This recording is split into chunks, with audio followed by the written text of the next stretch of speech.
Our main character, a young man named Evan who works as a courier, was delivering orders as usual that day. At some point his phone vibrated and then he answered the call. An unknown woman told him that she was pregnant by him and that they needed to talk. However, busy with orders, Evan treated it as a scam, said he didn't have time, and angrily hung up. Then he accelerated again, deftly weaving through the traffic. Soon, the protagonist arrived at the food delivery center, where his colleagues were standing outside and animatedly discussing something. At that moment, Evan parked right next to them. He asked his fat colleague what he was muttering about. He explained that the daughter of the influential Sioux family was marrying the son of the richest man in the city. But this did not interest the hero. Then the colleague showed her photo on his phone and complained that such a perfect girl was being married to a rich but ugly guy. When Evan glanced at the photo, he suddenly froze, realizing that the face looked familiar. The hero immediately snatched the phone from the fat man's hands, and then the young man's memory gradually cleared up. At that moment, the hero realized that he knew her. It was the same drunk girl who once tried to seduce him. Then it dawned on him that it was she who had called him a few minutes ago. And then he began to think that perhaps the call had not been a scam at all.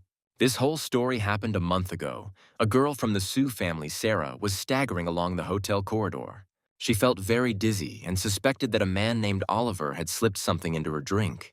She then headed towards her room 809, but due to her clouded consciousness, she mixed up the number and went to door number 806. She noticed the door was slightly open and wondered if she had forgotten to close it earlier.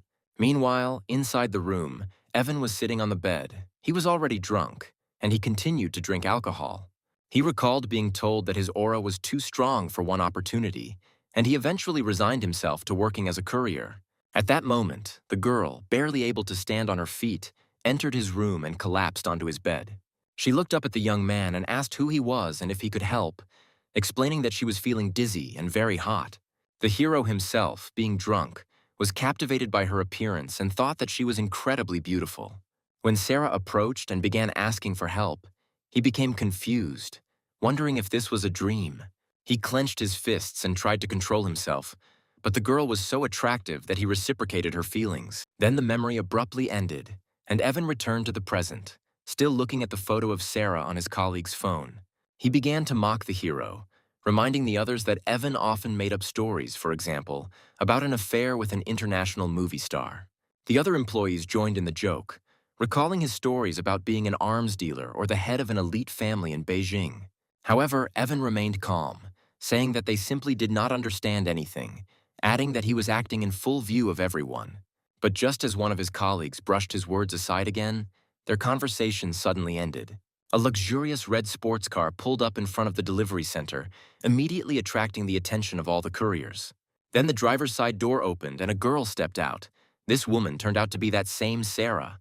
The couriers literally froze, looking at her in admiration and calling her a stunning beauty. As she came closer, one of them recognized her from the photograph. Then everyone realized with shock that the one standing in front of them was the very daughter of the Sioux family. However, the guys couldn't understand why she came to their modest delivery center. At this point, they began to suspect that perhaps their colleague was not lying about knowing her. The girl walked straight up to Evan, who was calmly stretching at that moment, and asked why he wasn't answering her calls. The others were completely stunned. They couldn't believe that Evan actually knew the famous heiress Sarah. However, the hero pretended not to notice anything and calmly asked what was going on. Then Sarah got straight to the point, looked him in the eye, and announced that she was pregnant and the baby was his. This statement caused shock among those around her. They were unable to comprehend that such a rich and beautiful girl was carrying their friend's child. Evan himself was also shocked. He rubbed his eyes as if trying to come to his senses and asked if she was sure. The girl, with a serious expression on her face, replied that he could go with her to the hospital to make sure. Then, while she was waiting by the car, his colleagues began to persuade him to go with her. In the end, the hero agreed and asked his friend to replace him. Afterwards, they drove away in her red car, leaving behind stunned employees. Evan asked if the baby was really his, and Sarah counter-questioned why she would lie about something so serious. Then he stated that if the child was his, he would take responsibility for her and the child. However, Sarah looked at him skeptically. She chuckled, asking how he was going to do that with a courier's income. However, the young man calmly leaned back and confidently said that there was nothing wrong with honest work, and that he could provide them with it. Then she reminded him of her status in the Sue family, but the hero just waved it off, saying that this whole status thing was nonsense. Irritated by his indifference, Sarah stepped on the gas. As a result, the car jerked, and the guy leaned forward, hitting his head on the windshield. He became indignant, accusing her of doing it on purpose, and asked what was so special about her family. Soon they arrived at the hospital. The girl parked and calmly announced that they had arrived. As they got out of the car, Sarah warned him not to throw around words about responsibility. She reminded him of the serious consequences that awaited him if her family found out that the courier had made her pregnant. This angered the hero, and he declared that this was not a joke for him, and that if the child was his, he would definitely take responsibility. However, the girl ignored his words and told him to follow her. They walked down the hospital corridor, after which she headed towards the door marked operating room. Evan stopped in shock and asked why they were going there. Then Sarah turned around and said she was going to go inside. At that moment, he realized her intention to terminate the pregnancy. In a panic, the young man grabbed her hand, trying to stop her. He began to convince her that although she believed that he would not be able to provide for them, money was not a problem for him, and he would find a way out. At that moment, a nurse approached them and announced that it was time for the procedure. The girl looked at Evan with a slight smile, then followed the nurse. She then walked into the operating room, leaving Evan outside.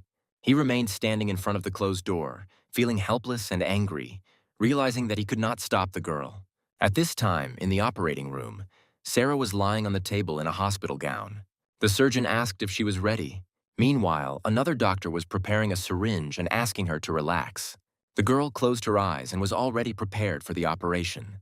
However, at the very last moment, just before the procedure began, she raised her hand and stopped them, saying that they needed to wait.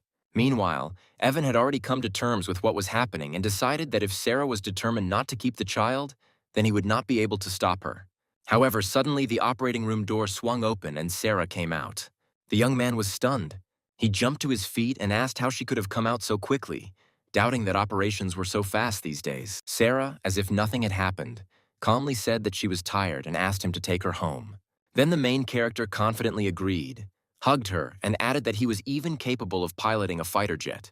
He then got behind the wheel of her red sports car and drove her from the hospital to the upscale Longwang district. On the way, while Sarah was resting, Evan received a call. The man on the other end of the line announced an evening auction at Jianye Tower and said the old man wanted him to attend. Moreover, the interlocutor added that Lucas, the head of the Chamber of Commerce, is on their side. Soon they arrived at a large house on the Sue family estate. Evan announced his arrival, waking the girl. Sarah immediately told him to leave before her family saw him, but noticing that she looked pale, Evan offered to walk her to the door. However, the girl rejected this proposal and told him not to interfere in her affairs. However, as soon as she turned away, her heel got stuck in a crack. Sarah lost her balance and fell forward sharply. At that moment, the hero rushed forward with lightning speed and managed to catch her just before she hit the ground. Helping her up, he noted with slight mockery that she was extremely clumsy. In response, she flushed with anger and pinched his side with all her might, causing him to cry out in pain. However, this sudden movement also affected her. She winced in pain, and seeing her condition, Evan unexpectedly picked her up in his arms. He carried her towards the house, still a little angry at Sarah for pinching him. He carried the girl into a luxurious house and carefully laid her on the sofa. He then opened the first aid kit and began examining her leg, which she had twisted when she fell. Sarah tried to object and told him to leave, but the young man told her not to move. At that moment, as he was bandaging her ankle, they were suddenly interrupted by two women entering the room. It turned out that it was the girl's mother, Lauren, and her best friend, Sophie. The mother, in shock, demanded to know what was going on. Then both Evan and Sarah simultaneously explained that she had twisted her ankle. Then, looking at her stunned mother, the girl calmly added that her boyfriend had only helped her treat the wound. These words took the hero completely by surprise. At the same time, the mother was even more shocked. She pointed to the guy in the courier uniform and asked in disbelief if this man was really her boyfriend. Then, still in shock, the woman demanded to know who he was and what was going on. After a short pause, Sarah quickly corrected herself and explained that she had twisted her ankle and the young man had only helped her get home. Then her mother, having calmed down, noticed that she had frightened her greatly and reminded her that she would soon be getting married. Her husband will be a member of the influential Ching family, so she cannot afford to make any mistakes. Evan, who had been silent until then, sensed the obvious disdain in her words and asked what was wrong with being a courier. Lauren abruptly told him he was a nobody and was trying to achieve something that was beyond his capabilities, and then added that he should keep dreaming. These words stung him, and an angry expression appeared on the young man's face. However, before the situation could escalate, Sarah intervened and calmly told him he could go and thanked him for his help. Then the hero nodded briefly and headed for the exit. And as he left, Sophie watched him with a thoughtful expression on her face. After he left, Lauren ordered her to help Sarah get to the room and ordered her to wipe the floor in the place where the dirty courier had stood. Later, already in the bedroom, Sophie helped Sarah sit on the bed and immediately asked about her current relationship with that guy. Sarah said that there was nothing between them, but her friend didn't believe her and said that she couldn't be fooled because Sarah's look said otherwise. Cornered, the girl confessed that she was pregnant by him. Sophie was in complete shock, asking again if she was really pregnant and asking why, of all people, it had to be the courier. Sarah then explained that she had drunk too much that day and tried to pass it off as an accident. Sophie asked what she was going to do and reminded her that hiding the pregnancy from the influential Ching family would not work indefinitely. To her surprise, the girl firmly stated that she had decided to keep the child, and Sophie decided that she had gone crazy. In response, Sarah tried to calm her down and explained that she had already spoken to Evan and he had promised to take full responsibility. But her friend didn't agree with this, saying that she needed to come to her senses. She also said that she considered him unworthy of the heir of the Su family. Tired of being lectured, Sarah said she would figure it out herself. Then she changed the subject and asked why her friend had returned to the city. Sophie explained that her grandfather had come to Jiangning to meet an important person and attend an auction, so she had gone with him. However, Sophie's expression suddenly changed and she announced that she had a great idea. Leaning closer, she whispered a plan. If the truth came out, they could simply say that the courier had raped her. Sarah responded with disgust that it was a terrible idea. Meanwhile, Evan left the Su family's territory and walked through the elite villa area. He took out his phone and said with displeasure that there were no taxis in the area. At that moment, a black car stopped next to him. The young man noticed a man in a formal suit coming out of it. An elderly man approached him and greeted him as a young master. He introduced himself as Lucas, head of the Kowloon Chamber of Commerce, and explained that he had come to escort him to the evening auction. Evan, putting all the details together, recalled the recent conversation and confirmed that his grandfather had already told him about this agreement. The protagonist then told Lucas that he needed to take a shower and change his clothes before the auction. He promised to organize everything, after which they left in a luxurious black limousine. We soon find ourselves at a lively auction taking place in a spacious ballroom filled with wealthy guests. Evan arrived there looking completely different, having swapped his courier jacket for a perfectly fitting suit. As he stood by the window, his attention was drawn to a familiar face. It was Sophie, Sarah's friend, in a white evening dress. The girl approached him with obvious disdain and asked what the courier was doing at such a closed event. However, without waiting for an answer, she immediately assumed that he was working here part-time. At that moment, Evan froze and fell silent and was about to justify himself to the girl. But without giving him a chance to explain, she grabbed his hand and pulled him aside, declaring that she needed to talk to him.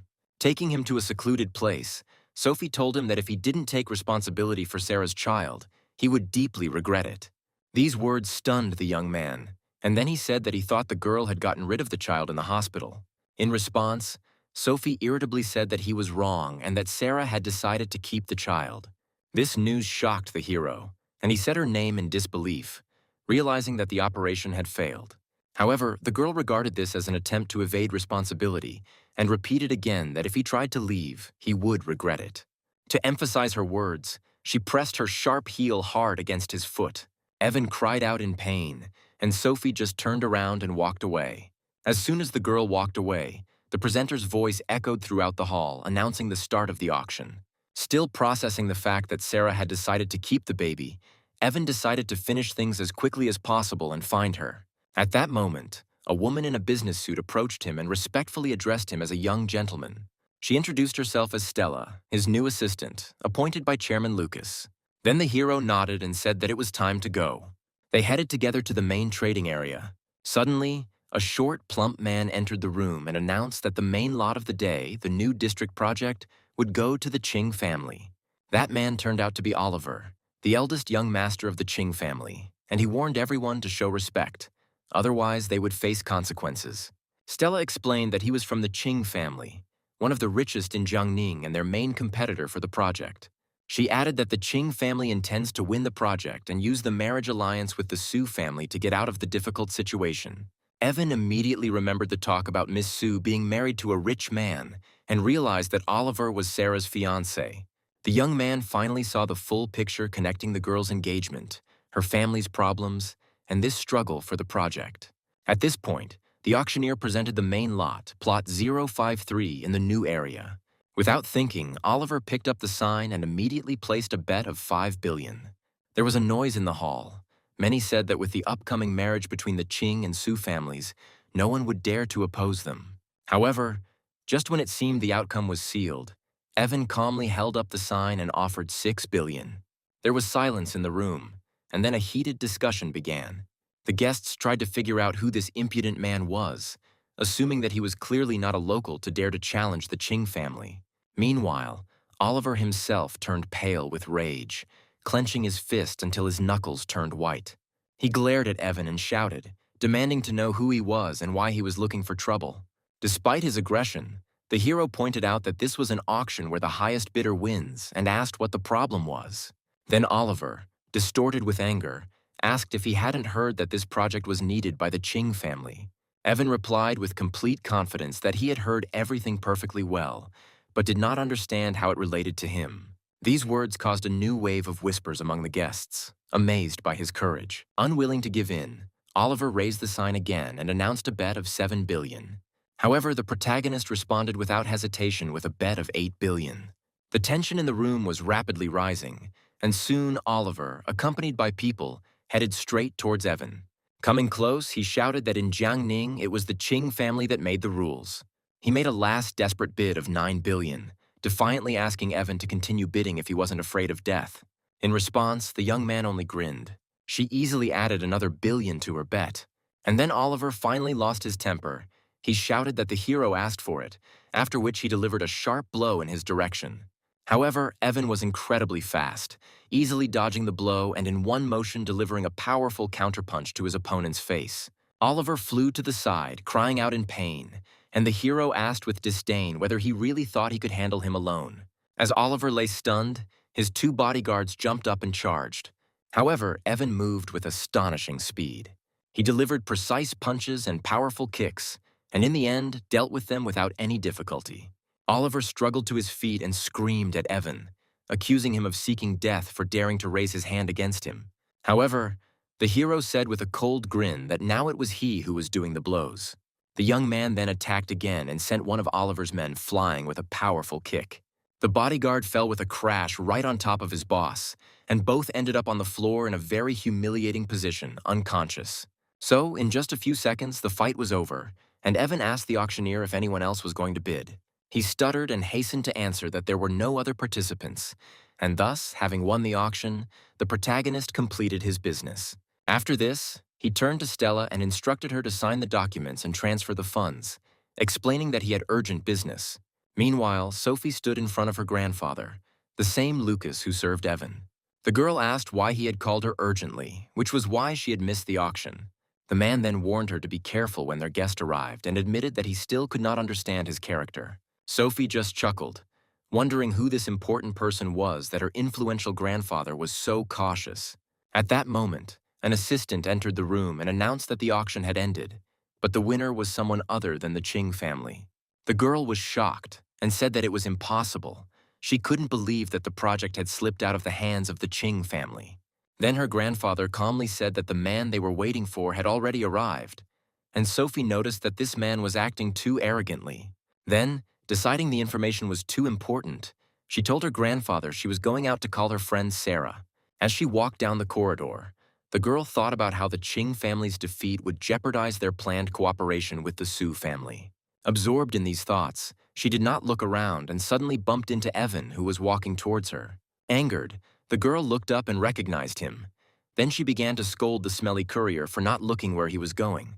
However, her urgent call turned out to be more important, and she immediately turned away from the young man, telling Sarah important news. After Sophie left, the hero went to meet Lucas. The older man greeted him respectfully. Evan confirmed that he had finished his business at the auction, and then casually inquired about the woman he had just encountered. Lucas introduced her as his granddaughter Sophie and noted that she was single. He also praised her, adding that she had long admired Evan. This attempt at matchmaking amused the hero, and he wearily said that he was not interested. Changing the subject, Evan asked if he knew Sarah. Lucas explained that the Sue family's upbringing was very strict, and the girl herself had a stubborn character. He added that she doesn't approach people easily, and as far as he knows, she has never had a boyfriend. This information brought a faint smile to Evan's face. At that moment, his phone rang.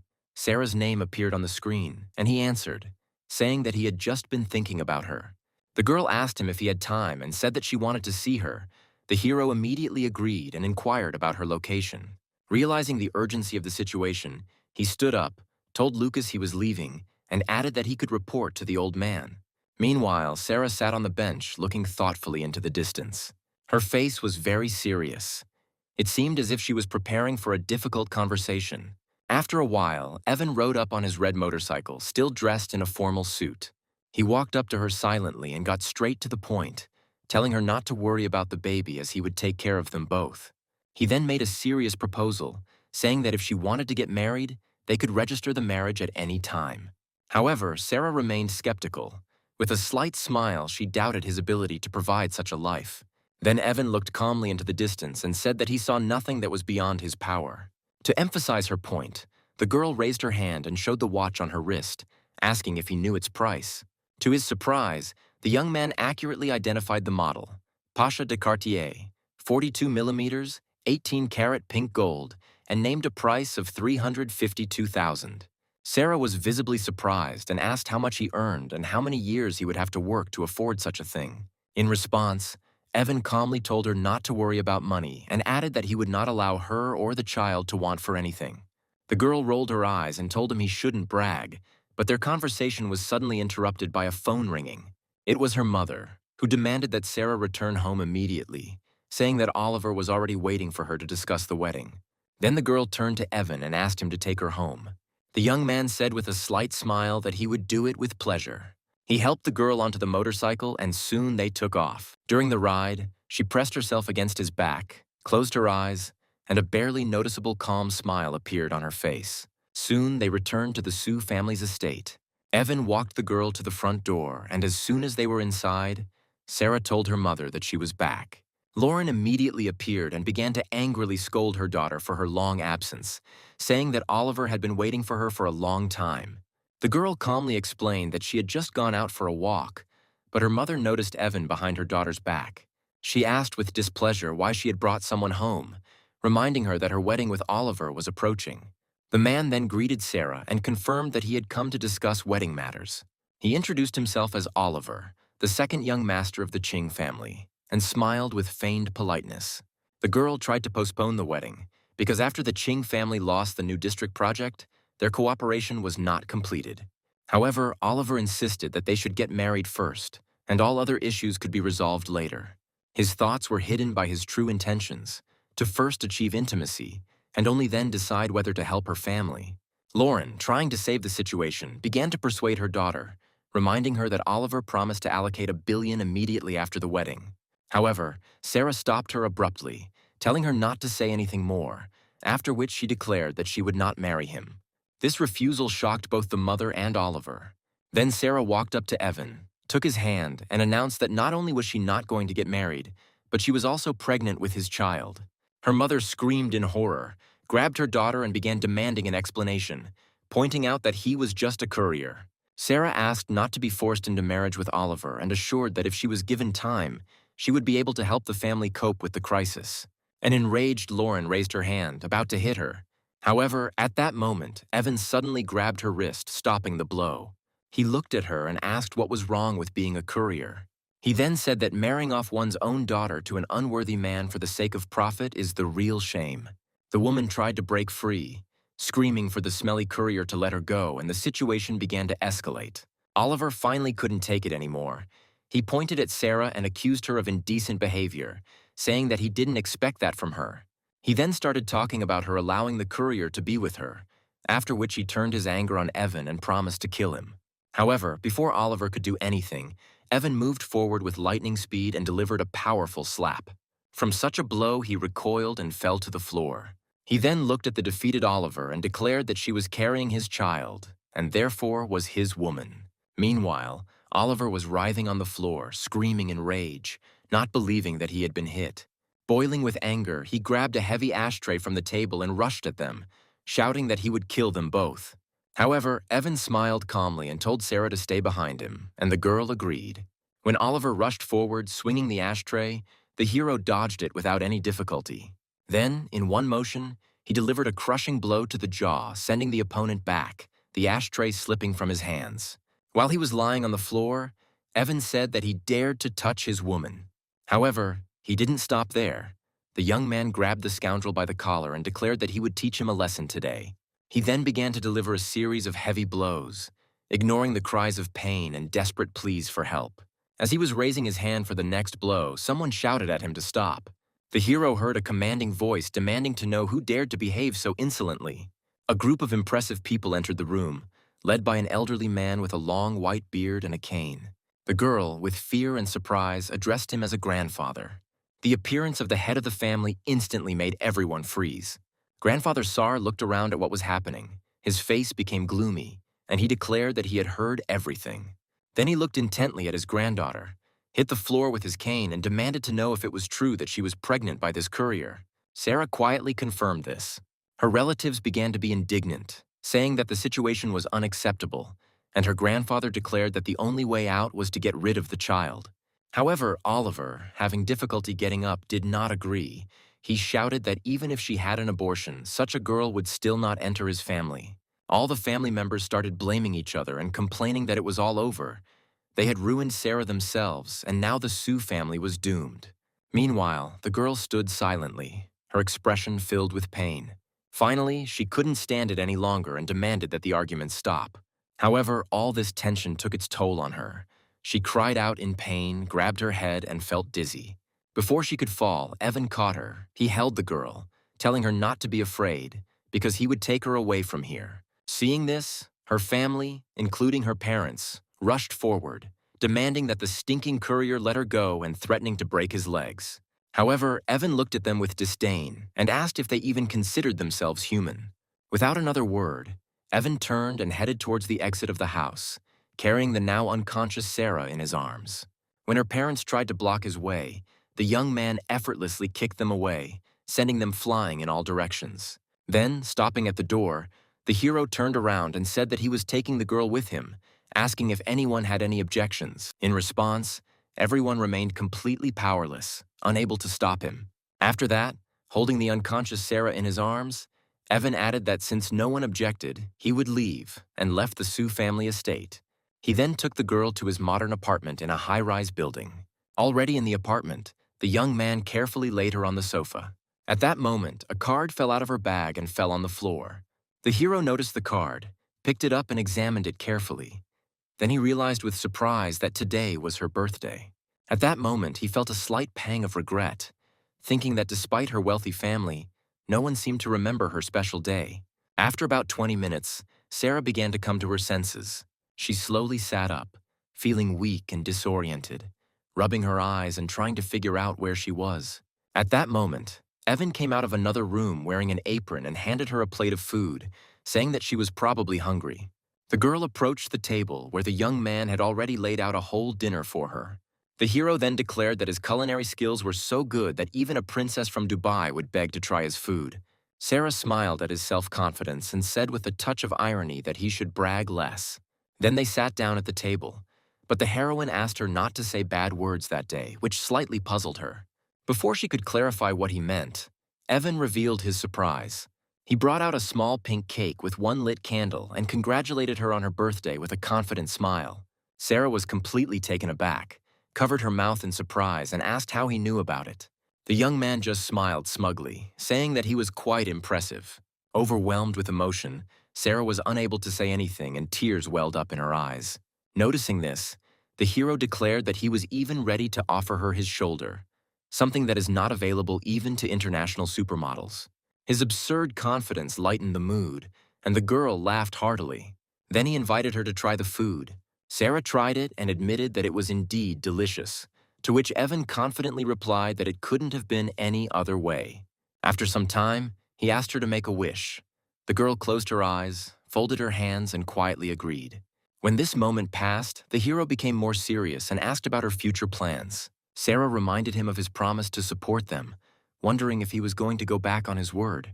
Evan then assured her that this would not happen, but in response asked her if she would dare to marry a courier like him. Inspired, the girl stood up and confidently declared that she would dare if he could not provide for them. Hearing this, the young man made a decision and announced that they would register their marriage the very next day.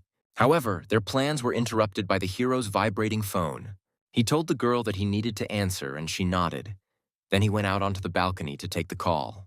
The man on the other end of the line, whom he called Mateo, warned him anxiously of the danger.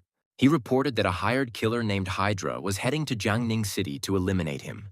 He explained that the Hydra was last seen near the Lin family villa, and Evan said that he would find time to deal with the killer tomorrow. While the hero was on the balcony, Sarah was sitting on the sofa, eating cake and talking on the phone. She spoke with Sophie, who wished her a happy birthday and asked if she was the first to do so. The girl replied with a slight smile that her friend was second, and glancing towards the balcony, said that Evan was first. Her friend immediately became angry and began demanding an explanation of how she got in touch with this courier again. Sarah sighed and said it was a long story, adding that they had decided to register their marriage tomorrow. These words threw Sophie into a panic. She tried to calm her down and promised to think of something. Moreover, she stated that she would contact the mysterious influential man who won the auction, whom her grandfather knew. Meanwhile, Evan's conversation continued, Mateo adding that the eldest princess had inquired about his whereabouts 2 days ago. Hearing this, the hero became more serious and demanded to know whether he had told her that he was in Jiangning. The interlocutor admitted that he had no choice, since he knew the princess's character and feared the consequences if he refused. This news shocked Evan so much that he even dropped his lighter. In a rage, he began to demand explanations, accusing Mateo of betrayal. He tried to smooth things over by saying that the princess's background made her an excellent match, and perhaps he should agree. However, Evan abruptly interrupted him, demanding to know when she would arrive. At that moment, his phone vibrated again. Irritated, he looked at the screen and saw a message from an unknown number. Sophie offered him a partnership, explaining that working with the Su family on the new district project would be beneficial to both parties. Almost immediately after this, Lucas called him, having already learned about his granddaughter's actions, and he began to apologize for the inconvenience caused. However, the protagonist calmly said that everything was fine. Then the young man got down to business and gave 2 clear instructions. He informed her that he would need a sniper rifle and ordered that Sarah be given full control over the new district project. While Evan was on the balcony, Sarah was relaxing in the apartment, lying on the bed and reading. At that moment, her phone vibrated. Sophie informed her that she had contacted the very man who had won the project and that he had agreed to cooperate with the Su family. And most importantly, he insisted that Sarah lead the project. They were to meet the next day. At that moment, Evan returned to the room and noticed her good mood, asking what made her so happy. However, Sarah, still perceiving him as an ordinary courier, brushed him off and said that it was a work question that he wouldn't understand anyway. The hero leaned closer, so that their faces were almost next to each other, and said that there were many things about him that she did not expect. Embarrassed by such closeness, the girl blushed and asked what he was doing, reminding him that consent to marriage did not mean anything. However, instead of continuing, Evan simply picked up a pillow from the bed. Then he calmly said that if she was tired, she should rest, and he would sleep on the sofa. As he left, the young man added that reading while lying down was harmful for pregnant women, leaving Sarah confused. Lying on the bed, the girl thought that she had been wrong to think that he was going to do something different. The next morning, Evan was already on the balcony, doing a tough workout, doing one-arm push-ups. Sarah came out to him in her pajamas and watched him with interest, asking with a slight smile if he was practicing the toad style. The hero corrected her, explaining that it was a technique called the coiled dragon arm, which she had never heard of. He then added that this was not a showy martial art, but a real killing technique, and demonstrated several movements. Evan, looking at her, relayed his father's words about martial arts being needed to stop conflicts and protect the family. Changing the subject, the hero said that he had prepared breakfast for her, and the girl was touched because she did not expect such thoughtfulness from him. In response, he said that she still didn't know much about him, and then she added that after eating she needed to go to her house. She explained that they would need her residence permit to register the marriage. Evan jokingly asked her again if she was really sure she wanted to marry the courier. As they headed toward the motorcycle, Sarah asked if they should meet his parents first. However, Evan explained that his family might not approve of her and suggested that they would have to come to terms with it after the baby was born. Hearing this, Sarah asked if he was hinting that she was part of his family. Then the young man smiled and assessed her appearance, figure, and character, but added that her marital status was a bit disappointing. Sarah asked if he thought he was too good for her, but Evan just laughed, telling her not to take things so seriously. With slight displeasure, she nevertheless sat behind him. He told her to hold tightly to his waist, and then they drove away. However, without knowing it, they were under surveillance, with Oliver and his subordinate watching them from behind cover. The fat man noticed with disgust that the girl had spent the night with the courier, and his fighter asked what to do next. With his face distorted with anger, Oliver gave a cruel order. He ordered the courier to be killed and the girl to be taken to the hotel. The subordinate, cracking his fingers, agreed and declared that he would immediately go after them. Meanwhile, driving through the city, Evan noticed in his rearview mirror a white van following them. He realized pretty quickly that they were being followed. Quickly getting his bearings, he informed Sarah that plans were changing. She needed to go home to get her things, and he had something to do. Then Evan suddenly accelerated and began to maneuver in the traffic, trying to break away from his pursuers. Following his plan, he took Sarah to a safe place. After making sure she was safe, he got back on his motorcycle. The main character left, diverting the attention of ill-wishers to himself. The white van immediately rushed after him, continuing the chase into the upscale area. Evan deliberately led them to a large modern villa, and when he reached the right place, he stopped in front of it. Getting off his motorcycle, he seemed to wait. Looking up at the second-floor balcony, the young man noticed a man hiding there and realized it was an ambush. However, Evan calmly headed towards the house, deciding that since all the enemies had gathered here, it was time to deal with them at once. He entered the luxurious house and went upstairs. In one of the rooms, an open case with a sniper rifle lay on the table, exactly as he had ordered earlier. Then the hero took the weapon in his hands and noted the effectiveness of this old man Lucas's work. However, at that moment, something unexpected caught Evan's attention. He looked up and noticed a blue bra on the bed nearby. Before he could think about it, a girl wrapped in a towel came out of the next room. It turned out to be Sophie, Sarah's friend. Seeing a man in her room, the girl began to demand an explanation, wondering what this smelly courier was doing in her house. However, the next moment, a red dot appeared on her forehead, and upon seeing this, the protagonist sharply shouted for her to duck. At that very second, a bullet crashed through the window, and then the young man knocked the girl down and dragged her out of the line of fire at the last moment.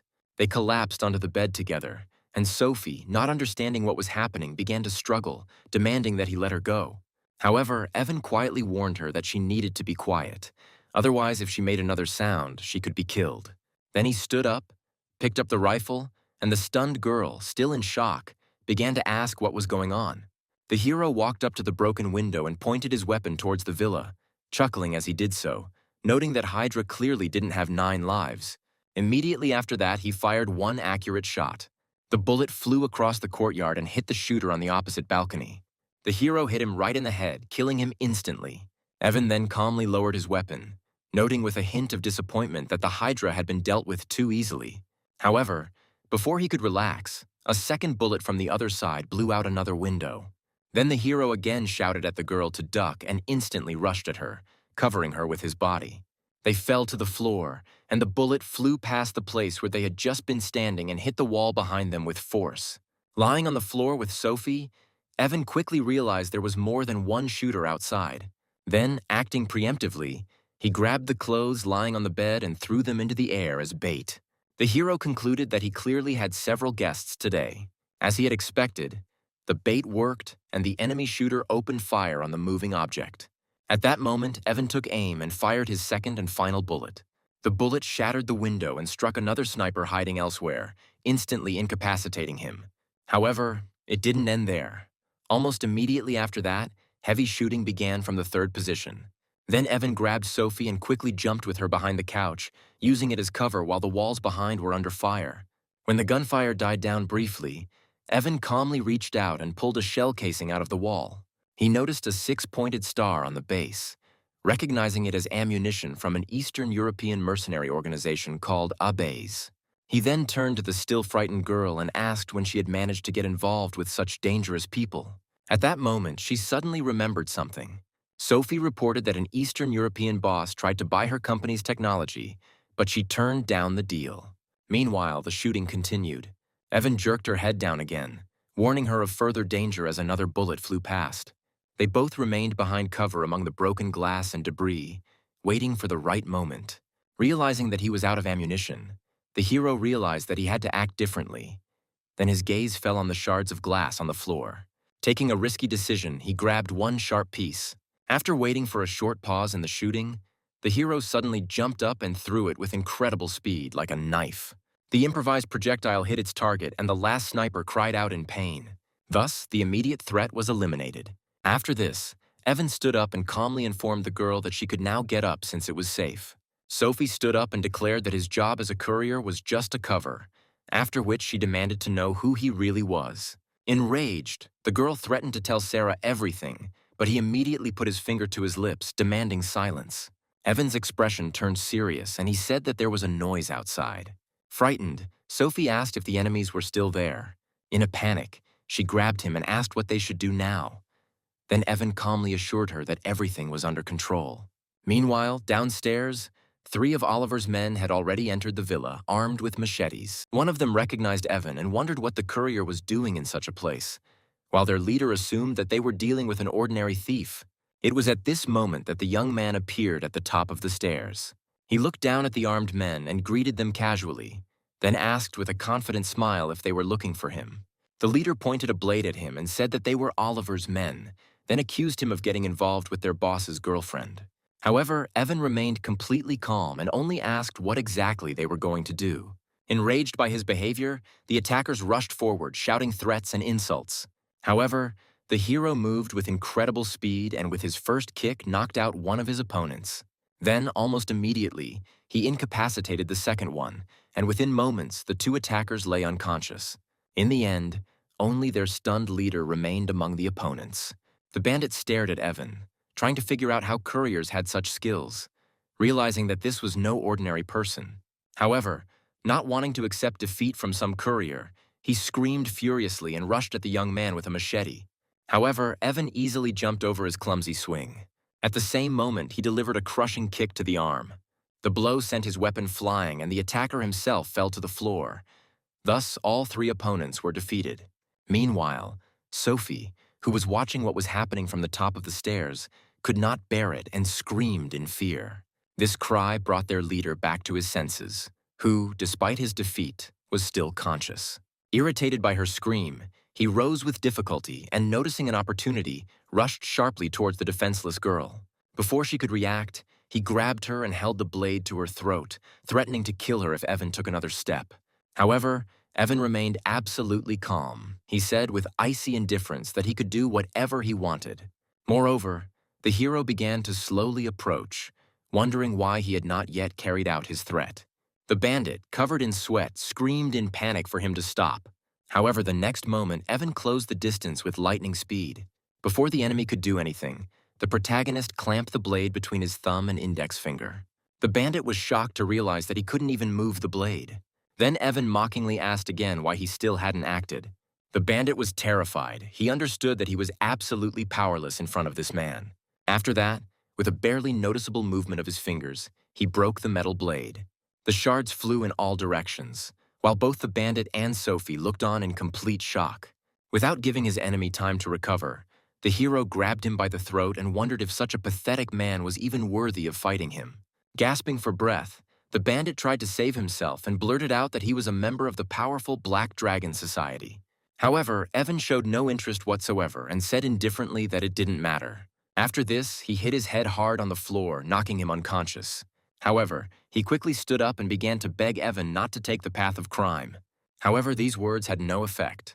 Then the hero stepped hard on his face, causing him to scream in pain and blood to spurt from his mouth. Completely broken, the bandit began to beg for mercy. He tried to soften his heart by saying that he supposedly had an elderly mother. Then, In an attempt to save himself, he stated that Oliver had already gone looking for Sarah, and if Evan didn't hurry, it would be too late. This news shocked the hero. He became angry that the bandit had not said this earlier. Then the young man delivered one final powerful blow, knocking him out completely. At that moment, there was a loud knock on the door and a voice was heard from outside announcing that it was the police. Realizing he needed to act quickly, Evan told Sophie he was going after Sarah and leaving the situation to her. Shortly after, two police officers entered the house. One of them showed his ID and asked what had happened. Police cars pulled up outside and Sophie began to explain that she had been taking a shower when three men burst in with knives. Following her testimony, police detained all three attackers. Then one of the officers reported to his superior that they had discovered two bodies. These were the snipers who had been in the villa opposite. Meanwhile, Sarah found herself in the bedroom with an enraged Oliver, who said that he was going to take her by force. The frightened girl demanded that he leave, but this only made him even more angry. Then he said with a grin that he had already sent people to kill the courier and rushed at her, intending to carry out his plan to the end. Oliver pinned the struggling girl to the bed as she struggled and demanded to be let go. However, he only mockingly said that she could scream as much as she wanted, but no one would save her. That courier was now busy with his own problems. However, at the moment when he leaned towards her, a powerful blow was heard, and a strong blow hit his face. Oliver flew to the side and collapsed on the floor. Evan stood at the door and said that he seemed tired of living since he dared to touch his woman. With difficulty, Oliver rose to his knees and clutched his broken face, furiously asking if the courier knew who his father was. However, the young man remained indifferent and replied that whoever his father was, he would have to answer for such a son. Oliver jumped up and declared that his father was the richest man in Jiangning, and that going against him was tantamount to a death sentence. After that, he rushed to attack again, but Evan easily dodged and threw him back with a powerful kick. After this, the hero turned to Sarah and gently told her not to be afraid, since everything was already over. He pulled her close and confidently said that while he was near, no one would dare to harm her again. Meanwhile, the beaten Oliver, having barely come to his senses, got up and left the room, throwing out a final threat that the courier would regret it. When the danger had passed, Sarah looked at Evan and asked him the time, and, a little surprised, he asked what had happened. Then the girl explained that she had almost forgotten about an important meeting at her company and asked if he could go with her. Soon, Sarah and Evan arrived at the place. When they got out of the car, the girl was informed that President Liu was already waiting in the conference room. They then went inside and the girl apologized to the woman in the business suit for being late. The woman turned out to be President Liu, none other than Evan's assistant Stella, and she was shocked to see him. Realizing this, the hero put his hand on her shoulder and pretended that they were old classmates. This greatly surprised Sarah, who couldn't believe that Evan and the powerful President Liu knew each other. The girl noticed this strange coincidence, and Stella nervously agreed, after which she was invited to sit down. However, just as they were about to begin, the door suddenly burst open and Sarah's grandfather, her father, and two other men from the Su family entered the room. A shocked Sarah asked her grandfather why he had come, and Stella greeted him politely. However, his friendliness disappeared as soon as he noticed Evan, and he then irritably asked Sarah why she had brought a stranger. Sarah reminded them that since she was responsible for the project, she had the right to decide who to bring. This enraged her father, Sam, and he shouted at her, asking since when did she have the right to speak on behalf of the company. Then a man came forward and introduced himself as Joshua, and he said that the project should have been discussed with him and that Sarah's words meant nothing. The girl tried to object, reminding him that the project had been assigned to her, but her father interrupted her again, demanding that she pour them water. Then Sarah's uncle, Jack, said that Joshua should handle this, since she herself would soon be getting married and should understand her place. And then Evan finally intervened, asking what exactly they were doing, reminding them that the project had originally been given to Sarah. This further angered Sarah's grandfather, who ordered him to shut up and asked what right he had to speak. Joshua made fun of Sarah for saying her boyfriend was just a delivery man, adding that he had heard that she was also pregnant with his child. This statement infuriated the grandfather. He pointed at Evan and ordered Sarah to immediately throw out this low-grade trash. Sarah immediately came to Evan's defense, arguing that it didn't matter what he did as long as he earned his money honestly. Realizing that the situation had reached an impasse, Evan repeated his condition that only Sarah could lead this project. The old man demanded to know by what right the simple courier had made demands. Evan then approached Stella, asking her to do him a favor. He said that Sarah was his fiancée and that the project was to be given to her. Joshua was shocked and tried to object, saying that Sarah was irresponsible and didn't understand anything about the company's affairs. However, Stella stated that their company would only cooperate with Sarah, and if the Sue family did not agree, they would find another partner. The old man asked to speak to her boss, but Stella said that he did not have sufficient status to meet with her superiors. These words left the old man in a cold sweat and speechless. Humiliated in front of his family, Sam asked President Liu not to be angry and assured that they would fulfill all her demands. Stella then stated that the contract would be signed that same day and asked the rest of the Sue family to leave the premises. Unable to object, Sam agreed and helped the stunned old man out of the room. As the men left the room one by one, Joshua attempted to object to his father, but was quickly silenced and escorted outside.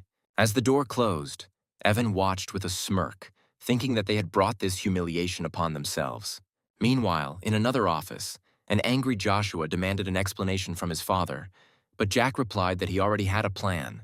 When Joshua tried to ask Uncle Sam to leave, he stopped him, stating that they were all on the same side. He then revealed a shocking family secret. Sarah was not his biological daughter, a statement that shocked both Joshua and Jack.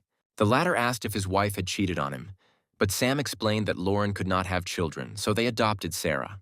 Jack asked who her biological parents were, but Sam assumed they were long dead, leaving her only a jade pendant.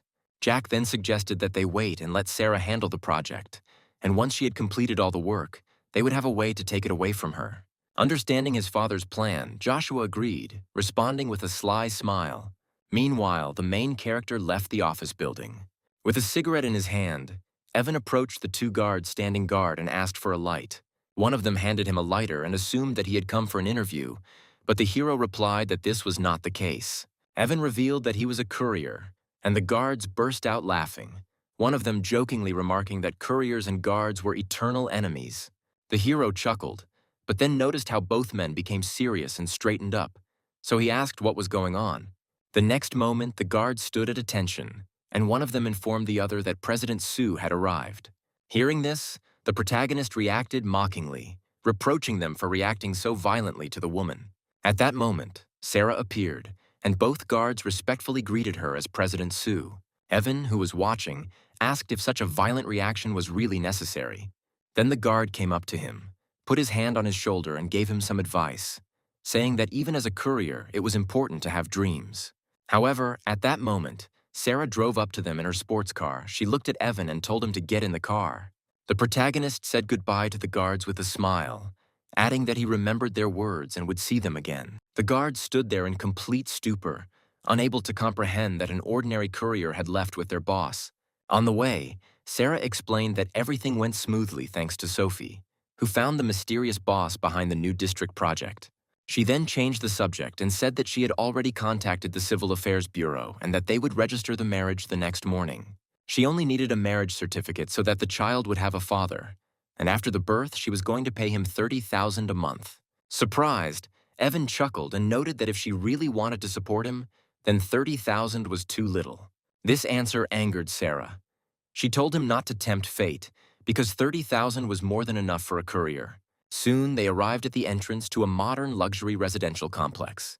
Evan got out of the car and teased Sarah, noting that she knew the road well and had already memorized the way to his house. As they walked through the complex, the hero's phone rang and he asked Sarah to wait a bit. He was informed that one shipment had been seized by the Black Dragon Society and that he needed to deal with it. Then the interlocutor abruptly changed the subject and asked if it was true that Evan was planning to get married. This question surprised and angered the hero, and he demanded to know who had revealed this information. The elderly man accused Evan of neglecting numerous rich heiresses for a girl from the Sue family. Evan tried to explain, but the old man interrupted him, saying that his older sister would come tomorrow to personally interrogate him. These words threw the hero into a panic. He began to beg the old man not to be so cruel, but the call suddenly ended. Quickly hiding his emotions, the hero assured Sarah that nothing serious had happened, and then said that it was time for them to go home. Soon they returned to his apartment and entered the living room. Once inside, Sarah noticed a white map on the coffee table and asked what it was. Evan explained that it was a postcard, then took off his jacket and suggested that she was probably hungry, offering to cook. Sarah sat on the sofa, holding his jacket, and thought that having a contented man at home was quite pleasant. In the kitchen, Evan, now wearing an apron, told Sarah to sit down and that he would soon finish cooking, and the girl thanked him. He jokingly noted that for his wife and child, this was not a problem after all. He was a kept man. These words left Sarah speechless, and she remained sitting on the sofa with a barely noticeable smile. The next day, our heroes arrived at the Civil Affairs Bureau in Jianying. Evan and Sarah walked out of the building, each holding a red marriage certificate. The hero joked that now that he was well dressed, he should go out and have some fun with a few girls. This answer irritated Sarah. She called him hopeless and complained that even after getting married, he did not change his terrible character. The girl then turned around and walked away, angrily telling him to do whatever he wanted. Evan thought that he should deal with the task that the old man gave him, and soon he came to the Black Dragon headquarters. The Black Dragon Society was once an ordinary local gang, but over time it has transformed into a seemingly legitimate corporation. However, the hero knew that they were still up to dark deeds, and he decided to personally check what they were capable of. The protagonist entered the building and was stopped at the reception desk by two men who asked him what business he had come for. With his hands in his pockets, Evan confidently declared that he had come to collect a debt. The bandit thought he was dealing with a client, but the hero clarified that he had come to collect a debt from a man named Bald Liu. These words enraged the men. They demanded to know who he was and whether he understood whose territory he had entered. The long-haired man attacked first, delivering a sharp kick, but Evan easily dodged it. Due to inertia, the attacker lost his balance and fell to his knees. Then, before he had time to come to his senses, he received a swift kick to the face. Seeing this, the bald bandit rushed forward and tried to strike. However, the same fate befell him. A powerful blow from the hero threw him back. When both men were on the floor, Evan stood over the long-haired one, who was still conscious. He calmly asked with a cold expression if he was now ready to take him to Bald Liu. The action then moved to a luxurious office where the leader of the Black Dragon group, Bald Liu, was resting. Next to him was a woman with long purple hair who playfully licked a drop of red wine from his chest. However, the office door swung open and Vincent ran inside, panicking and reporting that someone had broken in. Enraged, Baldy Liu yelled at him for not knocking and demanded to know who dared to break in. Vincent tried to explain something but did not have time to finish. A body flew through the doorway. It turned out to be one of the bandits from the hall. He fell with a crash in front of the boss's desk, leaving him and the woman in shock. Bald Liu jumped to his feet, pulled out his pistol, pointed it at the door and demanded to know who dared to intrude. Following this, a black object, a black card, flew through the doorway. It crashed into the table in front of the shocked Bald Liu. He carefully picked it up and recognized the symbol. Then the man shouted that it was the black card of the 10 Elders Association. A battered Vincent realized that they were talking about a terrifying organization consisting of 10 powerful leaders of the criminal underworld. At that moment, Evan entered the office and remarked that he was surprised that they had even heard of this association. Baldy Liu shouted, calling him the 9th young master, finally realizing who had come for him. Without hesitation, Baldy Liu knelt down, bowed his head, and asked what the 9th young master's orders were. He then respectfully held out the lighter, and Evan calmly lit a cigarette. He mentioned that he heard that Baldy Liu had recently seized a shipment, and in a panic, he began to claim that it was a misunderstanding. Continuing to feign submission, Baldy Liu promised to return the cargo, but secretly reached for the pistol hidden in his belt. Then the hero asked him if he had heard the expression that when a black card appears, even gods and ghosts obey. Driven to desperation, Baldy Liu pointed his gun at Evan, declaring that the 9th time the young master had left him no choice. However, before he could fire, the protagonist threw a cigarette at him, and it hit the gun at the moment of firing, throwing off the aim. Evan calmly noted that he didn't like having guns pointed at him. After neutralizing the man, he pulled a black card from the table and declared that everyone who had ever pointed a gun at him was dead. The next moment, in one smooth motion, he used the sharp edge of the card as a blade and slashed it across Baldy Liu's throat. The gang boss collapsed to the floor dead. The horrific scene caused the purple-haired woman to scream in fear. Vincent stared in shock at the body of his dead boss. The noise attracted other gang members to the doors, and they froze and began shouting that their leader had been killed. Ignoring the chaos, Evan looked at the terrified Vincent. He offered him two options. hand over the cargo and become the new boss, or hand over the cargo and die like Bald Liu. He and the other bandits immediately bowed their heads in submission, declaring their complete loyalty to the ninth young master. Satisfied, the protagonist accepted their oath and calmly ordered them to take him to the cargo, thereby completing his mission. A car stopped outside the Black Dragon Group headquarters building. Oliver emerged from it, accompanied by a bandit on crutches. Overcome with rage, he declared that he would kill Evan that day in any case. He then headed towards the entrance, shouting that he had come to see the head of the Black Dragon Society. He declared that if the gang boss, Old Liu, would get rid of this stinking courier for him, he was willing to pay any price. Meanwhile, Evan stood in front of the assembled gang members and appointed Vincent as the new leader. However, suddenly the door swung open and Oliver burst into the office shouting Boss Liu's name. He looked around the room and irritably demanded to know where the old boss had gone. Then Vincent calmly announced that Old Liu was no longer there and that he was now the one leading the Black Dragon Society. Oliver congratulated the new leader and got down to business. He wanted them to kill one person and was willing to pay $50 million for it. Intrigued by the amount, Vincent asked who the target was, and Oliver revealed that it was just the courier. Hearing this, the new head chuckled, considering it absurd to pay such money for the murder of a simple delivery man. But an enraged Oliver insisted he wasn't joking and explained that the courier had beaten him and taken his woman, so he had to die. Seeing this as an opportunity, Vincent was interested to see that his first major deal as boss had come so quickly. He then said that there was no need to worry so much about the courier and agreed to sort it out. Oliver, however, insisted that he would go with them. Vincent readily agreed and gestured to his subordinates, announcing that they would help Oliver take revenge. The story then moves to the food delivery center, where Evan has returned to his day job. He was met by colleagues who reported that he had been missing for several days and that his boss was looking for him. The young man calmly replied that he would first complete a few orders and then go see the boss.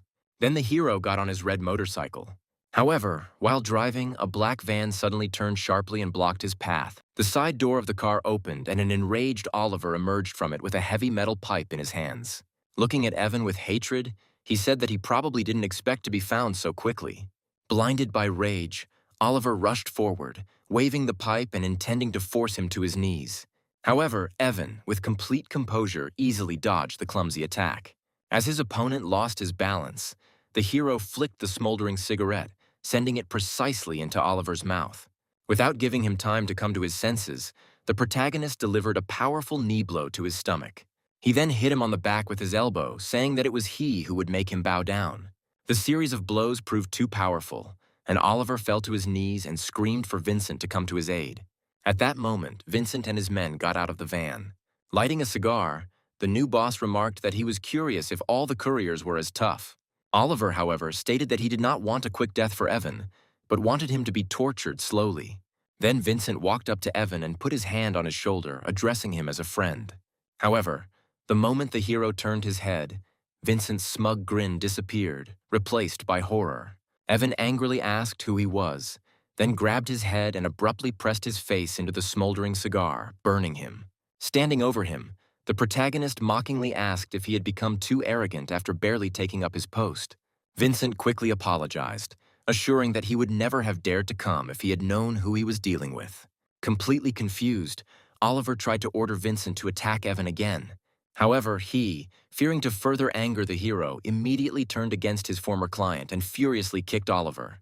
The powerful blow sent Oliver flying, and he fell hard onto the asphalt. Evan stepped on his opponent and warned that this was the last time, and if he valued his life, he should not provoke him anymore. After this, the main character added that Sarah was his wife and demanded that he stay away from her. The hero said that this time he only broke his arm, but next time the consequences would be much worse. Having sorted out the situation, Evan took out his phone and noted with displeasure that he was late again. When the hero left, Oliver rose to his feet and shouted at Vincent, demanding to know why he couldn't handle the courier. Vincent, however, said that the man he called a simple courier was someone he could never allow himself to insult. Meanwhile, Evan continued to fulfill orders and soon arrived at an old residential building. Walking down the dark and dirty corridor with a bag of food in his hands, the young man noted to himself how neglected this place was.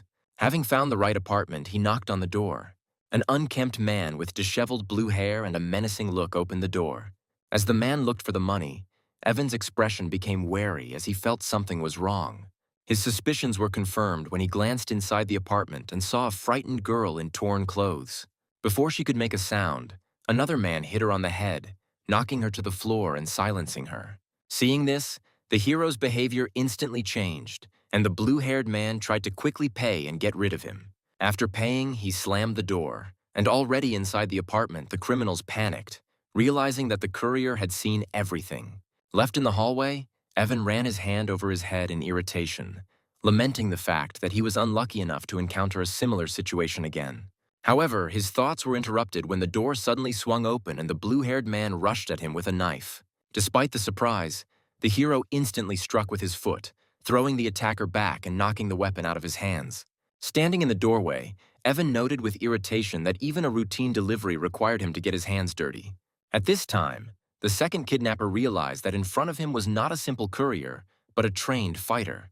In a rage, he grabbed a machete and rushed forward, intending to kill him. However, the protagonist easily stopped the attack by grabbing his opponent's wrist and mockingly saying how pathetic his skills were. He then delivered a powerful elbow to the face, sending him to the floor. The scoundrel immediately began calling for help. Having neutralized them both, Evan slammed the door and turned to face his victim. When he entered the room, he froze for a moment in surprise. He saw a tied-up girl lying on a bed, begging for help. Approaching her, the young man began to untie her and asked if she could walk. Having received an affirmative answer, the hero carefully threw his jacket over her shoulders. He then said that he had already called the police and offered to contact her family so that they could pick her up, to which the girl agreed. After this, he added that he would go outside to tie up the criminals and prevent them from escaping, leaving her the phone. Evan stood over the two kidnappers he had tied back to back and told them they got what they deserved for confronting him. At that moment, the rescued girl approached him and thanked him for saving her and introduced herself as Emily. While the girl was holding the phone after calling her family, she suddenly looked at the screen in surprise. An incoming call interrupted her. She then handed the phone to Evan, who answered in a businesslike manner, but an angry female voice came from the other end. The girl scolded him, wondering if he had become so impudent as to marry without informing his family. The hero's face turned pale, and he realized that it was his older sister who had called, and she had ordered him to meet her and bring his bride. After the call abruptly ended, Evan said in an irritated tone that she, as always, hung up without warning. At that moment, the door swung open and an old man rushed in, accompanied by two police officers shouting Emily's name. The girl, overwhelmed with joy, called out to her father and rushed towards him, while the hero stood next to the neutralized criminals. Her father hugged her tightly, asking anxiously if she was hurt. The girl hastened to assure him that she was fine and pointed to Evan, explaining that it was he who saved her. Meanwhile, the police detained the tied-up criminals, and the senior officer ordered them to be taken away, Evan adding that he had neutralized them. Then the girl's father approached him, thanked him for saving his daughter, and asked whether he had really dealt with the attackers himself. The man was impressed and noted to himself that it was unexpected to meet such a strong warrior working as a courier. He then introduced himself as Tyler and handed over his business card, saying he was greatly in his debt and offering to help. Evan accepted the card and, noticing the name, White Tiger School of Martial Arts, politely promised to visit him if possible. Tyler tried to stop him by offering him a job at his martial arts school, but Evan politely declined. As he watched him leave, the man noted how much outstanding talent such a young man possessed. On the street, the protagonist headed towards his motorcycle while the police loaded the kidnappers into the car. Deciding that this was over, he decided it was time to find Sarah. So he started his motorcycle and drove off. The story then moves to the Sioux Group's skyscraper. A man in a blue suit entered Sarah's office, saying that he had heard about her problems and had immediately returned from abroad to help. Peter tried to calm her down, but the girl rejected his offer, saying that the company already had a solution and his help was not needed. However, he continued to push himself, claiming that he had rejected many women because she was the only one who held a place in his heart. Sarah demanded that the man stay away from her, but Peter grabbed her hand and began asking her to become his woman. In response, Sarah slapped him sharply across the face and demanded that he respect himself, stating that she was already married and pregnant.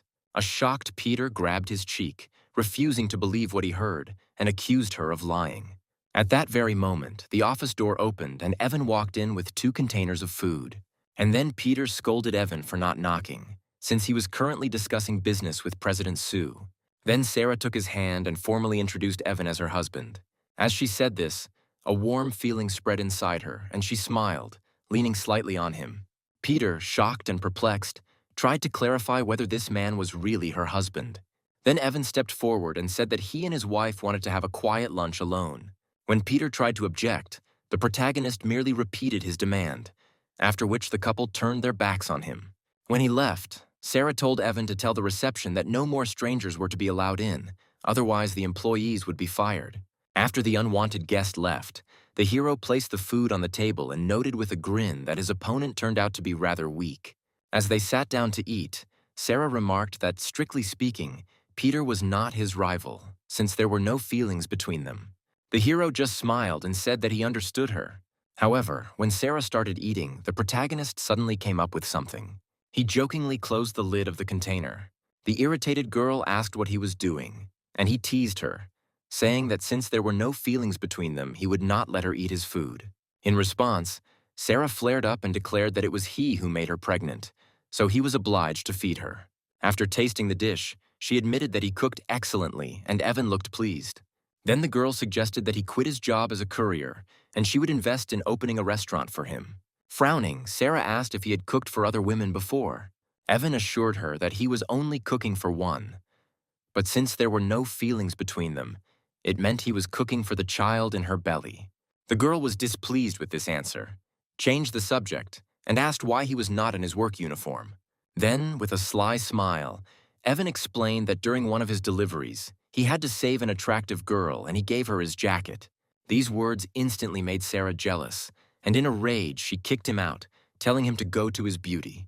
When the door slammed, the hero panicked, realizing that pregnant women shouldn't worry, and tried to calm her down. Meanwhile, inside the office, the still irritated girl told him to just go to work. Her irritation was interrupted by the sound of her phone ringing. It was a message from Evan. In the message, he suggested that she eat in peace and said that he had gone to earn money for baby formula. This message softened her mood. She replied that she would go to her family in the evening and that he should go with her. When the hero clarified what his role would be, Sarah firmly said that he would be the father of the child.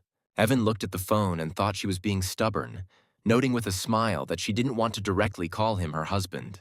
Then he got on his motorcycle and drove away. He still had a lot of things to do today. That same evening, a red sports car pulled up in front of the Sue family's modern home.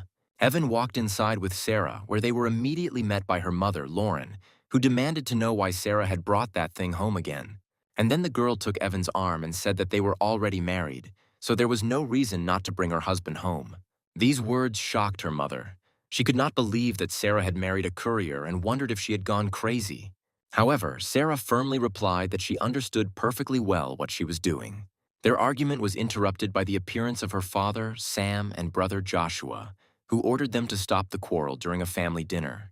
Unexpectedly, Joshua supported his sister, saying that she had the right to marry whomever she wanted. Trying to defuse the situation, Sam suggested that his daughter get up and change before dinner. As Sarah and Evan headed upstairs, Lauren confronted Joshua, demanding to know why he allowed his sister to marry trash. With a sly smile, Joshua revealed his plan. He had already called Oliver, who was on his way. After some time, a guest arrived at their home. Joshua and his parents greeted him at the table. This guest turned out to be Oliver. He looked displeased and asked why he had been called so urgently, but Joshua only suggested that he wait. At that moment, Sarah and Evan came back downstairs. Seeing Oliver at the family table, the girl stopped, not understanding what he was doing there. Her mother angrily reproached her for her slowness and said that she should have noticed that they had a guest. Sarah tried to find out why he was at the family dinner, but Lauren ignored her and told her to sit next to Oliver. When Sarah and Evan approached the table, they noticed that only one chair remained empty. Lauren then said in a rude tone that all sorts of rabble could not sit at the Sue family's dining table. Evan asked why Oliver got the job and he didn't, and Lauren gave him a dismissive smirk and told him to look at himself. Then Sarah's father, Sam, became impatient and ordered everyone to start eating, adding that anyone who didn't have room could squat on the floor. Then Sarah turned to Evan and offered him the last chair, saying she would stand. This enraged Sam, who slammed his palm on the table and demanded to know if she was planning to rebel against him. However, the main character did not argue. He simply stood behind the visibly frightened Oliver and fixed him with a heavy gaze. Suddenly, to everyone's shock, a sweaty Oliver stood up abruptly and nervously offered his chair to Evan, respectfully calling him brother. Lauren tried to object, insisting that he shouldn't give up his seat because Evan wasn't worthy of their table. However, Oliver ignored her and stated that if brother Evan was unworthy, then he himself was even more so. Sitting up, Evan turned to Sarah as the mother of his child and told her that she should sit down, reminding her that she was pregnant and should not stand. The rest of the family could only watch in confusion, not understanding why Oliver was acting so submissively. Realizing his plan had backfired, Joshua intervened, placing his hand on Oliver's shoulder and saying he had a surprise. Evan then ignored them and calmly suggested that Sarah focus on her food. Then they raised their glasses in a toast. At the same time, an irritated Oliver demanded an explanation from Joshua, and he quietly said that he mixed the drug into Sarah's wine. This surprise horrified Oliver, and he grabbed Joshua's hand in rage, realizing that it was a trap that would cause Evan to kill him. Then, overcome with panic, he loudly warned Sarah that she must not drink the wine because it was laced with something. This news shocked the girl, and Oliver immediately pointed to Joshua, panicking, revealing that it was he who had planned to poison her. Betrayed by her own brother, Sarah was furious. She stood up and threw the entire glass of wine in his face, calling him shameless. Wet and humiliated, Joshua was terrified. The attempt to harm his wife awakened a terrible rage in Evan, his eyes turning red. Then he dealt one crushing blow to the villain's face. Standing over his unconscious body, the hero said that he would kill Joshua if he dared to touch his wife again. Disgusted with her family, Sarah declared that the house was filthy before turning around and leaving with Evan. As they left, Sarah's parents rushed to their nephew, anxiously trying to figure out if he was okay. Later, as they were leaving, Sarah turned to Evan and demanded an explanation, finally asking the question that had been nagging at her for a long time. She asked why Oliver was so afraid of him, but the hero brushed off the girl's question, giving a vague answer. He explained that some people were stubborn and only started behaving correctly after a good slap in the face. Sarah rolled her eyes and called him a show-off again, reminding him that with his background, it would be extremely difficult for him to fit into her family. However, Evan remained unperturbed and stated that her family's rules were nothing compared to his own. Their conversation was interrupted when his phone vibrated. The hero's confident expression vanished, replaced by panic. He looked at the message from a contact named Claire. She said she had already arrived and he had 10 minutes to come. Soon they returned to his house. Noticing his condition, Sarah asked who could have scared him so much. The hero warned her that his older sister had arrived and asked Sarah not to say anything unnecessary, since there were many rules in his family. The girl was skeptical about this, but Evan only replied that she would soon find out everything herself and again asked her to be careful. When they entered the apartment, they saw a woman already waiting for them. She was sitting on the sofa and smoking a cigarette. Evan instantly put a happy smile on his face and greeted his older sister, saying that he missed her very much. However, Claire, his older sister, a woman with an iron fist, remained completely indifferent. She ignored his greeting and in a cold, commanding voice ordered him to kneel. To Sarah's complete shock, Evan dropped to his knees without hesitation. Then Claire turned her cold gaze to the girl and motioned for her to come over too. However, before Sarah could react, the hero intervened, explaining that Sarah was pregnant and could not kneel. Hearing this, the woman froze for a moment, calmly put out her cigarette, and looked at Sarah's hand. After feeling her pulse, she was convinced that she was indeed pregnant. Suddenly, her calm disappeared. She jumped up abruptly and delivered a powerful kick to the kneeling Evan, sending him flying. In a rage, she scolded him, saying that several years abroad had taught him many bad habits. Claire towered over him and declared that he had to be punished first before he would be allowed to speak. Seeing this, Sarah immediately rushed forward and stood between them, spreading her arms to protect Evan. The girl stated that although she did not know the rules of their family, it was wrong to hit him without understanding what he allegedly did wrong. Claire explained that firstly, he had shown disrespect by marrying without informing his elders. Secondly, he made a woman pregnant before marriage. And thirdly, he acted unwisely by choosing an unsuitable companion for himself. The last point infuriated Sarah, who demanded to know what kind of woman was even considered worthy of her brother. Then Claire began listing the women of the highest status that the family had chosen for him, all of whom he had rejected. Realizing that the situation was escalating, Evan intervened and began asking his sister to stop provoking Sarah, reminding her that she was pregnant. However, the girl no longer wanted to listen. She suddenly demanded that this performance be stopped. With a cynical grin, Sarah said that she could see right through their childish play. She claimed that Evan had staged the whole farce, inventing a powerful family just to make himself feel better. The girl said their behavior was too immature and said she did not want her child to grow up in such an environment. After this, she stated that she would contact him after the birth of the child and left the house, leaving Evan with his sister. When the hero tried to follow Sarah, his sister sharply ordered him not to chase after her. She then said that she had come to Jiangning on the instructions of the old man and took out a small object and explained that it was a token. Claire said that many years ago, the head of Kaofeng Valley lost his child in Jiangning City, and he had the same pearl. Evan was a dragon, and the lost girl was a phoenix, and that a marriage contract had been made between them even before birth. Evan reminded her that he had already been married, but Claire ignored him and said that he would not dare disobey the old man's direct order. Meanwhile, Sarah was at Sophie's, disappointed in Evan for making that stupid scene. And then her friend asked if he could just be pretending. Sarah found this impossible and questioned why such an important figure as the Holy Maiden of the Meow clan would be interested in the courier. However, Sophie guessed that if everything Evan's sister said was true, then his personality was far from simple. Sarah was surprised that her friend suddenly started defending Evan and asked why she did it. Sophie immediately began to deny it. However, the girl did not believe her and, grabbing her hand, began to jokingly demand that she confess what she was hiding. Then Sarah became serious again and asked Sophie to tell her how the meeting with the mysterious man was going. Sophie said her grandfather had been acting secretive lately, but she promised to find a way to get the man's contact information for Sarah. At that moment, their conversation was interrupted by a knock on the bedroom door.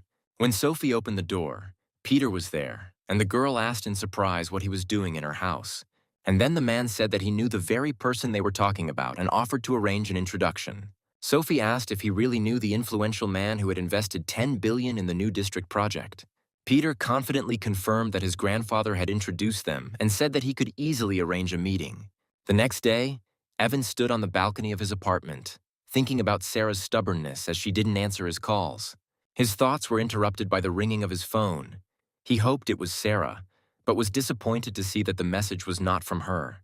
The message came from Emily, the girl he saved, saying she had washed his jacket and asking for an address to return it. However, Evan curtly replied that there was no need for that and she could simply throw the clothes away. Having dealt with this, the hero took the golden pearl with the dragon in his hand and wondered where to begin his search for that girl. His thoughts were interrupted again by a call. It was his subordinate Mateo. He was saying that their comrade Ironhead had died. A shocked Evan demanded an explanation, and Mateo explained that he had drowned after exhausting himself while saving several people from the water. Meanwhile, in her room, Emily sat wrapped in a towel, looking sadly at her phone after Evan answered.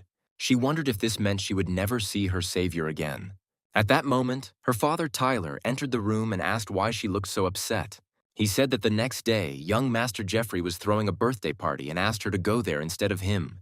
He clarified that the celebration was held in honor of the young gentleman's new beginning after he was recently rescued from drowning. However, Emily refused to go, because the rescued man did not even thank his savior and, moreover, called him a scoundrel. Changing the subject, the father asked the girl if she had contacted the courier who had saved her life. Emily confirmed that she had contacted him, but added that the young man didn't even want to take his jacket back. Tyler was disappointed to hear this and noted that there didn't seem to be any special connection between them. The story then moved to the entrance of the luxurious Taishun Grand Hotel. The protagonist arrived there in a gray van, looking impeccable in his suit. He was immediately met by 4 men. They were the Ghost, the Blind Man, the Smiling Buddha, and the Young Master Day. They greeted the hero with respect. Then Evan said it was time to go inside, and his men followed him into the hotel. As soon as the young man's group entered, a white luxury car pulled up to the entrance. Emily stepped out of it, and at that moment she caught a glimpse of the hero's back and thought that he looked incredibly familiar. Her butler asked what had happened, but she quickly brushed it off, claiming she had just imagined it. Inside, the celebration was already underway. The man greeted the guests, thanking them for coming to his second birthday party. The man turned out to be Jeffrey, and he stated that he had survived the recent situation solely due to his luck. In honor of this event, a huge 9-tier cake was rolled out for the guests.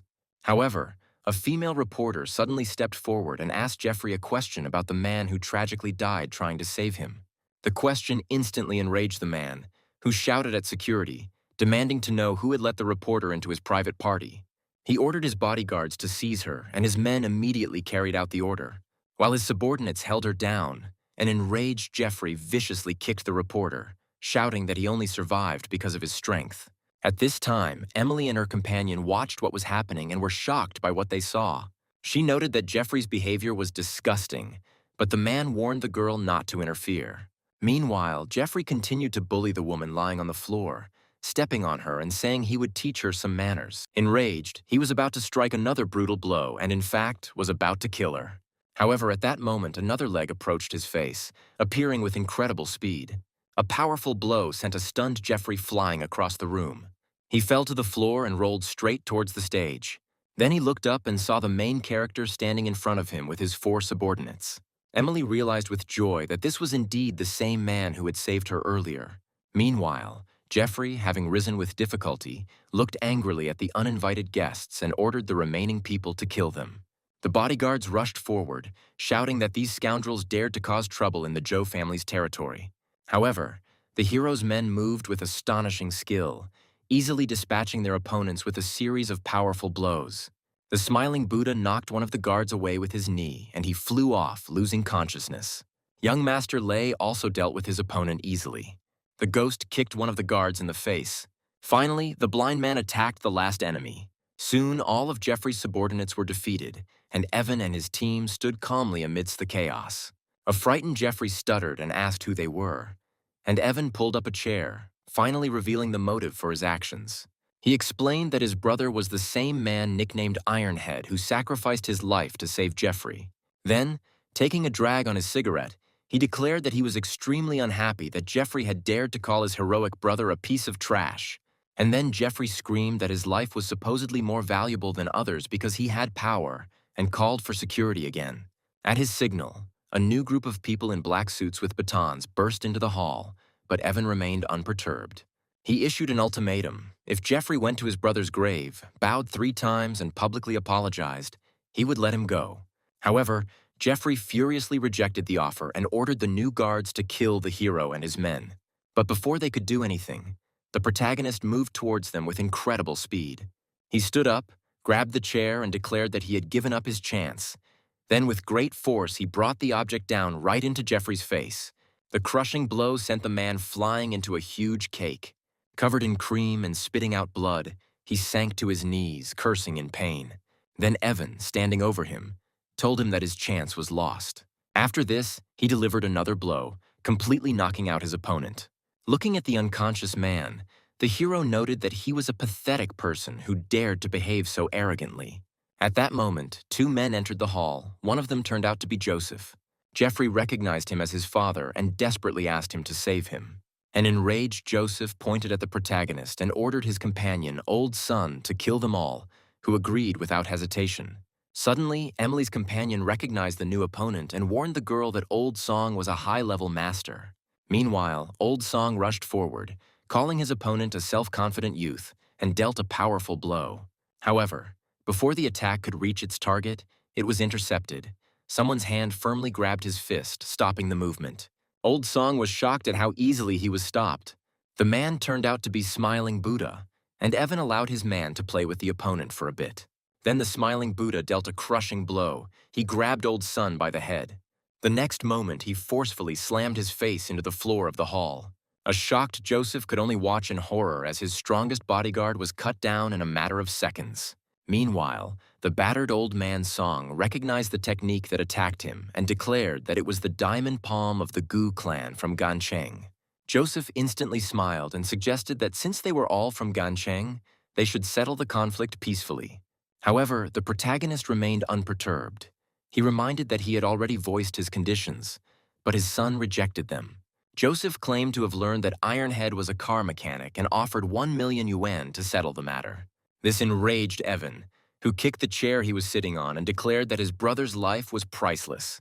He approached Joseph and asked how much money the Zhou family had if they could behave so arrogantly. In response, Joseph laughed and stated that their family had more than enough money, and buying the life of some mechanic was a trifle.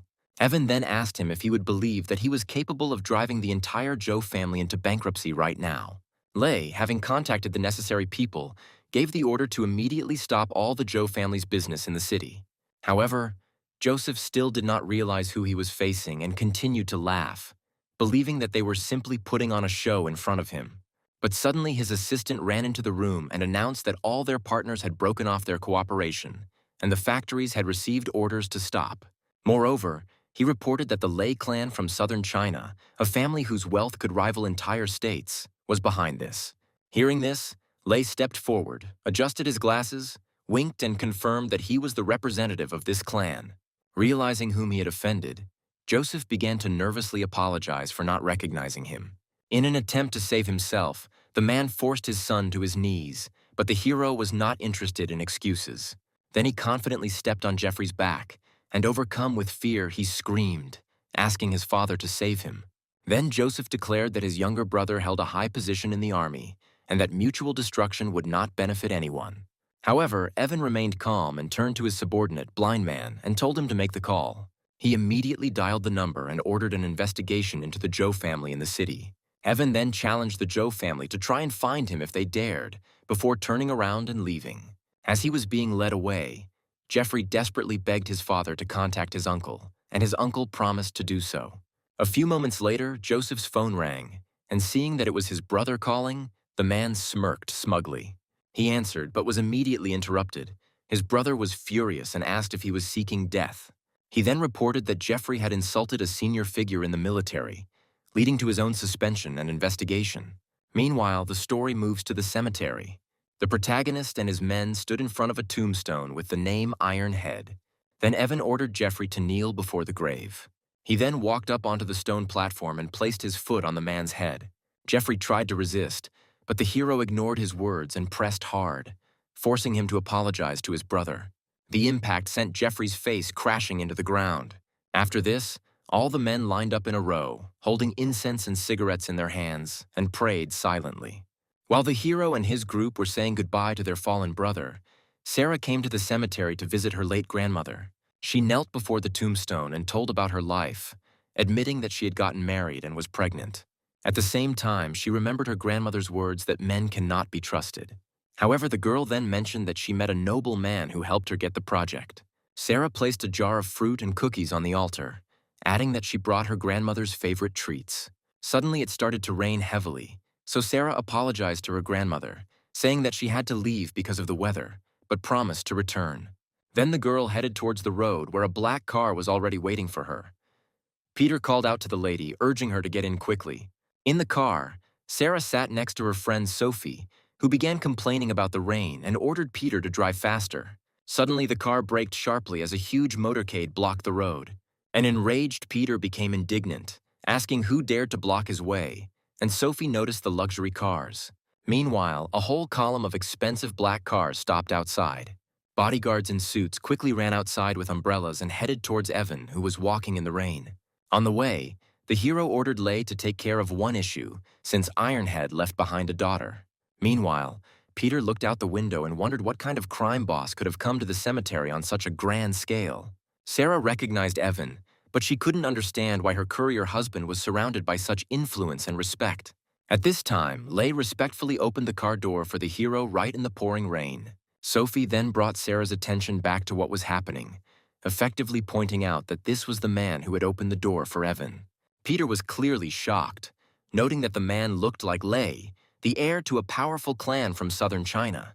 Already in his car, the protagonist ordered that they first head to Ironhead's house. Meanwhile, in another car, Sophie wondered why such an influential person could open the door for a mere courier. She suggested that Sarah call him, but she refused to do so, being sure that it could not be true. Sarah eventually decided that the heavy rain had distorted their perceptions and agreed to go back. Then Peter assured them that everything was arranged, that important person was already waiting to meet them. He promised that the day after tomorrow he would introduce Sarah to this influential man. The story then moved to a modest area of the city. An elderly man was sleeping on a bench when the hero's car stopped nearby. Evan and his 4 subordinates walked outside, confirming that they had arrived at the right address. The protagonist approached the sleeping man, woke him up and politely asked if Ironhead lived here. At first, the old man did not understand who was being talked about. Then the hero clarified that he was looking for a man named Chuck. Realizing who they meant, the elderly man pointed to apartment 326 on the third floor. When Evan's men entered the building, the old man sadly said that the deceased's house had already been taken over by his cousin and his wife. Meanwhile, the hero's group walked down the corridor and noticed a small child sitting alone on the floor. Lei realized that someone had dared to appropriate Ironhead's property, while Evan asked if it was Chuck's house. The girl, who had a bruise on her face, looked up timidly and said that her father was not at home and had gone to a faraway place. Then Lei realized that the person in front of them was Ironhead's daughter and was shocked. The hero stroked the child's head and asked why she wasn't inside, and she explained that her aunt and uncle didn't allow her to live in the apartment. She then pointed to a cardboard box in the hallway and said that her aunt told her to consider that box her new home. Hearing this, Lei became furious and outraged that his relatives had forced the child to live like a dog kennel. Enraged, he threw open the apartment door with force. Inside, there was a plump man and woman enjoying a sumptuous meal, and their sudden appearance shocked them. The fat man slammed his fist on the table and demanded to know who they were. Then the main character asked the question of when this house became their property. The man pointed at it and declared that the house was now his, then threatened to call the police if they did not leave. In response, the hero called him a monster and delivered a powerful knee blow to his stomach. The blow sent the man flying backwards, crashing into the dining table and scattering food. Meanwhile, Evan calmly held the girl's hand, protecting her, and ordered the smiling Buddha to teach them a lesson. Then the smiling Buddha and the ghost came forward with threatening smiles, flexing their fists. The first one dealt a powerful blow to the fat man, and he began to desperately beg for mercy. After the beating, the relatives began to ask for mercy. However, the hero ignored them and turned to the girl, asking her name. She looked up at him and replied that her name was Megan. Lei expressed concern, noting that the girl was in a pitiful situation and could die if left there. Then the main character leaned over to the child and invited her to move in with him and his uncles, and the girl agreed. Evan suggested that Lei be the one to raise her, but he panicked, saying that he didn't know how to take care of a child. At that moment, Megan tugged at the hero's jacket, looking at him with pleading eyes. Then Lei suggested that the girl call Evan her godfather. The girl immediately hugged the hero and happily called him godfather.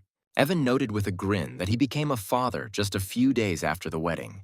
The next day, the main character took Megan to his apartment. He made breakfast for the girl and told her to eat more because he was going to take her to school later. While they were eating, the hero took a photo of the food and sent it to Sarah with a message inviting her to come home for dinner. However, the girl replied that she would not eat. Then he offered to bring her food, but she again refused and added that he should not look for her. Evan sighed heavily, noting her character. Meanwhile, the girl announced that she had finished eating. Then the hero smiled and said that he would change his clothes and take her to school. Soon, they arrived at the prestigious educational institution. In the hallway, the hero explained to the girl that Lei had enrolled her in this school. It was the best place in the area, so he encouraged her to study hard. They then entered the office where the director greeted them, addressing the hero as Sir. He introduced himself as Principal Dan and pointed to the woman next to him, introducing her as Emily's teacher. The teacher turned around, and it turned out that it was Emily, the same girl whom the main character had previously saved. She looked shocked to see him. She was delighted and basically exclaimed that it was really him. Then the girl noticed a little girl next to him and asked if she was his daughter. Evan stroked Megan's head and confirmed that the girl was his daughter. Principal Dan suggested that since Evan and the teacher knew each other, she should take the child to class, and Emily agreed. Then the protagonist said that he left Megan under her supervision because he needed to work. As they walked down the hallway, he waved goodbye. The girl waved back and said goodbye, addressing him as her godfather. Then Evan turned around with a warm smile and promised to pick her up after school. When he left, Emily asked Megan if he was her biological father, and the girl explained that he was her godfather. Hearing this, the girl smiled. She told Megan to be smart and took her to class.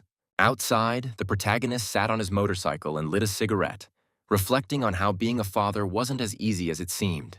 Suddenly his phone rang, and the woman on the other end of the line sharply called him a scoundrel and asked if he missed her. Evan was stunned and, addressing her as the eldest princess, asked how she got his number. Meanwhile, the red-haired woman, lighting a cigarette, declared that since he continued to be stubborn, she would have to come and soften him up. Evan tried to stop her, explaining that he was already married and his wife would be extremely unhappy with her appearance. Enraged, he began to say that she had threatened to interfere in his life, but before he could finish, the woman hung up. As a result, he didn't have time to say anything, as always. The next morning, the young man took his adopted daughter to school. As he was leaving, he decided to warn Sarah about the arrival of the eldest princess, not wanting to disturb the girl during her pregnancy. He wrote her a message warning her that if any woman came looking for him, she should be ignored. Evan lit a cigarette and noted with a sigh that women were difficult. After checking the schedule, he realized that one of the deliveries might be late and left in a hurry. By midday, his route had taken him to a wealthy area where he stopped in front of a huge mansion. After examining the impressive building, the young man noted to himself that it was truly a luxurious house. He rang the doorbell to announce food delivery. When the door opened, both froze in surprise. His wife, Sarah, stood before him. The hero smiled tensely and noted the coincidence. There was an event going on inside the house. Another woman asked Sarah who the person at the door was, and she replied that it was just a courier. Meanwhile, Evan handed the order to the woman. When she asked if they knew each other, he lied, saying that they were classmates. However, Helen was surprised since she also studied with Sarah but did not remember such a person. Then the hero invented the name John for himself and explained that he was an inconspicuous student, so they might not remember him. However, the man in the suit chuckled and noted that he too did not remember anyone with that name. He looked at the hero with disdain and wondered how their former classmate could turn out to be an ordinary courier. He then turned to Sarah, wondering why such an influential woman was communicating with the courier. He argued that the gap between the elite and the lower classes of society was too great, and that meeting such people only brought problems. To humiliate the hero, the man took out his wallet and handed him money as if he were a beggar. With a satisfied grin, he declared that couriers needed tips and that this amount would be more than enough for him. Evan held back his anger and accepted the bills, while the man asked why he hadn't left yet. Then the hero, smiling tensely, thanked him. At that moment, another girl asked if the pizza had arrived, and the man's face immediately changed. He addressed her as a goddess. However, the girl, who turned out to be Emily, ignored him and looked at the courier in surprise, exclaiming that it was really him. The main character greeted the teacher awkwardly. Then the girl enthusiastically explained to those present that she knew him and that he was her savior. She happily took his hand and invited him inside, but Evan tried to refuse, citing that he had other deliveries. However, the man intervened again and asked why they needed to detain the courier, which angered Emily, and she snapped back at him. Taking advantage of the moment, the hero apologized and left. Then the girl hurried after him, asking him to give her a ride, since she arrived without a car. The man immediately offered his Porsche, saying that the hero's motorcycle was too dangerous. Meanwhile, Sarah watched silently as her husband engaged in conversation with the beautiful teacher. The protagonist glanced at her, but the girl turned away and said that he could have given her a ride without asking her permission. Emily sat behind the hero on the motorcycle and said that she needed to get back to work. Soon after, they drove towards the school. After they left, the arrogant man smiled and invited Sarah to come inside and eat, but the girl abruptly refused. She stated that she had urgent business at the company and left immediately.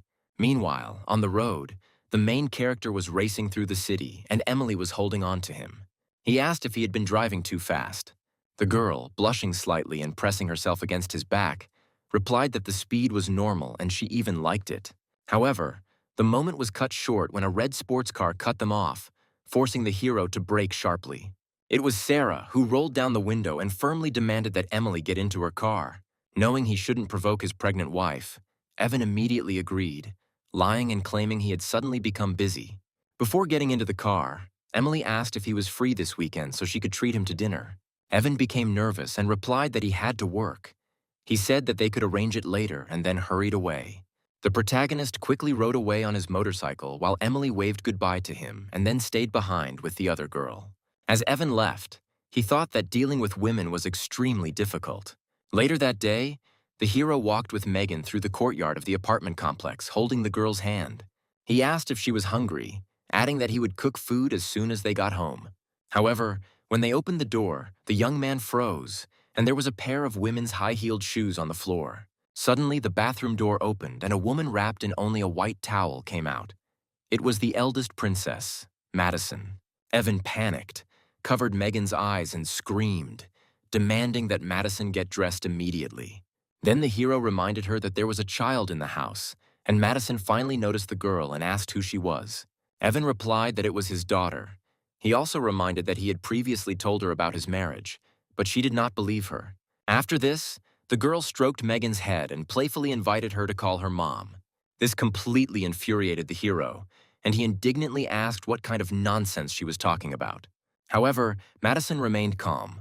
She leaned toward the girl and essentially explained that since this man was her father and she was his wife, that meant she was her mother. Realizing that arguing in front of the child was useless, Evan gave Megan her backpack and told her to go to her room and do her homework. When the girl left, the tension between them increased. While the hero was scolding the girl, she suddenly grabbed him and indignantly called him a scoundrel for marrying behind her back. Evan jumped back sharply, demanding to be more careful. Madison then tried to kick him in the head, asking if he missed her. Blushing with anger and embarrassment, the young man again demanded that she get dressed. She sat back down, crossing her legs, and said that he had dared to marry another woman, and that she would deal with him later. The hero covered his face with his hands, then handed her his jacket, begging her to stop and reminding her that he was married. Madison knew that he married Sarah because she was pregnant, and added that if she had known about it earlier, she could have given birth to his child herself. Trying to change the subject, Evan asked how long she planned to stay in town. The girl replied that she had two goals: to find him and to discuss a business deal with Lucas. Hearing this, the hero calmed down a little, because he realized that she was not looking for Sarah. Otherwise, his wife could have caused a scandal. He noted that he knew the woman she wanted to meet. However, Madison continued to tease him.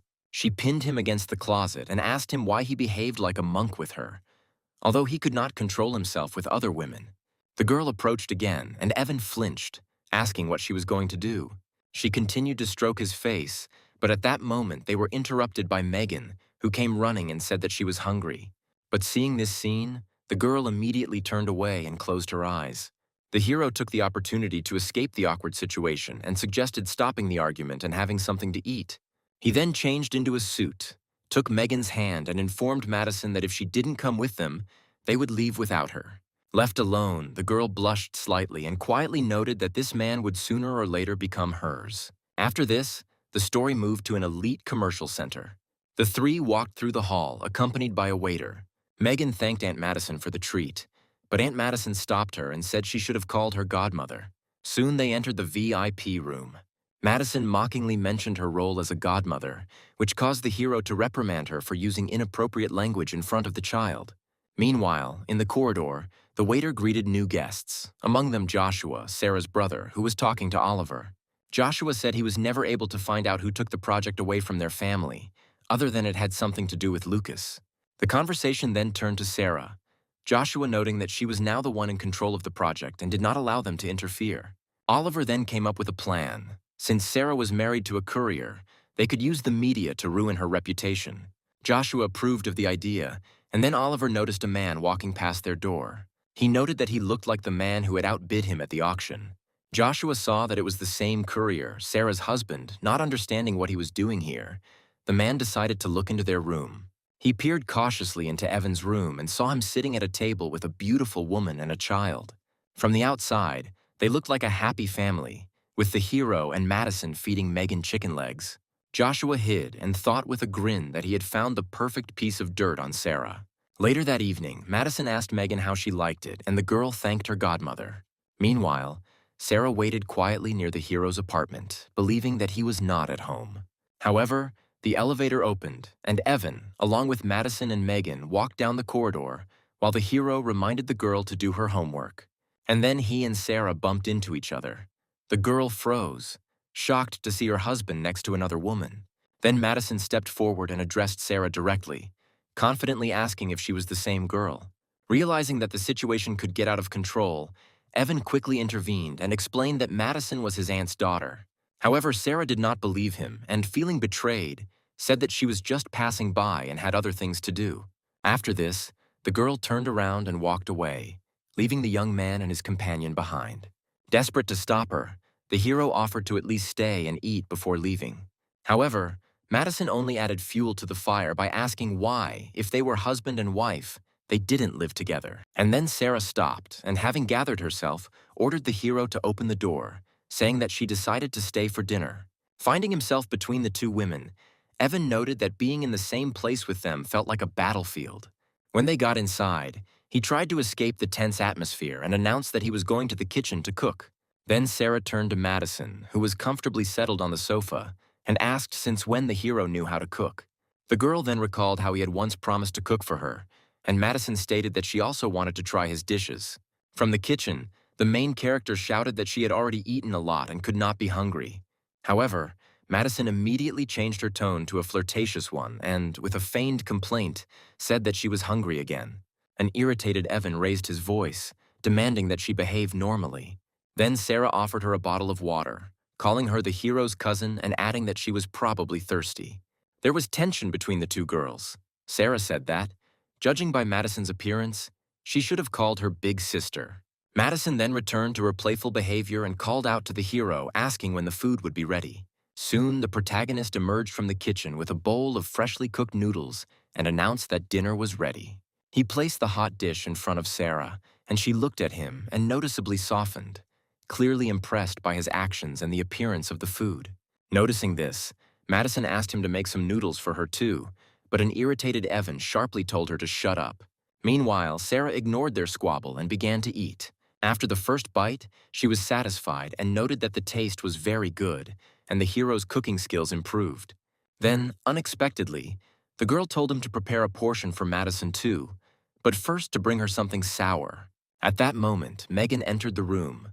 The girl announced that she had finished her homework and asked if she could read a story. Suddenly, Madison called her over, inviting her to come over to her mother and promising to read to her. Megan walked up and thanked her, calling her aunt, but the girl immediately corrected her, insisting that she call her mom. Stroking the child on the head, she even promised to buy her sweets if she agreed, but the girl again called her aunt. Then Sarah calmly intervened and asked her rival not to make the child's life difficult. Then she called Megan to her. She gently asked to be called Mom.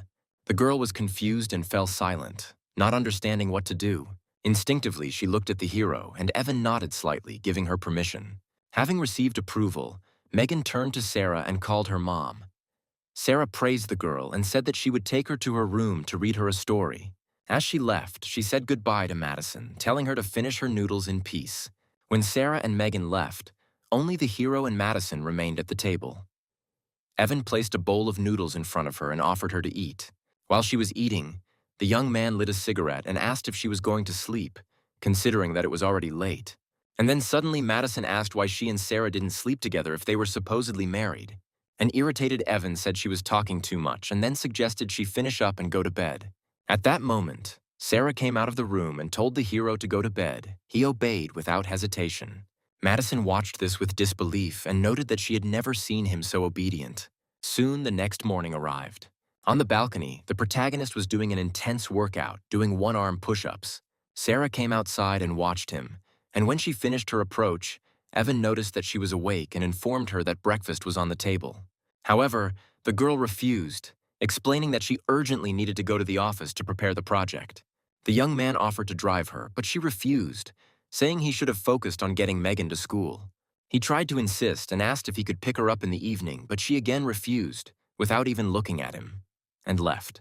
Watching her go, the hero smiled and thought that his wife had quite a strong character. Soon, Sarah received bad news. Someone paid dirty media to smear her, and her project was stopped by the authorities. Shocked, the girl asked how the project could have been stopped, and her interlocutor advised her to check the news link. The headline claimed that a member of the Sue family was allegedly in a relationship with a courier. Enraged, Sarah began to wonder who could be behind such a malicious attack. Meanwhile, Madison had already seen the news on her phone and told the hero that his wife was in trouble.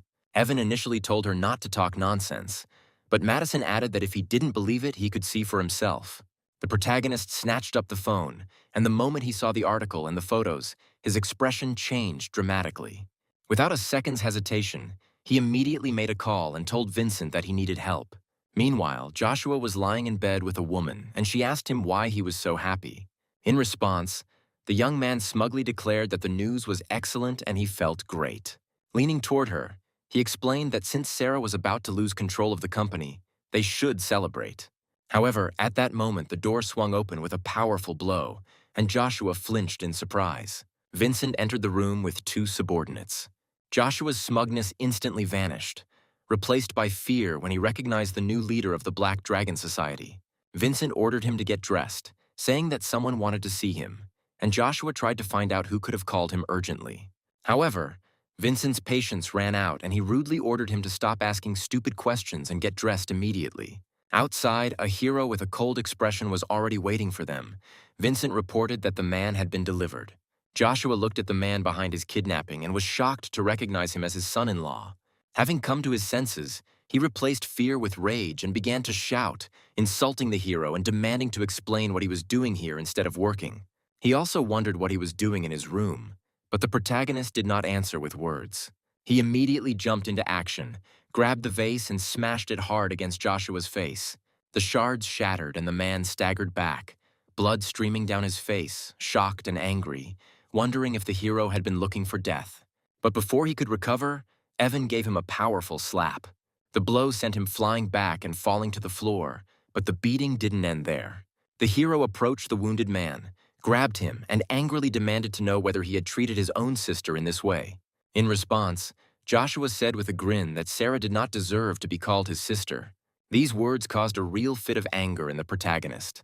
He called his enemy an inhuman creature. He then delivered a crushing blow that nearly knocked Joshua unconscious. And then he fell to his knees, but turned not to the hero but to Vincent, offering to pay him twice as much if only he would kill Evan. This enraged Vincent, who shouted at him for daring to disrespect his boss and kicked him brutally in the face.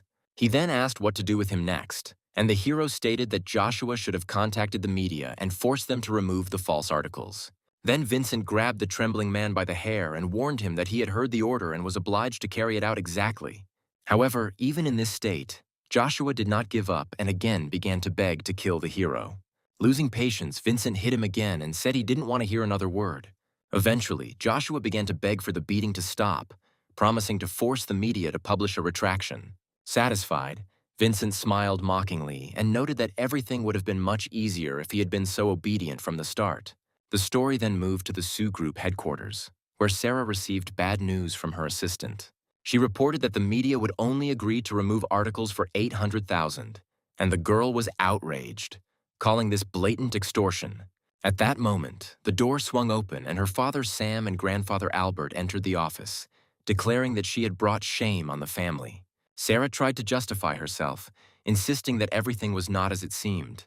But no one listened to her. Albert called her a homewrecker outright, and Sam added that he had already contacted Chairman Stella, who was on her way there. Then the girl jumped up and said that she knew perfectly well that someone had set her up, but her grandfather ignored her words. Sam stated that there was a way to resolve the scandal. They could work it out, but on the condition that she give up her powers. Sarah immediately understood that this was their goal all along, and Sam added that the project was supposed to be theirs from the start. Despite the pressure, the girl said they could forget about taking power from her because she had a clear conscience. Then her grandfather said that she was too naive if she thought that Stella would entrust such an important project to a man with a ruined reputation. He issued an ultimatum, saying that the honor of the Sioux family was at stake, and she had no choice but to hand over her powers. At that moment, Stella, the hero's assistant, entered the office. Upon seeing her, Sarah and her father immediately changed their tone and began to behave respectfully, greeting the chairman. Taking advantage of the moment, Sam began to apologize vigorously, and Sarah promised that she would find a way to quickly resolve the situation. However, her grandfather responded mockingly, saying she would have to pay millions to silence the media. Then Stella handed her the tablet and informed her that all the negative articles in the media had already been dealt with. The girl took the device, completely confused, wondering how the problem could have disappeared so quickly. Her father and grandfather were also shocked when they checked their phones to find that the posts had indeed been deleted. However, the grandfather refused to give in and turned to Stella, arguing that despite everything, Sarah had already proven that she was a problem. However, Stella abruptly interrupted him and said that her boss came to the Sioux family solely for the sake of cooperating with Sarah. Sarah, still trying to process how quickly everything had happened, called out to her and asked her to wait. Intrigued by the mysterious, powerful man who had helped her, Sarah asked if it was possible to meet her boss. Stella, with a mysterious smile, explained that she could not make such a decision because her boss's character was unpredictable. Then she cleared her throat and left, leaving her alone with her depressed father and grandfather, who, in turn, also headed for the exit. As he left, her father warned Sarah not to relax, and Albert added that the family business was falling apart in her hands. After they left, Sarah sat down and continued to ponder who could have resolved the media issue so quickly. And then her face changed from shock. The news reported that the courier involved in the scandal had been fired from his job. Meanwhile, the story moves to a food delivery center. The hero rode there on his red motorcycle, unaware of what was happening. He greeted his colleagues and asked his overweight friend to borrow his power bank because his phone was dead. However, his comrade looked at him with amazement and said that he had made the news. Evan dismissed it as boring rumors, but his colleague stated outright that he had been fired. Confident, he grinned and wondered who had dared to fire him. At that moment, a man in a suit appeared, whom the couriers greeted as their boss. Approaching the hero, he reported that due to the negative impact of the scandal on the company, a decision had been made to fire him. The protagonist objected, stating that the news was false and the media had already published a refutation. The boss tried to soften the situation by explaining that he had no authority to overturn the decision made by the parent company. As a gesture of goodwill, he offered to help him find a new job, mentioning that his brother was a manager at a security firm. The man then gave him advice that although it was common for men to be attracted to women, they should rely only on themselves. When the hero left, his colleagues said they would miss him, but couldn't resist making jokes, advising him to be more modest at his new job. The protagonist just smiled, thanked them, and offered them cigarettes. At that moment, a female voice was heard asking if there was someone named Evan there, which surprised those around. Suddenly, Emily appeared behind the couriers, clearly pleased to have found Evan. The hero was surprised to see the teacher here. She explained that she couldn't reach him because his phone was switched off, so she asked a friend to find out where he worked. The young man asked if she needed anything, while his colleagues watched what was happening with great interest. Emily said that her father wanted to see him, and since the place was not suitable for conversation, she suggested going somewhere else. Since the hero was about to leave anyway, he agreed. When they left, Evan's former colleagues began to speculate that such a girl might be looking for him to become her kept man. However, their conversation was interrupted when the boss suddenly kicked the overweight man from behind and yelled at them to get back to work. Soon their attention was drawn to a black car that had pulled up. The couriers were surprised, wondering why so many luxury cars had been arriving at their modest company recently. Madison got out of the car and asked where she could find Evan. The two men were literally captivated by her beauty and, embarrassed, asked who she was to him. The girl claimed that she was his wife and had come to take him home. This statement shocked the couriers, and they could not believe that Evan had another beautiful wife. Having come to his senses, the plump man said that the hero had just left with another girl and pointed out the direction. Madison crossed her arms and said with irritation that this scoundrel really knew how to run away quickly. Meanwhile, the hero was driving through the city, and Emily was sitting behind him and showing him the way, asking him to turn left soon. They soon arrived at the White Tiger Martial Arts School. Evan noted that the hall was quite large. When they entered the yard, the girl reported that her father was upstairs. Inside, they were met by a muscular man, Henry, who was surprised to see Emily. She explained that she had brought Evan to her father, and the man looked at the hero and assumed that he was a new student. However, Emily quickly clarified that the young man was not a student, but a new instructor her father had just hired. Hearing this, Henry smirked contemptuously. Looking at the hero, he began to mock his thin physique. Emily immediately admonished the man, telling him to watch his behavior, and stated that they were going up to see her father. However, Henry tried to block their way. He tried to charm the girl by offering her 2 tickets to the concert. However, Emily declined, saying that she already had plans for the weekend with Evan. The girl then led the young man to the stairs, leaving Henry standing behind with a gloomy and furious expression on his face. As they walked up the stairs, they held each other's hands. Left alone, Henry clenched his fist in rage and promised to destroy the man who tried to take the girl away from him. Already on the 2nd floor, Emily announced her arrival to her father, who at that moment was sitting at the tea table with another man.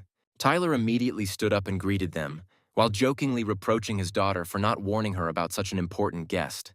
Then the man turned to the hero, shook his hand, and invited him to sit down. The moment they shook hands, Tyler felt a powerful energy coming from Evan, which confirmed the level of his skills. Impressed, he remarked on his considerable strength, and the protagonist humbly accepted the praise. After this, the owner introduced the hero to his interlocutor, Leo, explaining that it was this young man who saved his daughter's life. Getting down to business, Tyler offered Evan a job as an instructor at their school and added that he would give him 5% of the company's shares in a year.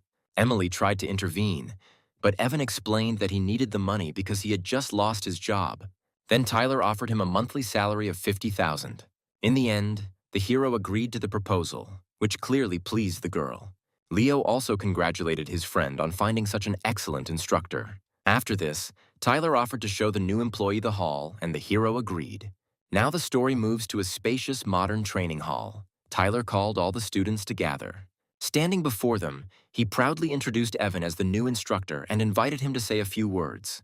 However, the students were not impressed and began to whisper, noting that his physique did not look like that of the master.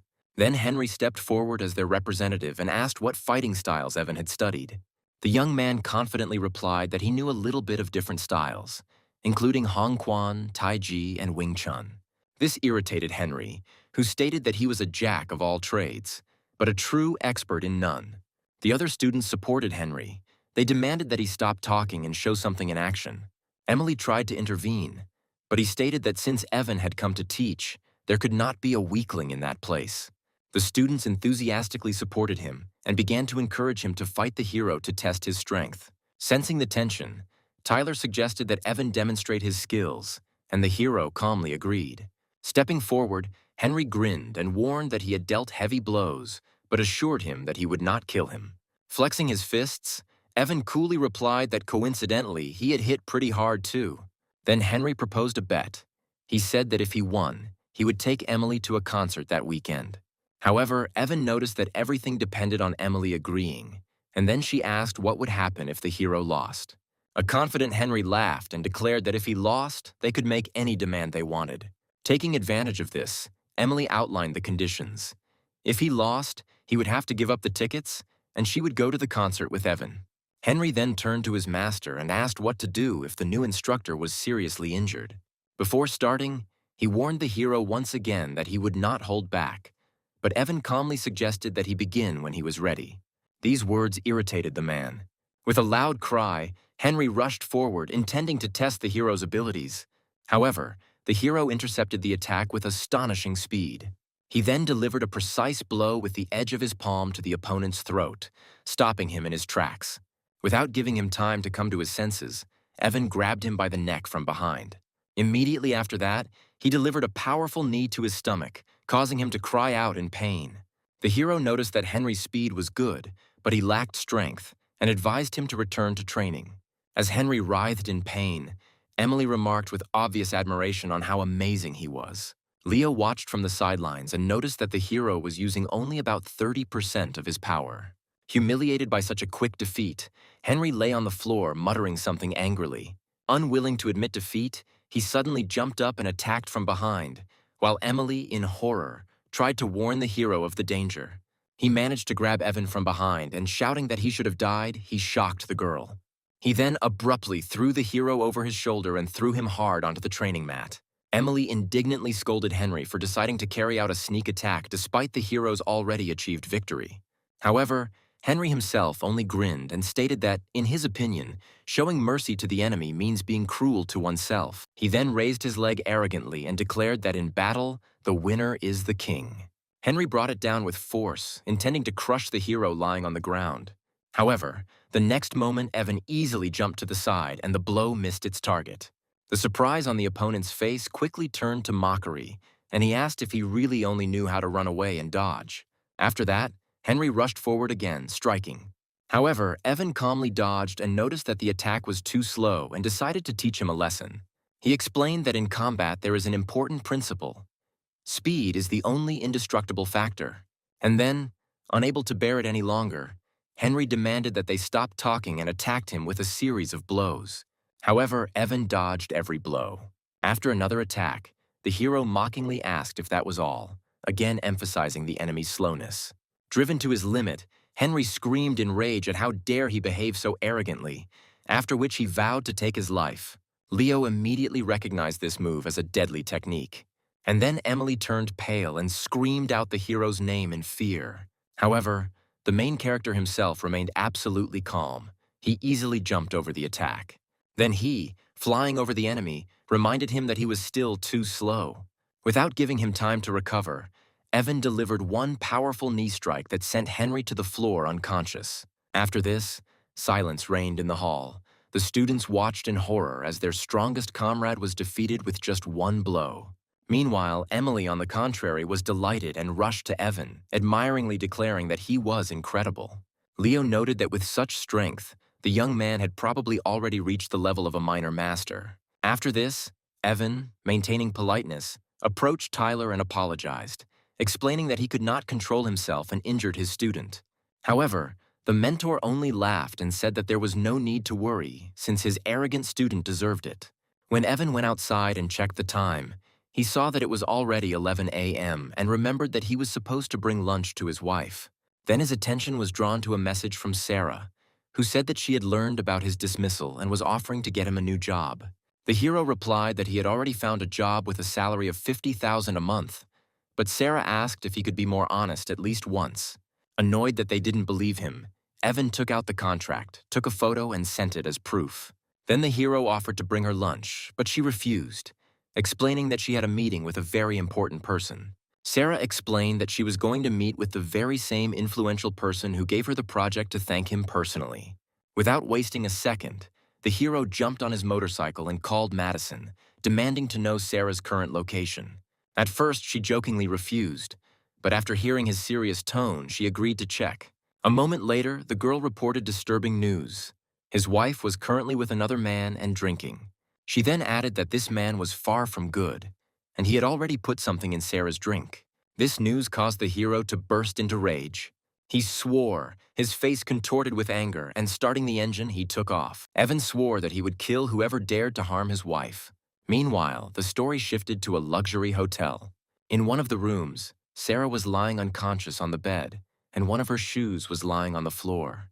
Peter stood nearby, smiling smugly, and announced that since the girl had refused alcohol, he had mixed something into the water. Rubbing his hands, the man said that now she would not be able to leave him. He then took out his phone, intending to film it all, thinking that despite her pride, she still ended up in his bed. He intended to use the recording for blackmail, imagining how her courier husband would die of anger upon seeing it. However, at that very moment, there was a deafening roar, and the door of the room was knocked down by the main character. Enraged, Peter shouted, wondering who was there, and indignantly asked if the newcomer hadn't seen the Do Not Disturb sign. The man then turned around and saw Evan standing in the doorway, his gaze riveted on what was happening. However, seeing his wife unconscious on the bed, the hero became filled with rage and called the man standing in front of him a beast. Without saying a word, the young man rushed forward. He delivered a powerful slap to Peter. He flew across the room and crashed hard into the wall. Despite his dizziness, Peter tried to resist. Then he delivered a clumsy blow, but Evan easily dodged the attack. The hero then responded with an elbow strike to the opponent's back. Peter fell to the floor from the blow. Lying on the floor, he mentioned his family's name and begged the hero to stop, offering money and saying that his grandfather Lucas would kill Evan. However, despite the beatings, the man's arrogance did not disappear. Spitting blood, he threatened to destroy Evan's entire family. However, the hero remained unperturbed. He put his foot on Peter's head and said that he should worry about himself. Peter then began to beg even more desperately, offering any amount and promising $1,000,000 yuan, but Evan only increased the pressure. At this point, Sarah began to come to her senses on the bed and complained that she was very hot. Seeing his wife's condition, the hero delivered another furious kick to Peter's face. After this, the hero approached his wife, helped her sit up and tried to calm her down. Meanwhile, Peter, leaning against the wall, called his grandfather in desperation, asking him to save him from the man who was trying to kill him. However, as he pleaded into the phone, a large shadow loomed over him. The man looked up and was horrified to see Evan, who immediately kicked the phone out of his hand. Soon they moved to another hotel room, where the hero was sitting calmly in a chair, and the beaten Peter was kneeling. A moment later, Lucas entered the room, approaching Evan with the utmost respect and addressing him as a young master. Taking a drag on his cigarette, the hero asked if this man was his grandson. Then Peter pointed at Evan with a trembling hand and demanded that his grandfather order the man's death. Clinging to the old man's leg, the beaten man said in disbelief that he couldn't believe he had come alone. However, Lucas became furious and shouted, asking if his grandson really wanted to kill him, and hit him with his cane. When Peter continued to scream, still blaming the courier, his grandfather hit him again and ordered him to shut up. After this, the old man turned to Evan and asked what he wanted to do with this bastard. Hearing his grandfather call the man young master, Peter finally realized the seriousness of the situation and was horrified. Meanwhile, Evan took a final drag on his cigarette and reminded Lucas that he knew the rules of their organization very well. Then the old man pronounced the law: whoever defiles women must be punished by castration. After this, the hero gave the final order, ordering him to carry out the punishment himself. Trembling, Lucas lifted the heavy cane. Despite the young man's desperate cry, he brought it down with all his might, fulfilling the sentence. A painful scream echoed throughout the hotel and woke Sarah up. The girl sat up, not understanding how she ended up there. At that moment, the door swung open and her best friend, Sophie, ran into the room. She explained that she had previously asked her grandfather about the meeting and found out that Peter had lied and did not know any important person at all. Realizing that Peter had not had time to do anything, she suggested that they leave immediately, and Sarah agreed. As they began to rise, the friend noticed a small dark bead with a gold pattern on the sheet and asked what it was. Sarah picked it up, and then the girls realized that the object looked familiar and suggested that it might have been left by whoever saved her.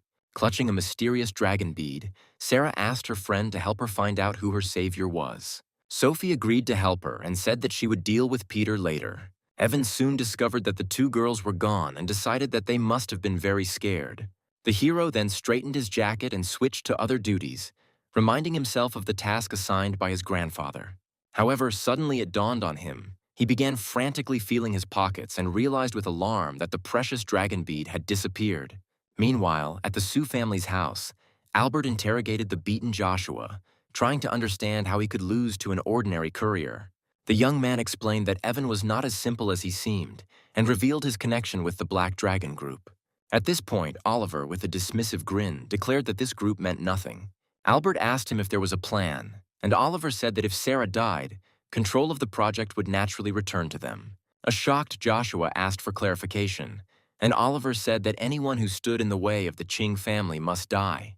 Joshua then revealed that he knew Sarah was returning home at 8 p.m. and suggested sending an assassin to kill her. Obsessed with revenge, Oliver added that it was also necessary to get rid of the courier and as quickly as possible. Joshua then declared that he would organize the assassination attempt that very night, since he could not wait another day for his revenge. Later that day, Evan brought his adopted daughter Megan to the apartment. Madison was already waiting for them inside, so the main character told the girl to do her homework while he prepared dinner. With a warm smile, Madison offered to help the child with her homework, introducing herself as her godmother. While the girl was busy, Evan worried about Sarah, believing that she was probably very frightened by the events of the day. He then texted her, saying he had cooked her favorite dishes and could bring them over, but Sarah said she would eat at home. At that moment, his phone rang, and when Evan answered, he was surprised to find that it was Sarah's brother, Joshua, on the other end of the line. He admitted that he had done wrong and invited the hero to a family dinner that evening to settle their differences. The man then asked if Evan could come before 8 in the evening, and he agreed. But Evan found it strange that Joshua had become so reasonable, and he couldn't shake the feeling that something was wrong. A little later, he was already racing through the city on his red motorcycle, thinking that he would make it on time. Having approached the intersection, he stopped at the pedestrian crossing. Suddenly, he noticed a woman with her little son crossing the road. Suddenly, a black car rushed towards them at high speed. And then Evan saw that a police car was chasing this car. Annoyed by the reckless driving, the hero thought that the driver must be looking for death. However, the car did not stop. It swerved sharply and screeched to a halt right behind the mother and child. The door suddenly swung open and a large, bald man came out. Suddenly, he grabbed the frightened boy, who screamed for his mother. The woman screamed in horror, demanding to know what he was doing. The kidnapper forced the child into the car, while the mother desperately pleaded for help and asked for her son to be released. Evan watched the scene unfold, trying to comprehend that a child had just been kidnapped right in front of him. However, then the black car suddenly took off. Then the hero came to the conclusion that the kidnappers were unlucky to encounter him and rushed in pursuit. The motorcycle roared as the young man raced after the black van. When he drew level with them, he heard the driver say irritably that he was looking for death. Ignoring him, Evan responded by kicking the car's body. However, the kidnapper told his partner to ignore him, reminding him that the police were already catching up and the main thing was to escape. The driver finally promised to deal with him later and increased his speed. However, the hero was not going to let them go. Evan thought they were being stupid by actually challenging him. He maneuvered masterfully, pulled ahead and forced the driver to make a sharp turn. He swore and soon lost control. As a result, the car crashed straight into the wall. When the van stopped and began to smoke, Evan parked the motorcycle and calmly walked up to it. He mockingly told the man that he would hardly be able to escape now. The enraged driver got out of the car with a knife and rushed to attack. However, the main character easily dodged the attack. Then he instantly appeared behind him and delivered a precise blow to the neck. The kidnapper lost consciousness and collapsed to the ground. After this, Evan stood at the open door of the van where the frightened boy was and told the child that his mother would be there soon. At that moment, the second bald kidnapper got out of the wrecked car and tried to escape. Evan watched him go, wondering if he really thought he could leave. Soon the hero drove the criminal into a narrow alley where he found himself trapped. The chase continued. The kidnapper broke into a residential building and Evan followed him. They ran up the stairs and down the corridor. And then suddenly the criminal disappeared into the room at the end. The protagonist followed him in, but found the room empty, so he said that he had apparently decided to play hide and seek. At that moment, his gaze fell on the naked legs of the woman lying on the bed. With a seductive smile, she motioned him closer, holding a whip in her hand and saying that she was ready to take care of him. Meanwhile, the bald kidnapper, hiding behind the door, tried to slip away unnoticed. At the same time, the girl got out of bed, approached Evan and said that she did not understand why he was not happy with her proposal. She tried to block his way with her foot, offering her services at a discount. However, irritated, the hero pushed her away and said that he had not come for this, ordering her to move away.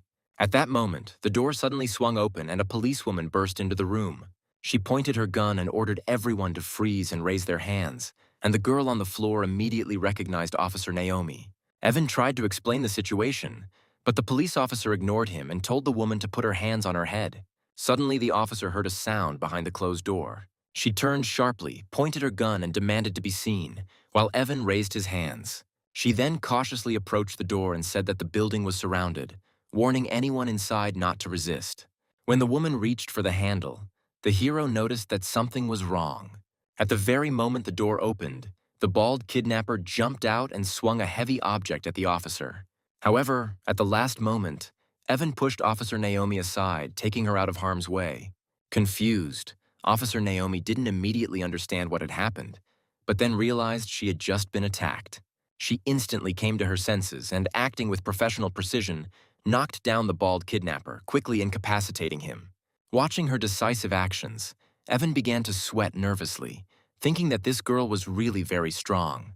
Meanwhile, the officer held the criminal and reported over the radio that she had 2 suspects under her control.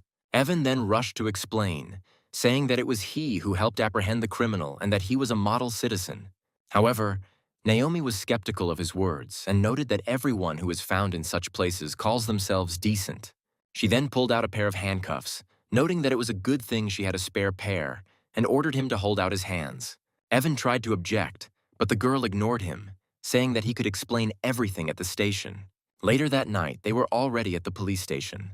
Evan, still handcuffed, asked the officer for water. In response, Naomi sarcastically asked if he considered the plot his home. At that moment, a senior officer entered the room and praised the girl for a job well done. He then looked at Evan and asked who he was, and the girl stated that the man was a client of a prostitute. However, another officer said that the man's name was Evan and he was definitely not a criminal, and the rest of the staff were shocked. The leader then ordered Naomi to immediately remove his handcuffs, and the embarrassed girl complied and freed him. Evan rubbed his wrists and looked at the officer, noticing that he was telling the truth. Then he quietly said that she only had strength, but lacked intelligence. Hearing this, the girl flared up with anger and demanded that what was said be repeated. However, the hero ignored her, checked his phone and panicked. Realizing that he was late, the young man hastily left the station. When he disappeared, the girl promised that she would get even with him. Once in the taxi, Evan began to rush the driver, explaining that he was in a hurry, but the driver replied that you can't drive faster in the city. Then the main character took out an impressive wad of money and offered 1,000 yuan for speeding up. It worked. The driver stepped on the gas hard and told him to hold on tight. Meanwhile, in another part of the city, A huge fire was raging, and a large house was engulfed in flames. Evan's taxi arrived there soon after. As he walked out, he froze when he saw the burning building and realized that it was the Sue family's house where he was supposed to go for dinner.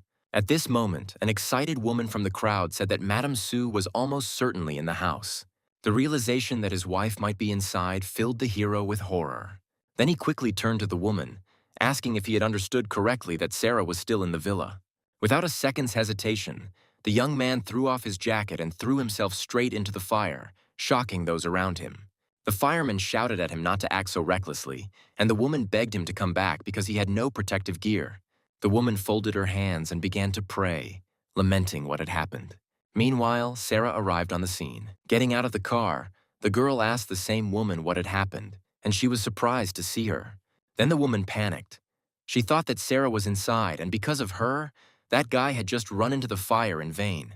Confused, Sarah asked which young man they were talking about and if there was anyone else left inside. The woman quickly explained that the tall man, hearing that she was supposedly inside, took off his jacket and threw himself into the fire.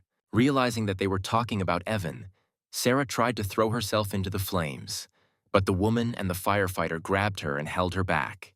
The woman standing nearby continued to pray and gloomily noted that the fire was so strong that not even bones would remain. While firefighters were battling the fire, grief-stricken Sarah collapsed to the ground. She kept calling for her husband, wondering how he could leave her, and suddenly a figure jumped out of the second-floor window of the burning house. It was Evan. He landed with his clothes still smoldering, and firefighters rushed to him with fire extinguishers and quickly put out the fire. The hero cursed and complained about how hot it was inside. Seeing that he was alive, Sarah screamed his name in relief and rushed towards him. The girl hugged him tightly, calling him a fool and saying that he seemed to be seeking death. Clinging to him and crying, she asked what she and their child would do if he died. Evan hugged her, stroking her hair and trying to calm her down, telling her that he was okay. However, Sarah pulled away, still upset, and lightly hit him in the chest, saying that she didn't understand whether it was worth risking her life. The girl then examined him, trying to find injuries, while a woman standing nearby suggested that he go to the hospital. Afterwards, they watched together as firefighters put out the flames, and Evan wondered how the fire could have started so suddenly. His expression turned cold, and he soon came to the conclusion that Joshua was behind what happened. Deciding that there was no point in delaying, he told Sarah that he would take her home, and she agreed, carefully throwing a shawl over his shoulders. Later that night, Evan asked if her brother Joshua had really invited her to that dinner. Sarah confirmed this and explained that unforeseen circumstances had arisen along the way which had delayed her. She said that she had installed surveillance cameras in the house, and if the recording confirmed his guilt, she would personally send him to prison. Faced with irrefutable evidence, Sarah gritted her teeth and promised to make her brother pay. Evan tried to calm her down, reminding her that she was a mother, and suggested they eat first, promising that they would deal with it tomorrow. However, the girl, still seething with anger, clenched her chopsticks and said that she would not forgive them. The next morning, Evan rode his motorcycle to the White Tiger Martial Arts School for his new job. As he was about to park, a small red sports car suddenly braked sharply right in front of him. A young girl with short brown hair looked out of the window and apologized with a smile, explaining that she was new to driving. However, her smile instantly disappeared, replaced by shock when she recognized him. It was Officer Naomi. Evan greeted her, remarking on what a coincidence it was and saying that it was as if she had run into him again on purpose. Then the girl got out of the car and asked what he was doing there. The hero replied that he worked there. Looking at him suspiciously, she noted that she was a student at this school and came here every week, but she had never seen him. Evan then explained that he had only started working yesterday, and when they walked inside, the two students respectfully greeted him as a master. Upon hearing this, Officer Naomi looked at him with disbelief, saying that she did not understand how he could be a master at all. The girl said indignantly that she could not believe that the man she had arrested so easily could be a master. As Evan turned to leave, she challenged him to a fight, stating that she didn't believe in his title and wanted to test it. Coming closer, the girl warned him not to look at her like that, but the hero calmly replied that he did not fight with women. Ignoring the refusal, Naomi rushed to attack, but he easily dodged. Then Evan said that he would fight with one hand behind his back, but if she lost, she would have to run in front of him naked. The enraged girl called him a pervert and delivered a powerful kick to his head. However, the hero easily blocked the blow with one hand. With a slight grin on his face, he mockingly said that this was not enough. After that, he pushed her leg away and she retreated, again taking a fighting stance. A look of determination lit up Naomi's eyes. She went on the attack again, throwing a high kick, but Evan easily dodged it, ducking. He mockingly asked if that was the limit of her capabilities, and said that perhaps she only became a police officer thanks to her connections. Insulted by his words, Naomi ordered him to shut up. She dealt him another powerful blow. However, Evan easily jumped back and warned that if she didn't have any serious moves, he would start to fight back. However, the girl did not back down, and telling him not to get cocky, she rushed into the attack again. Naomi even managed to land her fist on his chin. However, the hero immediately counterattacked. He grabbed her hand. Then he pulled it towards himself and turned it around. Evan locked her in a hold, pinning her arms behind her back and holding her body close to his. Completely immobilized and embarrassed, Naomi called him a pervert and began to struggle, demanding that he let her go. Then Evan let go of her and she staggered forward, a look of shock and humiliation on her face, barely holding back tears. Then the hero calmly asked her if she admitted defeat, and the girl admitted that his skills were superior. Then Evan reminded her of their bet with a sly smile, and to his surprise, she agreed to the terms, saying it was just a jog. Panicking, the young man hastened to declare that he was joking and should not be taken seriously. However, Officer Naomi firmly stated that a martial artist is obliged to keep his word. She grabbed the zipper of her jacket and unzipped it, saying that she would show him everything. Completely at a loss, Evan closed his eyes and exclaimed that he was a married man. After this, the hero quickly ran up the stairs, saying that he had other things to do.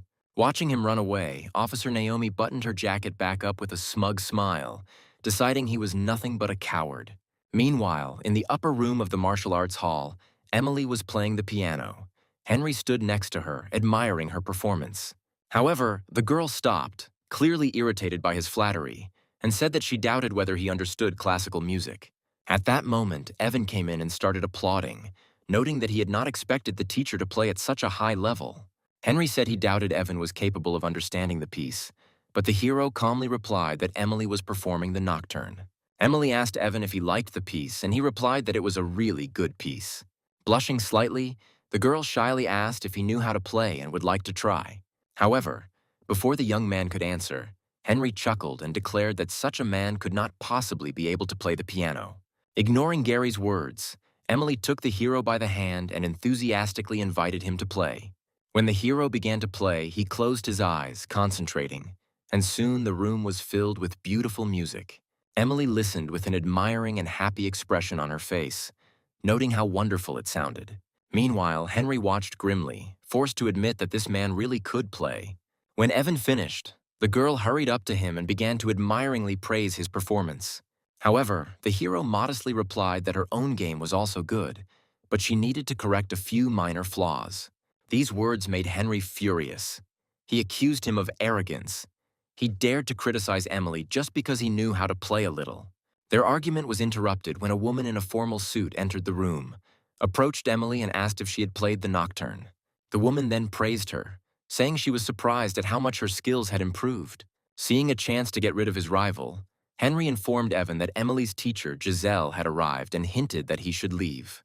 Then the hero agreed and headed for the exit. But at that moment, Emily clarified that it was actually Evan who was playing. As the young man approached the door, Giselle looked after him thoughtfully. She called out to him and asked if he was Professor Evan, but the hero said that she had confused him with someone else. Emily watched the whole thing with bewilderment, while Henry dismissed the idea, saying that he couldn't be a professor. However, the woman ignored his words and introduced herself as Giselle, explaining that she had once studied with him at the Berklee College of Music. Upon recognizing her, Evan confirmed that he did indeed remember her, but then apologized, saying that he had to go home to cook. After he left, Giselle explained that Evan was a professor emeritus at Berklee and that whenever he lectured, the room was packed. This news left Henry in complete shock. He began to stutter, unable to believe what he had heard. However, the mentor firmly stated that she could not be mistaken, since she would never forget his unique musical style. She then turned to Emily and asked why she needed another teacher when she had such an outstanding person nearby. Meanwhile, Sarah was having lunch when Evan came in with food. She asked him why he had come, reminding him that she had asked him not to bring her lunch. The girl then asked how his new job at the martial arts gym was going, and he replied that everything was going well. Suddenly his phone rang. Seeing that it was his grandfather calling, the main character went to the window to answer. The old man scolded him for taking a job at a martial arts gym when he was supposed to keep a low profile. Then his grandfather threatened to send his older sister to deal with him, and Evan, frightened, rushed to justify himself. However, the old man ignored his words and ordered him to find a stable job that didn't involve fighting, and the hero reluctantly agreed. Then his grandfather gave him a new task. A group of thieves known as Qianren stole a Buddha head from the museum, and Evan's task was to retrieve the artifact. The old man added that Qianren is an extremely dangerous and unpredictable organization. He also reminded Evan that he must continue searching for the girl with the same phoenix bead his sister gave him. After the conversation, the hero thought that he had to find this bead as soon as possible, otherwise he would have serious problems with his grandfather. Noticing his serious expression, Sarah asked if everything was okay, but Evan simply said that he had an appointment that afternoon. She asked him to be careful when he was about to leave, and he agreed, after which he left the office. That same day, Evan rode his motorcycle to an elite residential complex for his new job as a security guard. There he met the manager and introduced himself as a man recommended by his former boss. While the hero was waiting, a guard approached him, recognizing him as the courier from the news related to the Su family case. Evan tried to deny it, but the man was sure of his own. Soon other guards gathered around and began questioning him. One of them continued to insist that he was that very man. He offered the hero a cigarette and began to persuade him to tell the details. Evan then said that he was married to the daughter of the Su family, but her relatives did not approve of him because he was poor and were trying to smear him through the media. However, the guards did not believe him, wondering why he was working as a security guard if he was married to such a rich woman. Then the head security guard told him to stop bragging and said that Sarah had bought an apartment in the complex and was currently renovating it. This information shocked Evan. The others began to mock him, noting that if he really were Sarah's husband, he would have known about the purchase of the apartment. At that moment, Sarah's red sports car drove up right to them, and the head security guard immediately greeted her. Annoyed that Evan was just standing there, he told him to go to President Su. Then Sarah got out of the car and asked why he wasn't at the martial arts gym. The young man explained that circumstances had arisen due to which he had to quit his job, and then the girl told him to go with her. As Evan followed Sarah, the guard watched them with a smirk and said that he expected an interesting sight. However, before leaving, the hero discreetly showed him the middle finger. Sarah asked how long he planned to deceive her, and Evan explained that he had recently found out about the apartment and asked why she had moved out. In response, the girl irritably said that some unknown woman had appeared at his house, which made it impossible for her to stay there. Sarah then said he should quit. Evan tried to object, but she offered him the position of personal driver. Besides, he lost his previous job because of her, so Sarah felt responsible and told him to get ready in the morning. In response, the hero only wondered if it was possible that he was now being supported by his own wife. The next day, Evan took Sarah to the Sioux Group headquarters. He drove up to the entrance and opened the door for her. The girl said that she had arranged a small office for him upstairs. As they walked towards the building, two guards saluted President Su. One of them, watching them, thought with a grin that their relationship was clearly not ordinary. Meanwhile, in one of the offices, the manager mentioned layoffs and said that Lily's life would be difficult if she lost her job. The girl admitted that she really needed the job but refused to fulfill his request.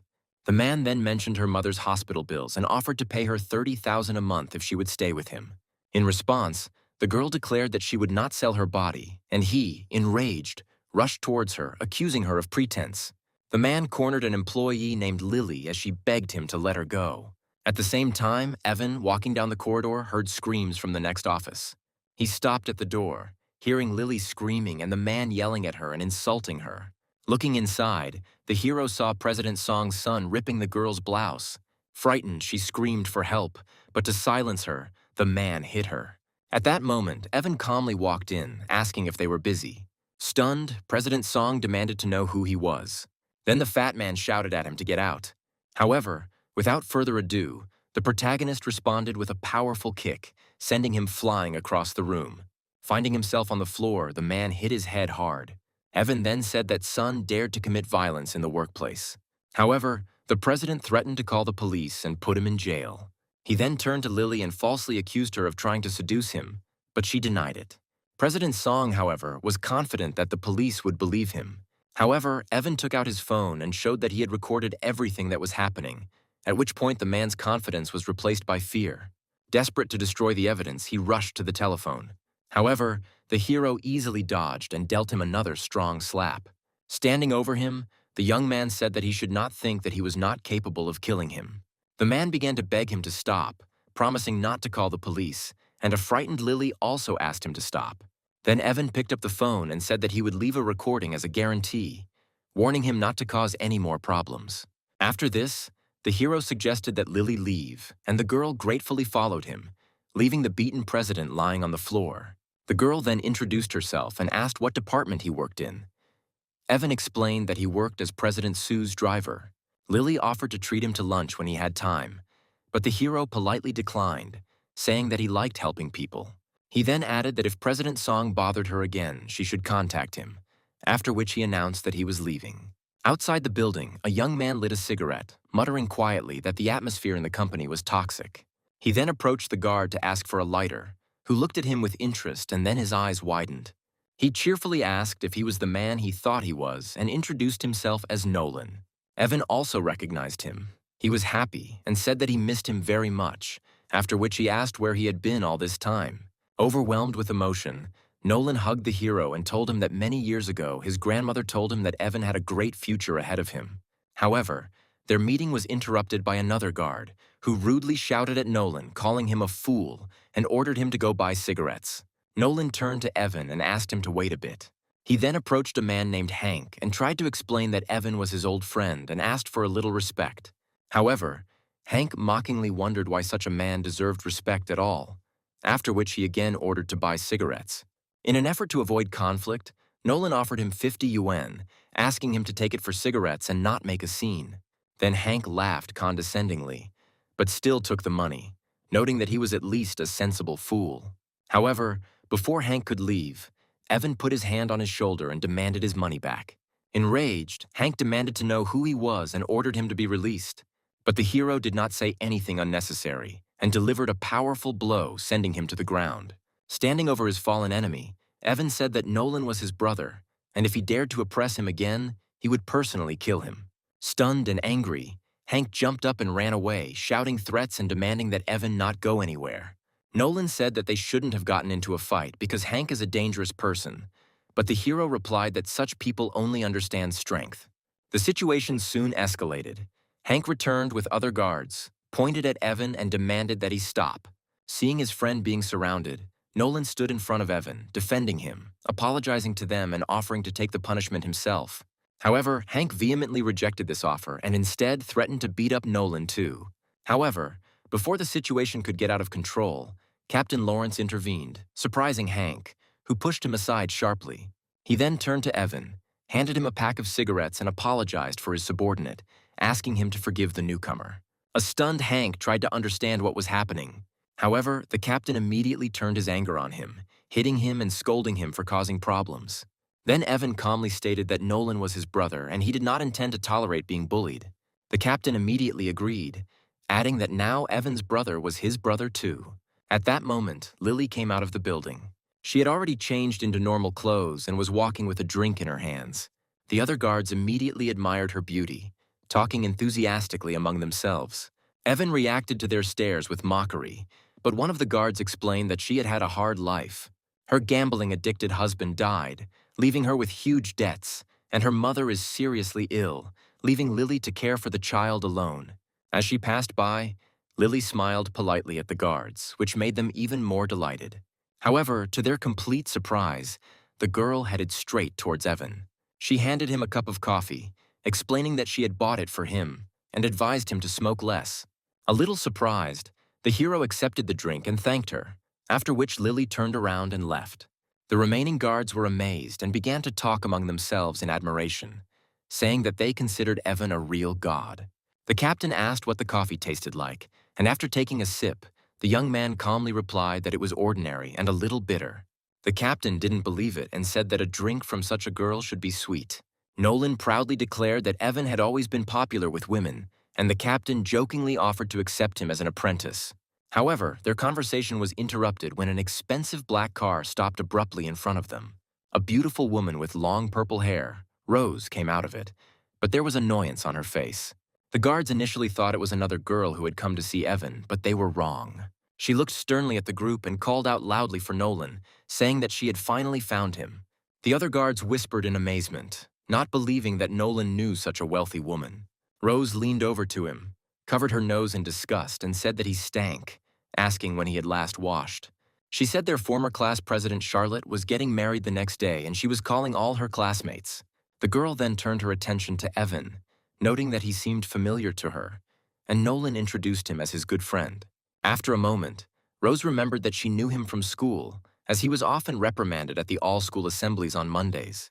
However, Evan was not embarrassed, and after taking a sip of coffee, noted ironically that he does not dwell on his past achievements. Noticing his expensive suit, Rose asked where he worked, and Evan replied that he worked on small projects. With a straight face, Evan stated his job title, Highly Intelligent Biokinetic Transportation. Impressed, Rose leaned closer and asked what it meant, and the hero explained that he was actually a driver. Captain Lawrence, standing nearby, could hardly contain his laughter. Rose then asked if he would come to the wedding. She noted that it was a good opportunity for him to make an impression. Evan agreed, and the girl said that the wedding would take place tomorrow at the Taifeng Hotel. She told him not to be late, after which she got into the car and drove away. Nolan then asked if Evan could get him an Audi A6 for the wedding, explaining that he wanted to impress his classmates. Then the hero advised him to think more broadly and promised to arrange a truly luxurious car for him. After this, Evan noted that the break was over and it was time to return. Later, Evan returned to his apartment. Madison was already there. She asked why he came so early, and he asked why she was taking a shower just before he returned. Smiling, she began to flirt, asking if he was upset that she didn't wait so they could shower together. Ignoring her hints, Evan told her to stop being silly and asked if he could borrow her car the next day. However, the girl continued to flirt, settling down on the sofa. She provocatively said that he did not need to wait until tomorrow. Then the hero began to get angry and reminded her that he was married. Demanding that she not do something like that, he threw her clothes and ordered her to get dressed. However, Madison did not back down. She stated that she understood his relationship with Sarah and suggested that he divorce his wife and marry her. Then the girl raised herself up, remaining in her underwear, and looked at him seductively. She walked up to Evan and hugged him, declaring that she intended to win him over and that she would confront Sarah at the right moment. However, the hero abruptly pushed her away and reminded her to stop causing problems, emphasizing that his wife was pregnant. Madison pretended to give up, but then said there was a problem with her car and it wouldn't be ready until the next day. Hearing this, Evan irritably noted that this option was not suitable for him since he needed the car in the morning. In the end, the hero decided to figure it out himself and called Lucas, asking the old man to prepare a Rolls-Royce Phantom for him by the morning. Later, walking down the office hallway with a slipper in his hand, Evan reflected on how boring his life had become since switching to an office job. However, his peaceful walk was interrupted by someone's crying. Around the corner, he saw a boy who was bullying a crying girl. The boy mockingly stated that she had no father and called her fatherless. When Evan saw that the boy was about to hit the girl, he grabbed the child by the wrist and asked why he was fighting. Evan then warned him to stop, but the boy stubbornly resisted, demanding to be let go, and even spat at him. Losing his patience, the young man hit him on the head with the slipper he was holding in his hand, causing him to cry out in pain. The noise attracted the boy's mother, who burst in and demanded to know who had brought her son to tears. The woman became furious, clenched her fists, and began demanding an explanation as to why he dared to hit her son. Then the hero explained that her son was poorly brought up and he only taught him a lesson, so there was no need to thank him. These words angered the woman even more. She began to justify her son, stating that the girl really was fatherless since he had died. The noise attracted Lily, who ran out and ran to her crying daughter, asking worriedly if she was okay. She sat down next to him, and then the girl, pointing to the boy, tearfully told him that he had said that she had no father and had spat at her. Meanwhile, the offender's mother, Sally, claimed that Lily's daughter was too spoiled and that her son was just playing with her. This blatant lie angered Evan, but Lily tried to smooth over the conflict. She began to apologize to Sally for both herself and the hero. But she, glaring at Evan, demanded to know his department, and he replied that he was President Sue's personal driver. The woman sneered and haughtily declared that she could fire him that same day. After that, she left, and Lily began to persuade Evan to apologize, explaining that this woman was an influential financial manager. However, the hero remained completely calm. He said that she could complain to President Sue. He was even interested in how she would react. Despite his confidence, Lily looked extremely worried, convinced that she had gotten him into serious trouble. Meanwhile, in Sarah's office, Sally was loudly complaining, accusing Evan, claiming that he was beating children and was dangerous. It was at this moment that Evan entered the office. He declared that Sally's son was poorly behaved, and he was only helping to teach him a lesson. Outraged by his behavior, Sally turned to Sarah, insisting that he was behaving like a shameless street thug, not like a co-worker. However, Sarah remained calm. She said that she had sorted out the situation and that the manager could go. The woman was taken aback and tried to continue the conversation, but Sarah sharply repeated that their conversation was over. Defeated, Sally said she would leave her to work and headed for the exit. When they were alone, Evan approached his wife's desk and chided her for wearing high heels while pregnant. He then knelt down in front of her, removing her shoe and replacing it with a pair of soft slippers. This gesture confused Sarah. She thought about how this man could be so annoying at one moment and so caring at another. Noticing that her leg was swollen, the hero suggested giving her a massage. An embarrassed Sarah tried to refuse, but Evan insisted, asking her to remain still as he began to massage her foot and ankle. During the process, the girl felt different emotions, because she could not even imagine that he was capable of such tenderness. However, this moment was interrupted when Sarah's assistant entered the office and announced the arrival of a delegation from France. But seeing what was happening, she immediately became embarrassed, blushed, and closed her eyes, apologizing for the intrusion. Sarah, pulling herself together, asked what was going on. The girl reported that the French delegation had already arrived, but the translator was stuck in traffic. The girl explained that all the other translators work with English, while the guests speak only French. Sarah suggested using a translation device, but her assistant explained that it couldn't handle a lot of the technical jargon. While the girl was wondering what to do, Evan stepped forward and suggested that she try it herself. Sarah asked if he spoke French, and the hero noted that he had lived in France for some time and knew a little of the language. Then Sarah, still doubting, asked if he could really handle it, warning him that he had no right to make a mistake. With a slight smile, Evan confidently replied that he could handle it. Having no other choice, Sarah agreed and told Evan to come with her. In the conference room, the girl professionally shook hands with the head of the delegation, greeting Mr. Chatham. The hero standing nearby translated her greeting into impeccable French. When Mr. Chatham answered in French, the young man immediately translated for Sarah, saying that he was very pleased to meet her. The girl looked at her husband with surprise and admiration, thinking that he really was not as simple as he seemed. Negotiations continued, and the assistant reported that Mr. Chatham would like to connect 2 more experts via video link. A moment later, 2 men appeared on the screen, and one of them began speaking in Japanese, introducing himself. This made Sarah nervous, and she turned to her assistant and asked why no one had reported the Japanese specialists. However, Evan translated their speech. He explained that the man's name was Yamamoto Ichiro, and that he headed the company's East Asian division.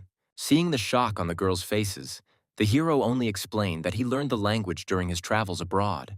Deciding to test him, Sarah asked him to translate the description of their project, and Evan immediately began speaking fluent Japanese. Admiring him, Sarah looked at him with admiration, wondering if this talented man was really a courier.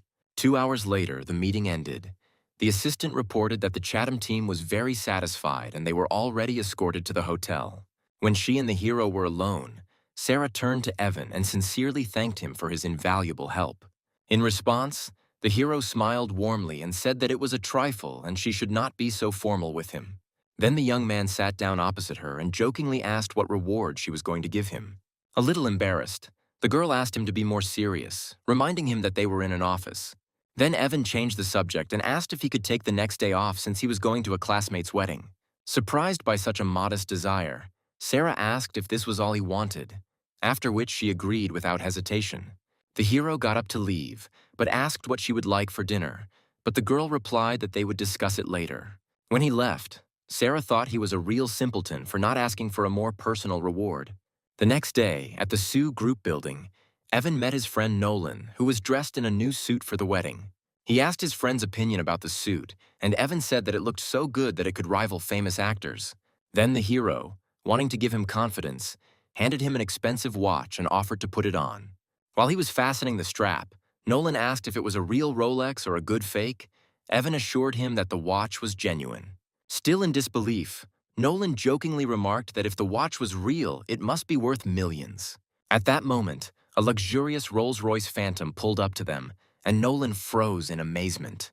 Overwhelmed with emotion, he gushed about how incredible Evan was, even jokingly calling him a monster. He then noted that renting such a car for a day would cost half his monthly salary and promised to return the money from his paycheck.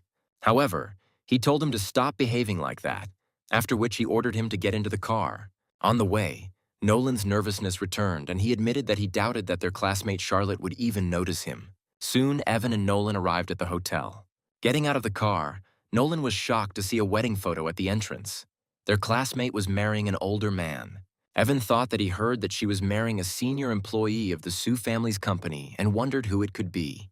At that moment, a female voice called out to Nolan, asking why they were so late. It was their former classmate, Rose.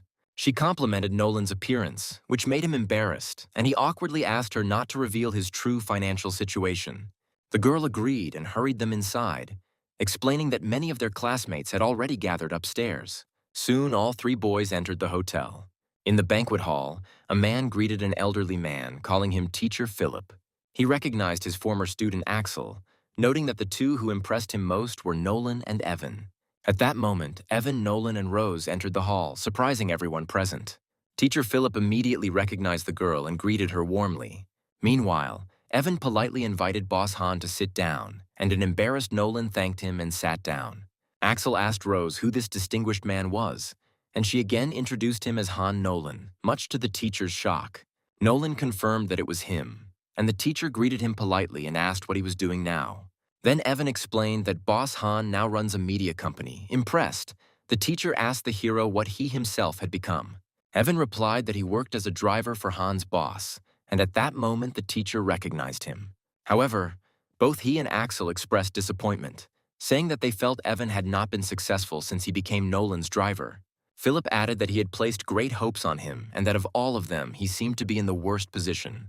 Nolan, trying to ease the tension, pointed out that they were all former classmates, so there was no need to compare professions. However, Rose interrupted him and, changing the subject, asked if anyone knew why their other classmate, Christy, had not arrived yet. Axel then explained that the girl was stuck in traffic, adding that she was now the wife of a rich man whose husband earned millions. Teacher Philip was impressed and remarked that their class had indeed produced many outstanding people. Then Axel added hintingly that there were drivers among them, but the main character only smiled calmly. At that moment, a woman in a pink dress, Christy, approached them and apologized for being late. Philip praised her. He always knew she would succeed, and Christy thanked him and then asked about the fool Nolan. The teacher corrected her, explaining that he was now a boss and owned his own company. This news surprised the girl. She stated that in fact he was just a security guard in her husband's company.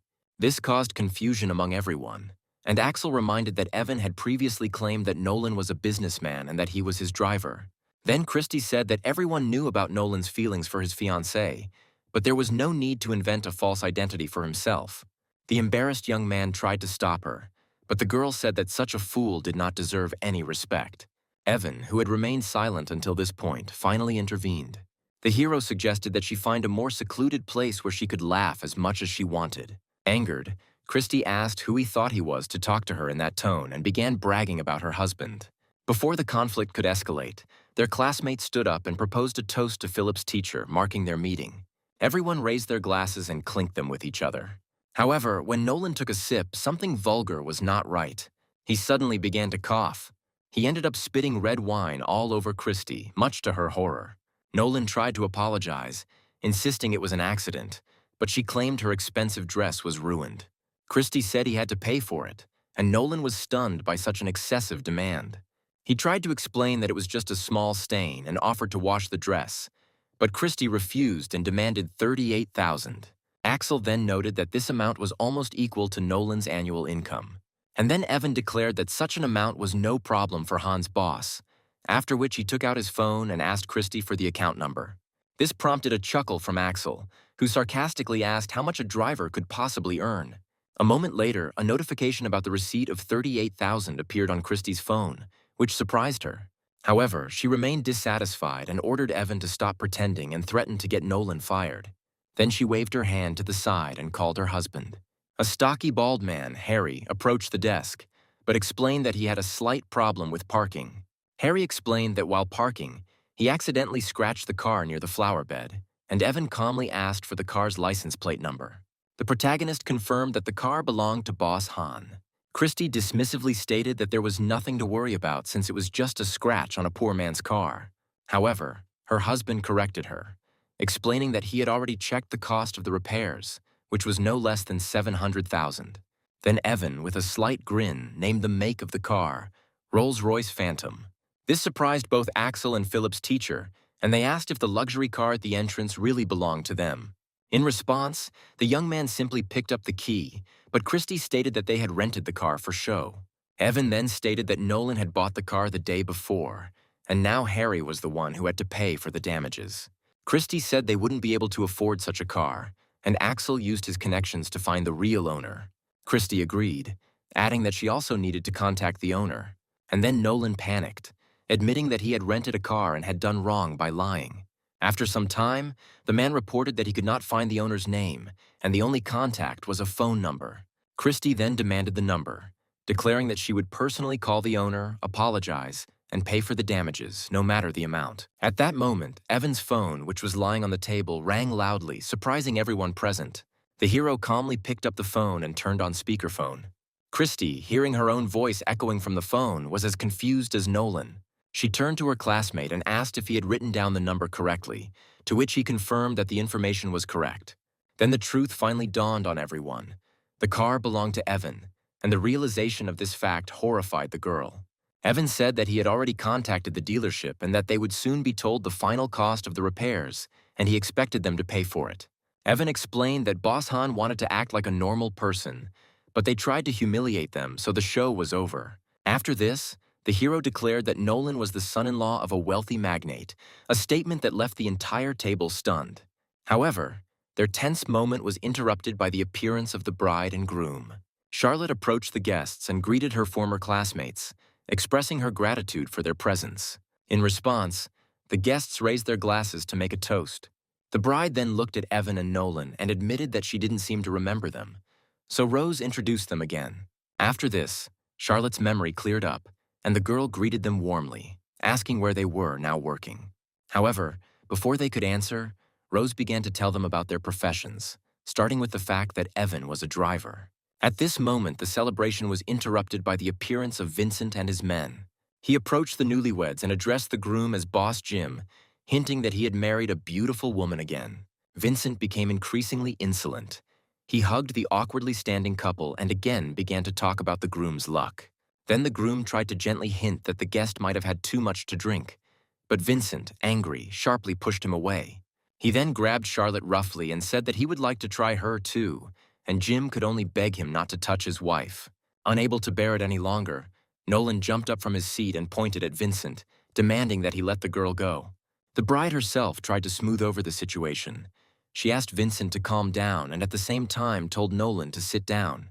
Charlotte then tried to apologize to Vincent, but at that moment, Evan, who had been sitting quietly until then, intervened.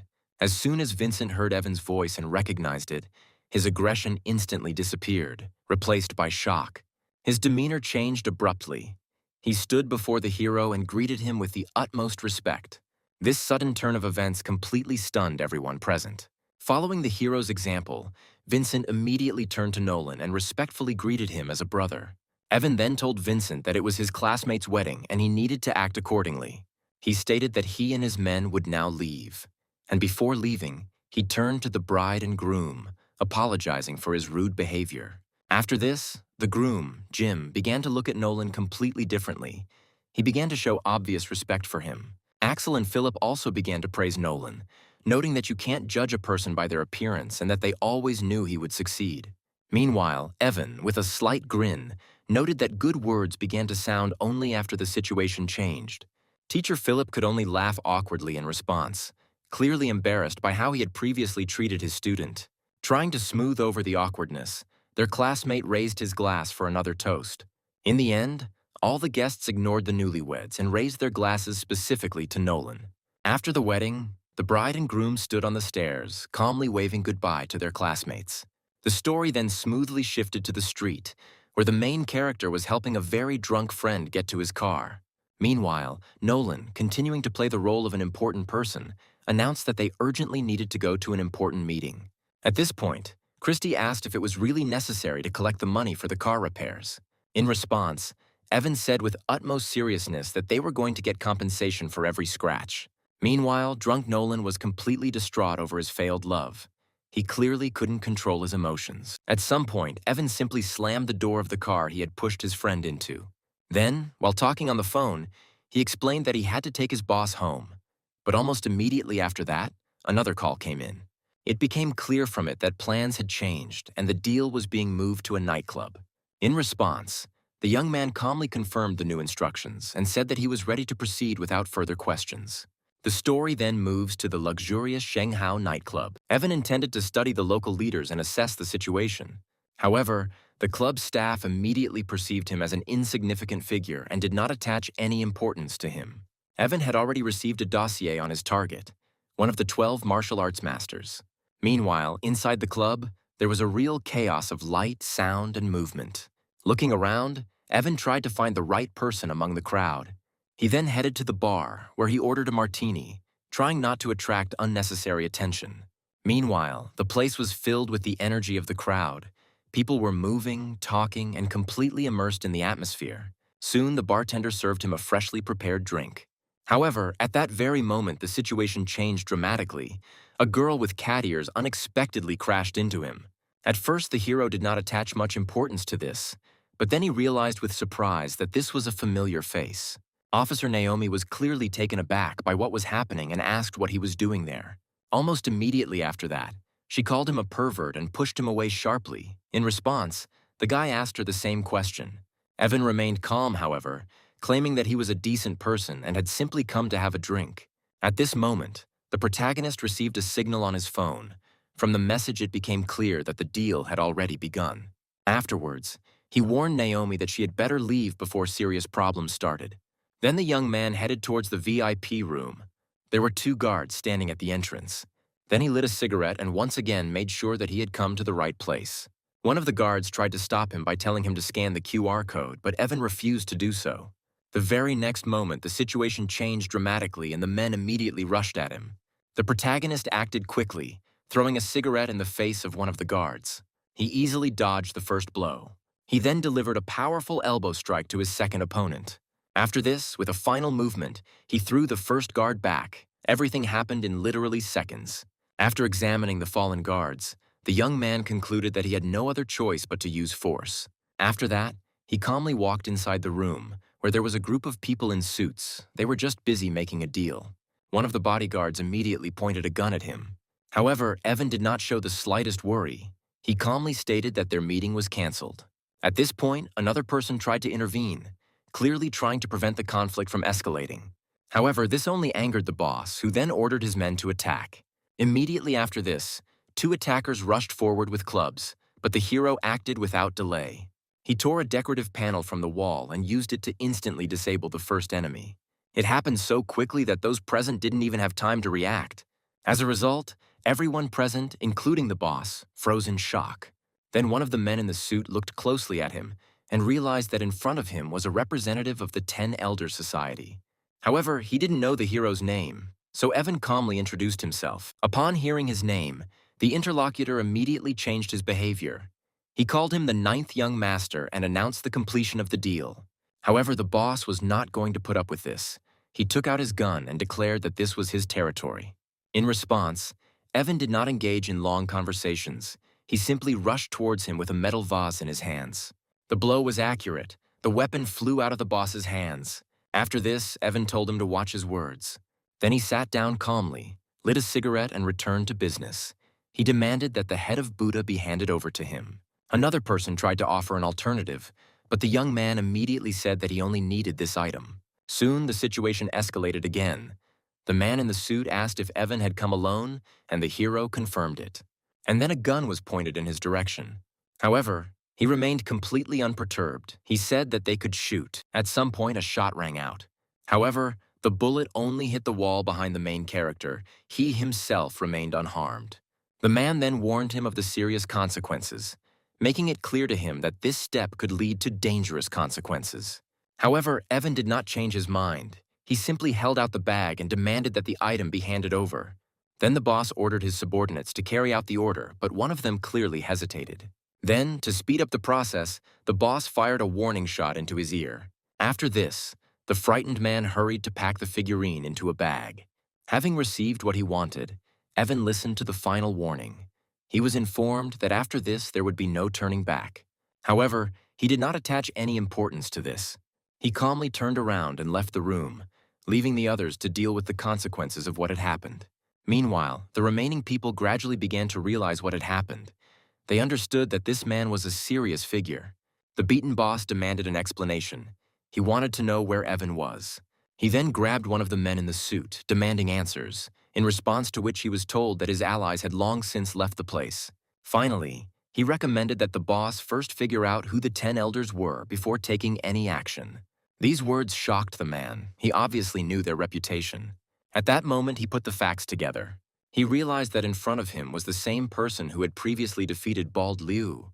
Meanwhile, on his way to the elevator, Evan suddenly ran into a group of people who were dragging a girl he knew, Naomi. She was in an inadequate state, while the men made clear hints about what they were going to do to her. The young man immediately recognized her and noted that she had gotten into trouble during the mission. After that, he decided to intervene. He followed them without attracting unnecessary attention. The elevator delivered him into a brightly lit corridor, the space decorated in rich pinks and reds.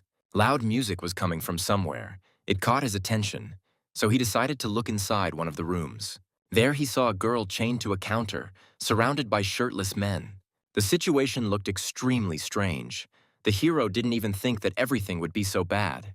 Meanwhile, Naomi continued to complain of fever, clearly unaware of what was happening around her. At this moment, one of those present noticed a stranger and demanded that he leave immediately. Almost immediately after that, he tried to strike. However, Evan easily blocked the attack and then kneed him in the chest. Then the second attacker intervened in the situation. He tried to attack the hero, but Evan quickly reacted. After this, the third man tried to intimidate him. He asked Evan if he knew who he was. However, in response, he also received a blow, after which all threats were eliminated. Then the young man turned his attention back to the girl, who continued to complain of a fever. At some point, she began to try to take off her clothes. She did this completely unaware of what was happening around her. Evan grabbed a bottle of water, deciding that a cold shower would be best in this situation. He then helped Naomi take a few sips of water, trying to bring her back to her senses. After this, the young man lifted her to her feet, while noting with displeasure that all this was causing too much trouble. Then he took the shower head and explained that it was best to douse himself with cold water. Soon, the cold water began to work. The girl felt better, and she gradually began to come to her senses. About 15 minutes later, Evan stood calmly to the side and smoked, while the attackers still lay unconscious. Naomi had already come to her senses. She was wrapped in a towel and looked embarrassed. At first, she quietly thanked him for his help. However, as soon as Evan pretended that nothing special had happened, she walked up to the lying men and kicked them.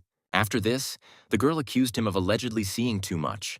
In response, the guy stated that, on the contrary, he himself suffered. However, such words only increased her embarrassment. Then, heading towards the exit, Evan told her to get dressed.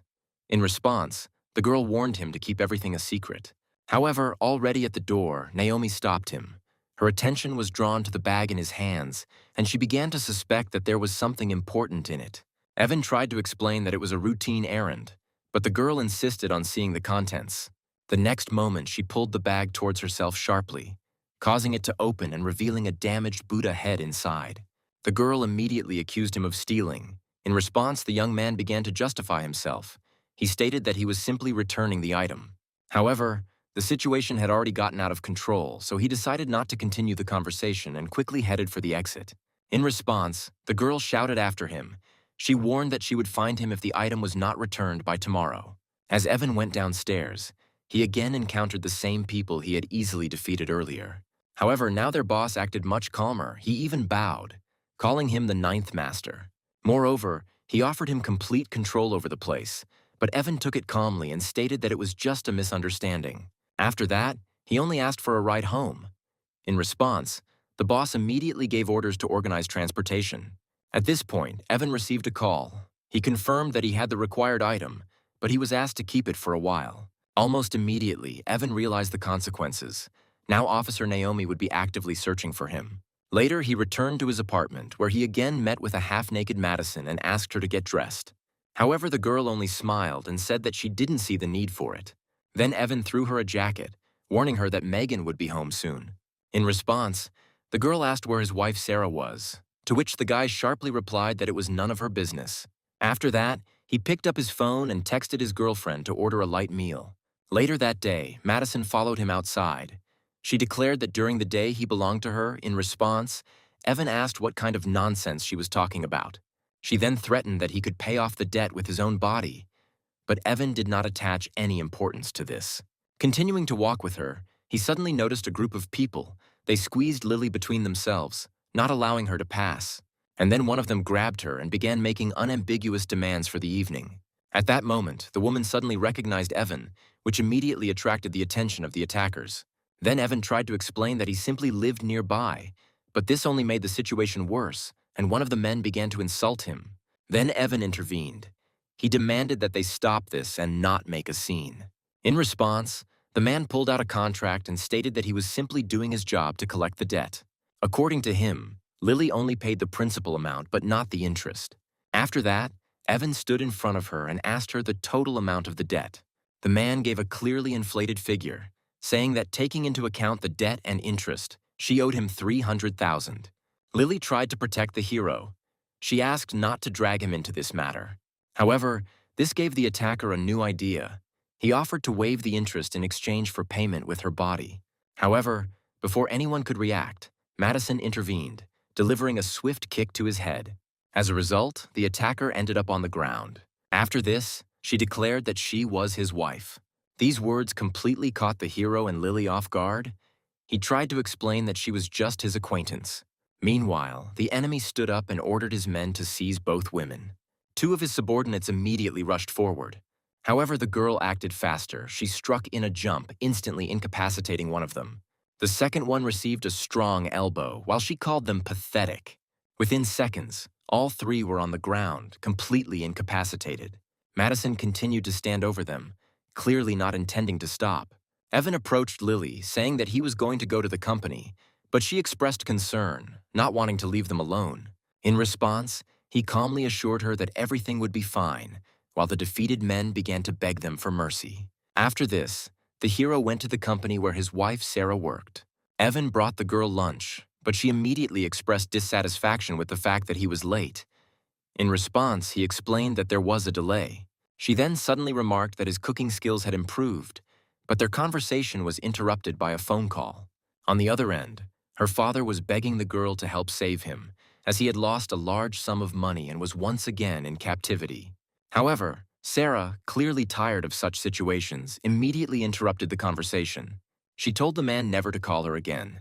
When Evan asked what happened, she replied that it was her father's usual scheme to get money. However, almost immediately, her phone beeped again and she received a message with a video. It showed her father, beaten, kneeling and begging Sarah to help him, saying that otherwise he would be beaten to death. Then she demanded to know the conditions. In response, she was told the amount, $3 million in cash, which she needed to bring to the club. Evan offered to go with her, but she refused, saying he couldn't handle the situation. Then he offered to at least take her, but the girl insisted on her own. She believed that his participation would only complicate everything. Later, a red sports car pulled up to the club. Sarah came out with a suitcase containing money and immediately demanded to call the boss. Meanwhile, Evan also arrived at the club on his motorcycle.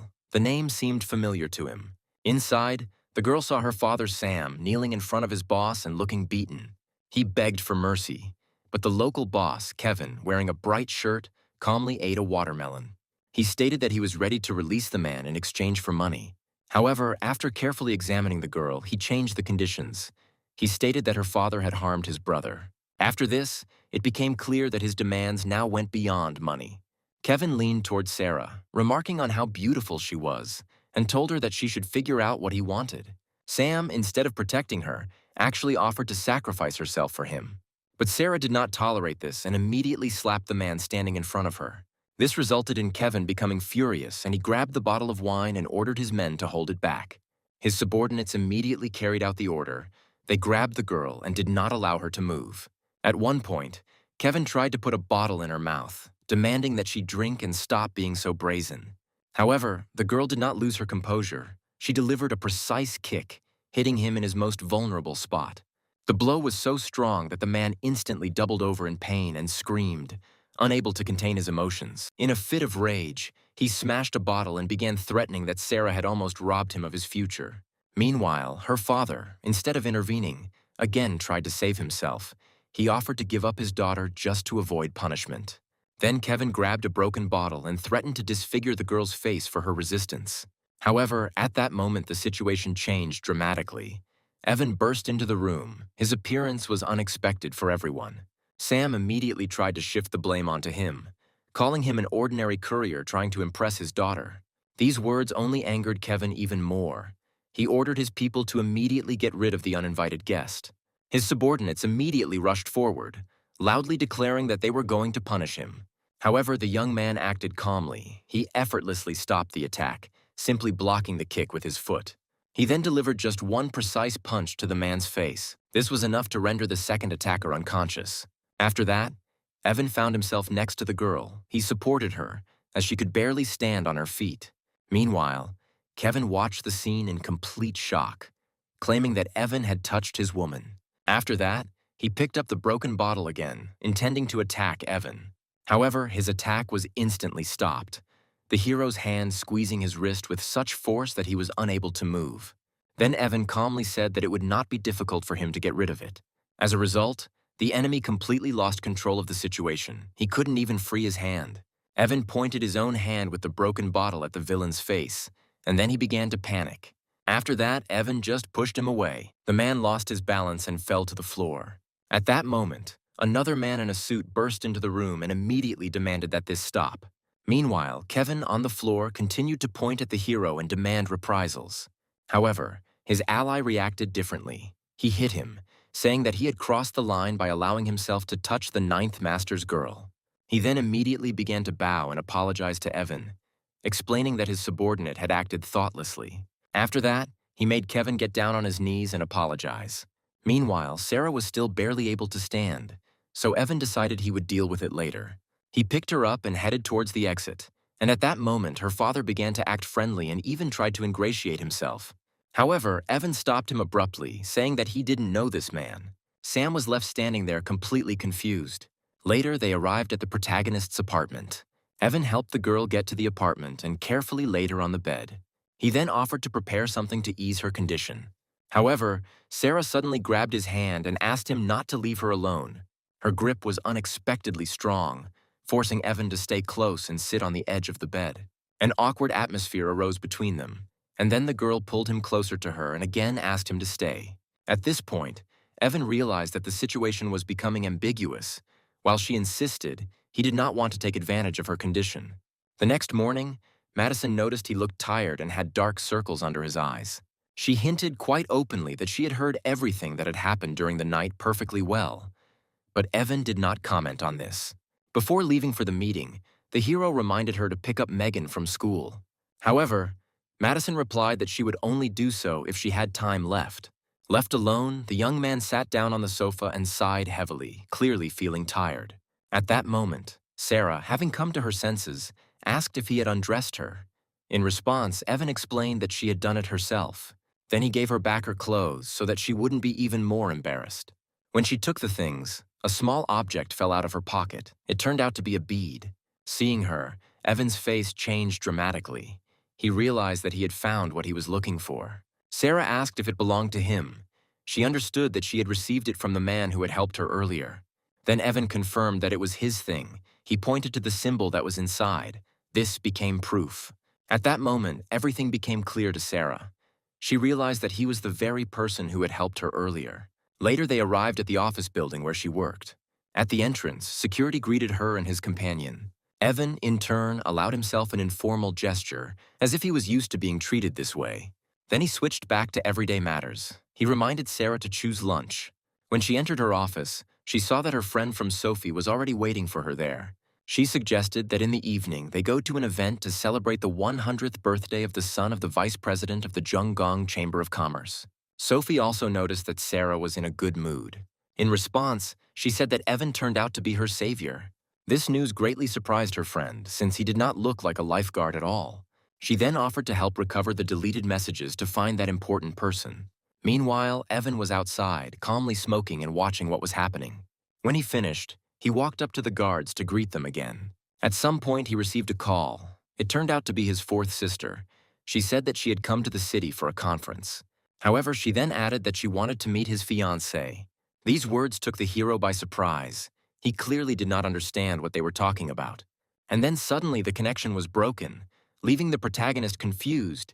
He realized that he was in trouble again. After that, he returned to Sarah's office. She asked why he had returned so early, since it was not even the middle of the working day. Evan bent down to straighten the girl's shoes, which made her suspicious. He then explained that his sister wanted to meet for dinner, but Sarah immediately declined. The girl asked how many sisters he had, and he then told her that he was the 9th of 9 adopted children. He also noted that his sister had achieved success in medicine. However, Sarah asked him to stop bragging and just send the meeting details, after which she sent him on his way. As he left, Evan said goodbye jokingly and headed off to prepare dinner. Left alone, the girl thought for a moment and involuntarily smiled. She was clearly interested in the new side of his personality. Meanwhile, in the hallway, Evan received another call. It was Officer Naomi. She was interested in the stolen Buddha head. At first, the hero tried to blame the poor connection, but it didn't help. He then promised to return the item within a week, thus buying himself some time. Before ending the conversation, Naomi asked one more question. She asked why he left the dojo. However, Evan gave her an evasive answer before saying goodbye and hanging up. Meanwhile, down below, Lily's sister was trying to find transport and looked quite worried. Suddenly, Evan noticed her from the car. Then, without further ado, he came out and offered to help her. The girl was surprised, but agreed. Once in the car, she explained the situation. Her mother was in critical condition and they needed to get to the hospital immediately. Evan then told her to buckle up, after which he sped up, heading towards his destination. They arrived at the hospital and went to the room where the girl's mother was lying unconscious on the bed. Her nephew stood next to her and informed her that one of the directors had just confirmed the need for urgent surgery. However, Lily was clearly confused, as another doctor had previously said the operation was pointless. She hesitated to approach Director David, knowing of his dubious intentions. However, her brother insisted, arguing that now it was their mother's life that was at stake and it did not matter what kind of person this was. At that moment, Director David himself appeared in the room, immediately saying that the woman could still be saved. Suddenly, Lily's brother began to turn the conversation to personal interests, hinting at the need for a lunch meeting between Lily and the director. He, in turn, began to claim that the invited expert was his teacher, thereby trying to persuade the girl to meet. After this, they asked the protagonist to return to the company, as if his presence was no longer required. As he left the ward, the young man sensed that something was wrong with the director, but at first he decided not to interfere. However, already in the corridor, he accidentally overheard a conversation that made him stop. It turned out that Lily's brother and David had been discussing a plan to use their mother's illness as a tool to put pressure on Lily. Moreover, her relative did not hesitate to call his own aunt a burden. Hearing this, Evan felt disgusted, realizing that he was dealing with extremely dangerous and unprincipled people. Without wasting any time, he immediately called his fourth sister and asked if she knew that very David. She confirmed that she knew him and agreed to help without further questions. After this, the hero calmly returned to the ward. He stood next to the bed where Lily's mother lay, preparing to change the men's terrible plan. After some time, Lily herself and her relative returned to the room. They were clearly surprised to see that he was still there. Then Evan said that the meeting could be cancelled, since all issues had already been resolved.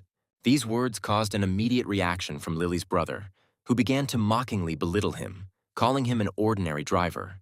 At that moment, David came back, his face feigning politeness, and he was ready to take Lily to the meeting. Noticing the protagonist, he demanded an explanation. wondering what right an ordinary driver had to speak about his teacher. In response, the young man calmly hinted that, if necessary, he could voice their recent conversation out loud. These words put both interlocutors in an extremely awkward position. However, the director quickly took an aggressive tone, demanding that he leave the premises immediately. It was at this moment that a group of doctors entered the room, among whom was the chief physician of the institution himself. Lily was completely confused by this turn of events, not understanding what was happening. The manager then introduced a real medical expert, Dr. Nigel, who had arrived especially for her mother. Upon hearing this, Director David was shocked, as he clearly had not expected the appearance of a real specialist. The doctor immediately began examining the patient without wasting time on unnecessary conversations. Meanwhile, Lily's brother continued to try to please those around him, and Principal David tried to present himself as the expert student. However, Nigel soon announced that the operation would take place today and that it would be done free of charge thanks to Evan. These words completely stunned Lily, as she did not expect that he was the one who organized everything. However, the doctor confirmed this. Then Lily immediately began to look for the young man with her eyes. Noticing him near the car, she ran out to him. Meanwhile, Evan behaved calmly and even asked why she went out. However, the girl, overwhelmed with emotion, simply hugged him, expressing gratitude. He, in turn, tried to calm her down, but said that he could not stay as he had to deliver food to Sarah. They eventually agreed to meet later, after which he left. Getting into his car, he moved on, considering the task accomplished. On the way, he called to tell Sarah that dinner was on its way, and she suddenly asked him to act as a driver for dinner that evening. Later, he drove up to the luxurious building where the event was taking place. Sarah looked especially stunning as she prepared for the evening ahead. At the entrance, one of the guests immediately noticed their appearance. Then she warned Evan to behave calmly, and he agreed without objection. Inside, they were met by Sophie, who pointed out an important guest with whom they needed to establish contact. It turned out that we were talking about an elderly man, Charles, who had recently become a father. The girls congratulated him on the birth of his son, and he, in turn, asked how they were doing. However, Oliver suddenly began to openly discuss them, drawing attention to the fact that Sarah came with her husband. Things got awkward when Charles asked her exactly what Evan's relationship was, suggesting that he was a relative. However, Oliver clarified that it was her husband, adding that he works as a courier. These words quickly spread among those present, causing ridicule. Meanwhile, Evan himself remained calm and did not react to what was happening. Soon, Charles asked Sarah to come to the table so that she could introduce him. Evan immediately rose from his seat and politely greeted the assembled group. However, Chairman Charles paid little attention to him. Suddenly, another man, Lucas, approached him and greeted him warmly, which caused surprise among those around him. Oliver immediately began asking why such a respected man was greeting the courier. When asked about his occupation, Evan calmly replied that he works as a driver. This answer clearly left Charles disappointed. At this moment, the elder sister of the hero of the occasion announced the beginning of the entertainment part. She came on stage and said that she wanted to perform a dream wedding for the guests. After this, the girl sat down at the piano and began to play. Her performance was neat, but did not make much of an impression on Charles. Oliver began to actively praise her, calling her Master Giselle's student. However, Evan clearly did not share this opinion. He said that the girl played well but without feeling, and then Oliver decided to provoke him by offering to perform himself. Suddenly, Giselle interrupted their argument and stopped the performance. The girl performing the piece expressed dissatisfaction, wondering what right he had to criticize her. Despite Sarah's warnings, Evan said he wasn't afraid and stated that he was comfortable going out and playing on his own. Then he walked up to the instrument and sat down at it. He said that he dedicated the performance of this piece to his wife, Sarah. At first, everyone around Evan doubted that he would succeed. However, from the very first notes, it became clear that his level was much higher. The atmosphere in the hall changed, and the listeners were completely absorbed in the music. Even the girl whose performance he interrupted was impressed. After his speech was completed, applause rang out throughout the hall. The attempt to embarrass him failed, and Oliver asked the teacher for an honest review of his performance. However, Giselle said she could not judge his level. This completely baffled those who tried to ridicule him. Even Charles was forced to publicly acknowledge his talent. Later, already in the car, Sarah began asking the hero questions. She wanted to understand who he really was and how he was connected to influential people. Evan explained that he had once tutored the son of the man in question. a statement that immediately raised a lot of questions in Sarah's mind. Meanwhile, Sophie couldn't help but remark that he looked very confident and even attractive at the piano. However, the young man himself only calmly accepted this remark, without attaching any particular importance to it. However, his mood changed dramatically when he noticed in the rearview mirror a car that was clearly following them. Almost immediately, he stepped on the gas, causing both girls to panic and start complaining, saying he was at risk of losing his driver's license. However, in response, Evan calmly noted that he didn't have any anyway, which caused even more shock. The situation quickly got out of control when two motorcycles appeared on the road. Suddenly, they started to press their car from different sides. One of the pursuers suddenly pulled out a weapon and opened fire on the protagonist's car. At this point, Sarah, showing composure, ordered her friend to duck. At the same time, Evan was fully focused on management. He abruptly turned the steering wheel and drove the car straight into one of the attackers, knocking the motorcycle over and knocking the enemy out of action. He then shouted at them to hold on tight as he was going on the offensive. The first pursuer was eliminated, but the second continued the pursuit without reducing speed. The young man ordered the female passengers to keep their heads down while trying to escape pursuit. At that moment, another car joined them, from which a man with an eye patch and a large weapon emerged. Almost immediately, shots rang out and the car's windshield shattered, and Evan covered Sarah with his hand, protecting her from the shrapnel. The pursuit continued, and bullets continued to hit the car, creating an increasingly dangerous situation. When Evan tried to turn sharply, it became clear that one of the wheels was damaged. The hero realized that the car was losing control. Despite this, the young man managed to stop the car, controlling the skid. Sophie immediately realized that she was the target of the attack and ordered everyone to run, warning that they were shooting with the intent to kill her. However, the hero told her not to talk nonsense and instead to get out of the car. They then headed towards the nearest park, hoping to escape their pursuers there. However, as soon as they got out of the car, people in suits, armed with weapons with silencers, came out to them. At that moment, Evan ordered the girls to duck and covered them with his body as the shooting started. Then he suddenly picked up a stone from the ground. He threw it with precision at one of the shooters. As a result, the stone hit the shooter directly in the eye and disabled him. The girls were amazed that Evan had such skills, but he did not comment on it.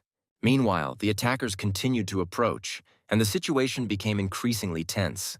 The young man then took the girls behind a tree, using it as a temporary shelter. At one point, he was grazed by a bullet, but he only calmly stated that they would pay for daring to threaten his wife.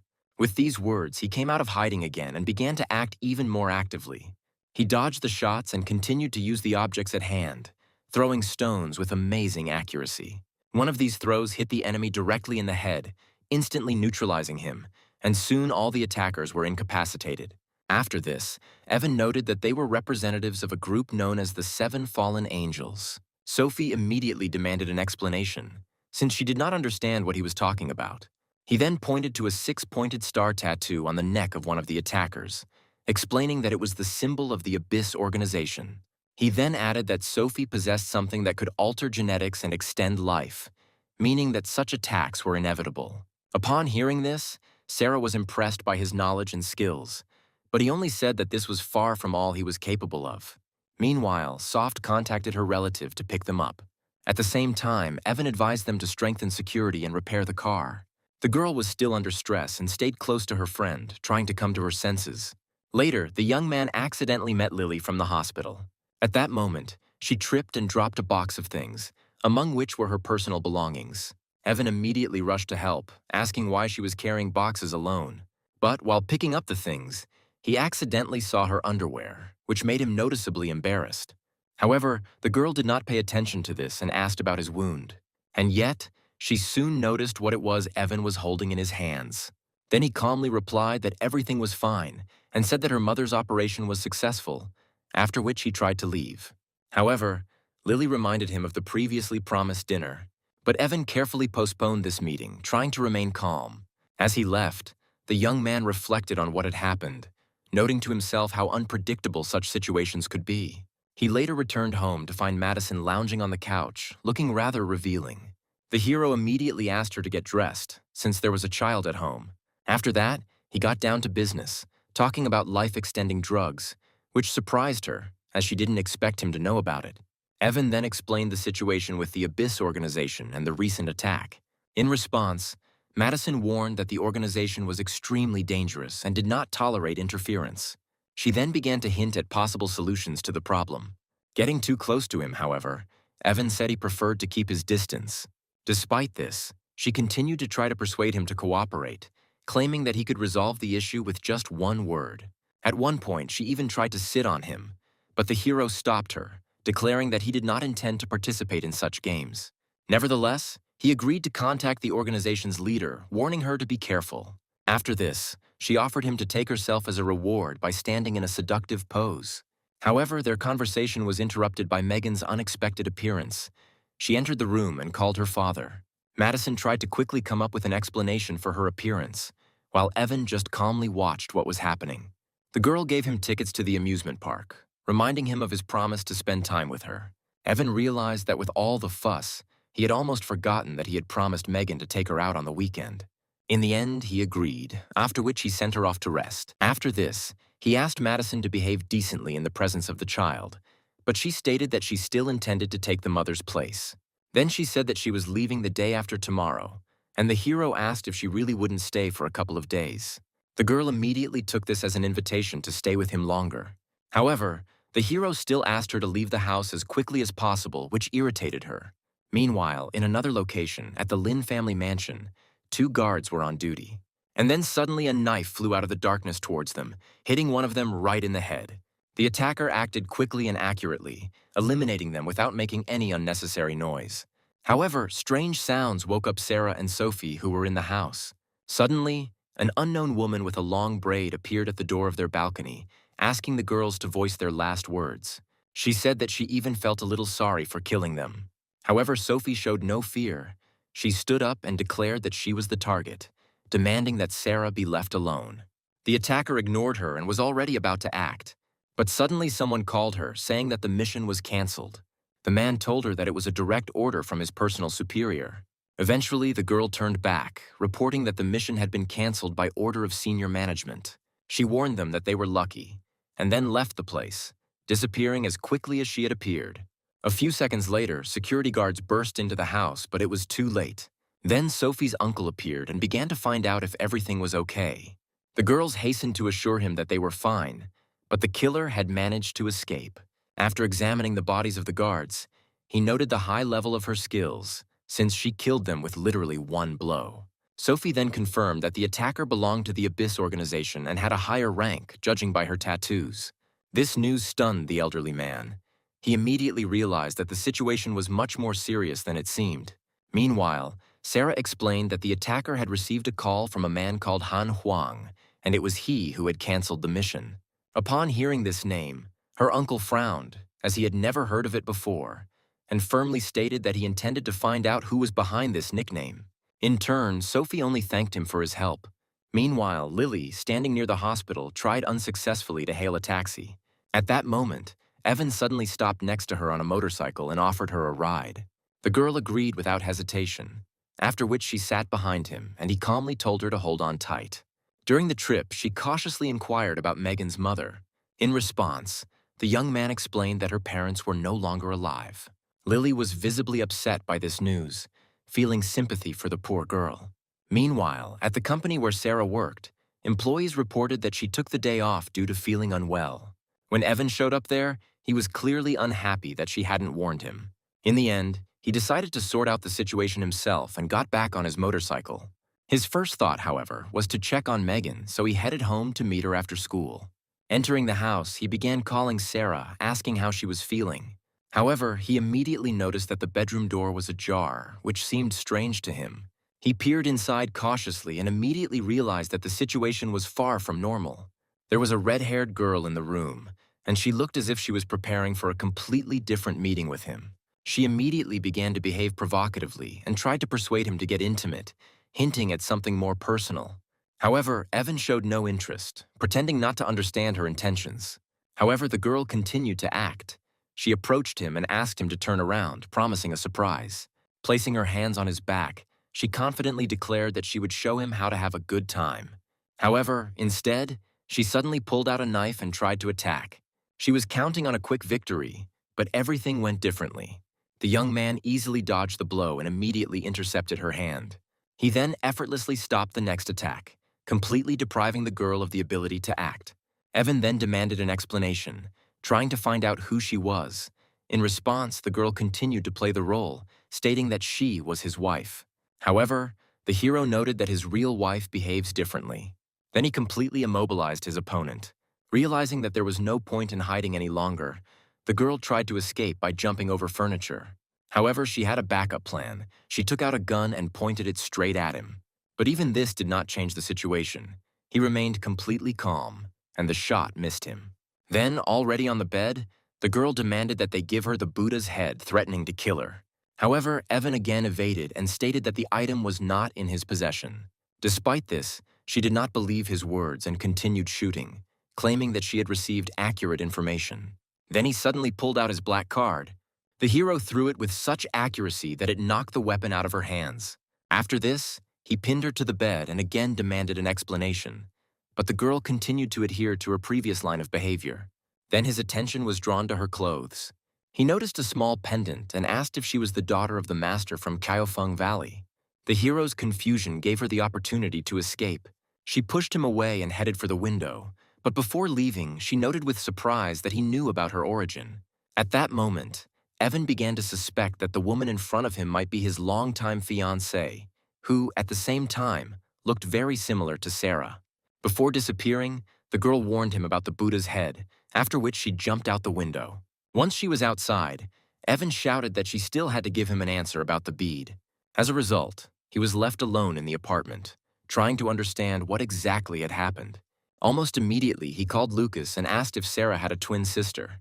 Then he learned that she was adopted, and the only clue to her past was an item that her adoptive father had once sold. This made the hero think about her possible connection with that very girl.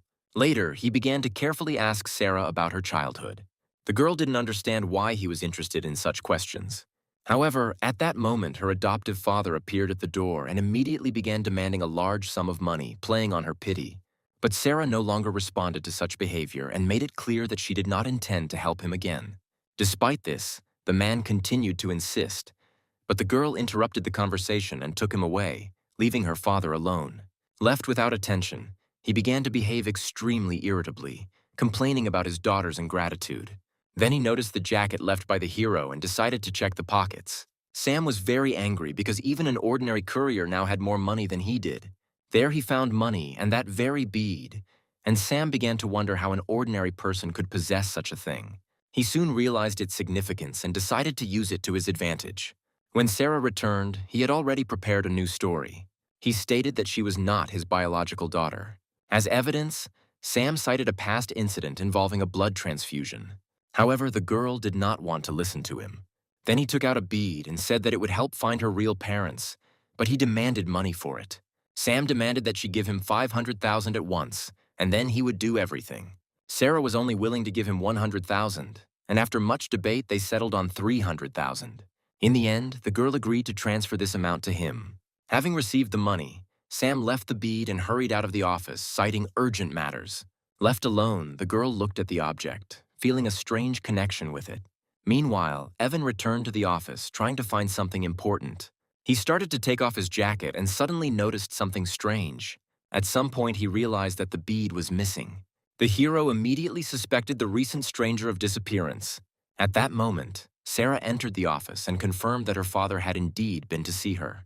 Trying not to show her excitement, she offered to go with her to the hospital, and the hero immediately agreed. He immediately asked what had happened to her, but Sarah said it was just a routine checkup. During the trip, the girl asked to keep the visit a secret, and Evan confidently promised that he would not tell anyone. However, they were suddenly cut off by another car. Evan immediately cursed at the driver as he tried to steady the car after it jolted them. It was at that moment that the girl noticed the bead hanging around his neck. Then Sarah demanded an explanation from him as to where he got her. Evan tried to explain it through his friends, but she didn't believe him. Then he began to tell a convoluted story about family agreements and personal obligations. He even hinted that Sarah was jealous of him, but the girl immediately refuted his assumption. Later, already in the office, the girl was waiting for the test results. She looked at the bead and began to think more and more that all this might not be a coincidence, but part of a more complex story. Her thoughts were suddenly interrupted when her assistant announced a visitor. It turned out that Madison had come to see Sarah. She entered with such confidence, as if she were the mistress of this place. The girl immediately recognized her as her cousin and realized that she clearly had not come for a friendly conversation. She, without wasting any time, put a bank card with a sum of 100 million on the table, offering to buy Evan out. Sarah just chuckled at the banality of it all and assumed it was Evan's idea. She stated that she was married, pregnant, and remained true to her choice. Madison, however, pushed the card forward again, insisting that the girl think about the money. In response, Sarah wondered with a hint of mockery whether Evan really considered himself so valuable. When the uninvited guest left, the girl was left alone in the office and tried to comprehend what had happened. However, almost immediately Sophie arrived, beaming with joy and reporting good news. She was quite familiar, talking enthusiastically about collaborating on a research drug. She said that her partner was a medical genius, Ellie, and Sophie insisted that they needed to meet this famous doctor. Sarah latched onto the familiar name Ellie, trying to remember where she had heard it. As soon as they left, Joshua made his way into the empty office. He quickly noticed the bank card left on the table. Joshua was clearly pleased to find that the password was written right on it. Meanwhile, Evan contacted the fourth sister by phone. She told him in detail about Sarah, describing her as a good girl from a poor family with a healthy child. Soon after, Evan was already preparing Sarah for a meeting with his fourth sister, assuring her that she was very calm and easy to talk to. However, when they entered the house, they were immediately greeted by an unexpected picture. The hero's sister and Madison were already in the kitchen and acting like they were at home. Moreover, it turned out that his sister Ellie was the very medical genius that Sarah had just heard about. The whole group was already assembled, including Megan, and Sarah was trying to make sense of what was happening. Her thoughts were confused, and she couldn't help but wonder if her courier husband was hiding his true origins. Ellie, meanwhile, invited her brother and his wife to the table, introducing herself as Evan's fourth sister. At the table, Evan tried to act casual and treated everyone to his sister's signature fish dish. However, soon Ellie unexpectedly said that she was going to sleep with Sarah to take care of her, and told Evan to go to the couch. Madison added a snide remark about his new sleeping place, but Evan cut her off abruptly, telling her to just eat quietly. Night fell soon after. Evan, already banished to the couch, continued to try to track down Sarah's killer double on the phone. He received a message at night, and the young man checked it with curiosity. However, what he saw shocked him. The text message was from Sophie and was accompanied by a thank you photo of a clearly inappropriate nature. Evan just tiredly covered his face with his hand, finally convinced that this girl had no boundaries. The next day, Evan went for a walk with Megan when he was called out to by the girl's teacher, Emily. In the end, without thinking twice, they decided to spend the day together. Soon, the three of them headed towards the carousel. However, Evan suddenly stopped, feeling like he was being watched.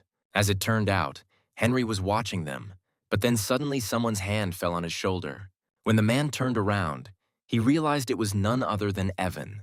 Henry immediately began flirting with Emily, to which she accused him of stalking her. The girl threatened to tell her father about it, but the man was worried that she was spending time with a man who already had a child. When Evan left with the girl and the child, Henry remarked that if he didn't have her, no one else would. Despite this, they tried to continue the day calmly, and Evan even suggested going out for burgers.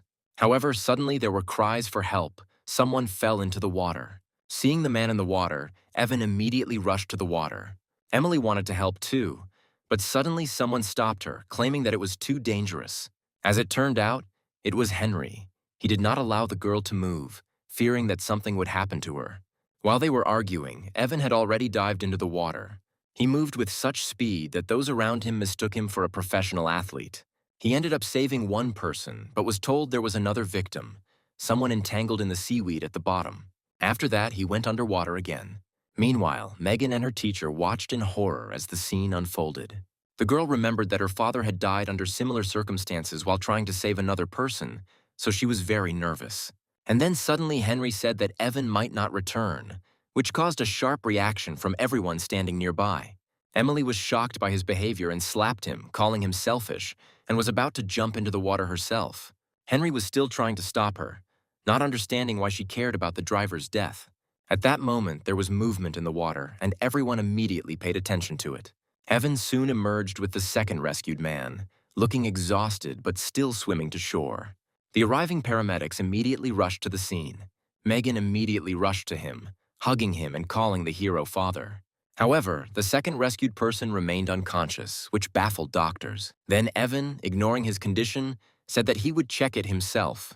Evan began checking his condition, which surprised those around him, and eventually came to an unexpected conclusion. He had a cycle failure. This statement immediately brought the man to consciousness, and it turned out that it was a girl. She explained that she survived only because the hero breathed air into her mouth while she was underwater. Emily was surprised by this news, but Evan himself took it calmly, as if nothing unusual had happened. The rescued girl introduced herself as Melanie. She thanked Evan and insisted that she had to treat him to dinner. However, a jealous Megan cleverly turned it into a group meeting by saying that she, too, wouldn't mind eating right now. When they left, Henry was still watching them from the side, unhappy that Evan was still alive. Since Melanie's phone was wet, she asked to borrow Evan's device to make a call. At this moment, the girl received unpleasant news. She was told that the deal was in jeopardy because someone was trying to buy her research for only $150,000. Melanie ended up having to cancel the dinner on short notice due to a business issue. Then the girl asked him to call her a taxi, but Evan himself offered to give her a ride to the right place. Soon, they were already racing through the city to the place of negotiations. On the way, Melanie explained to the hero that her project was deliberately underpriced. In a relatively short time, they had already arrived at the right place. Upon arrival at the office building, she was informed that a potential buyer was already waiting. Melanie walked in and introduced herself as the head of the development team. Then the man immediately offered to buy out the entire project for the same amount, $150,000. However, the girl categorically refused, explaining that they needed an investor. However, one of her colleagues had already succumbed to the temptation of money and suggested that the girl reconsider her decision. The fat man noticed their weak link and immediately lured him over to his side, offering him a job. Another employee followed him out, leaving Melanie in a state of shock at the betrayal. The businessman himself merely shrugged his shoulders indifferently, saying that he saw nothing wrong with it. However, at that moment, Evan intervened, holding a project proposal in his hands. The young man sharply criticized the older man for trying to deceive the student, effectively exposing his intentions. The man, trying to save face, began to threaten, but Evan only treated it with mockery, not taking his words seriously. As the negotiators left the room, Melanie thanked Evan for his help, but her remaining partner was in a panic. She noted that it was now impossible for them to compete with the stolen software. In response, Evan, remaining completely calm, asked only for the account number for the transfer of funds. Just a moment later, a notification about the transfer of $5 million arrived on the girl's phone, and everyone present literally froze in shock. Evan then reintroduced himself by shaking hands with his new partner, Melanie. After this, he immediately got down to business and ordered that discussion of the project begin. Melanie began to explain in detail the features of their software.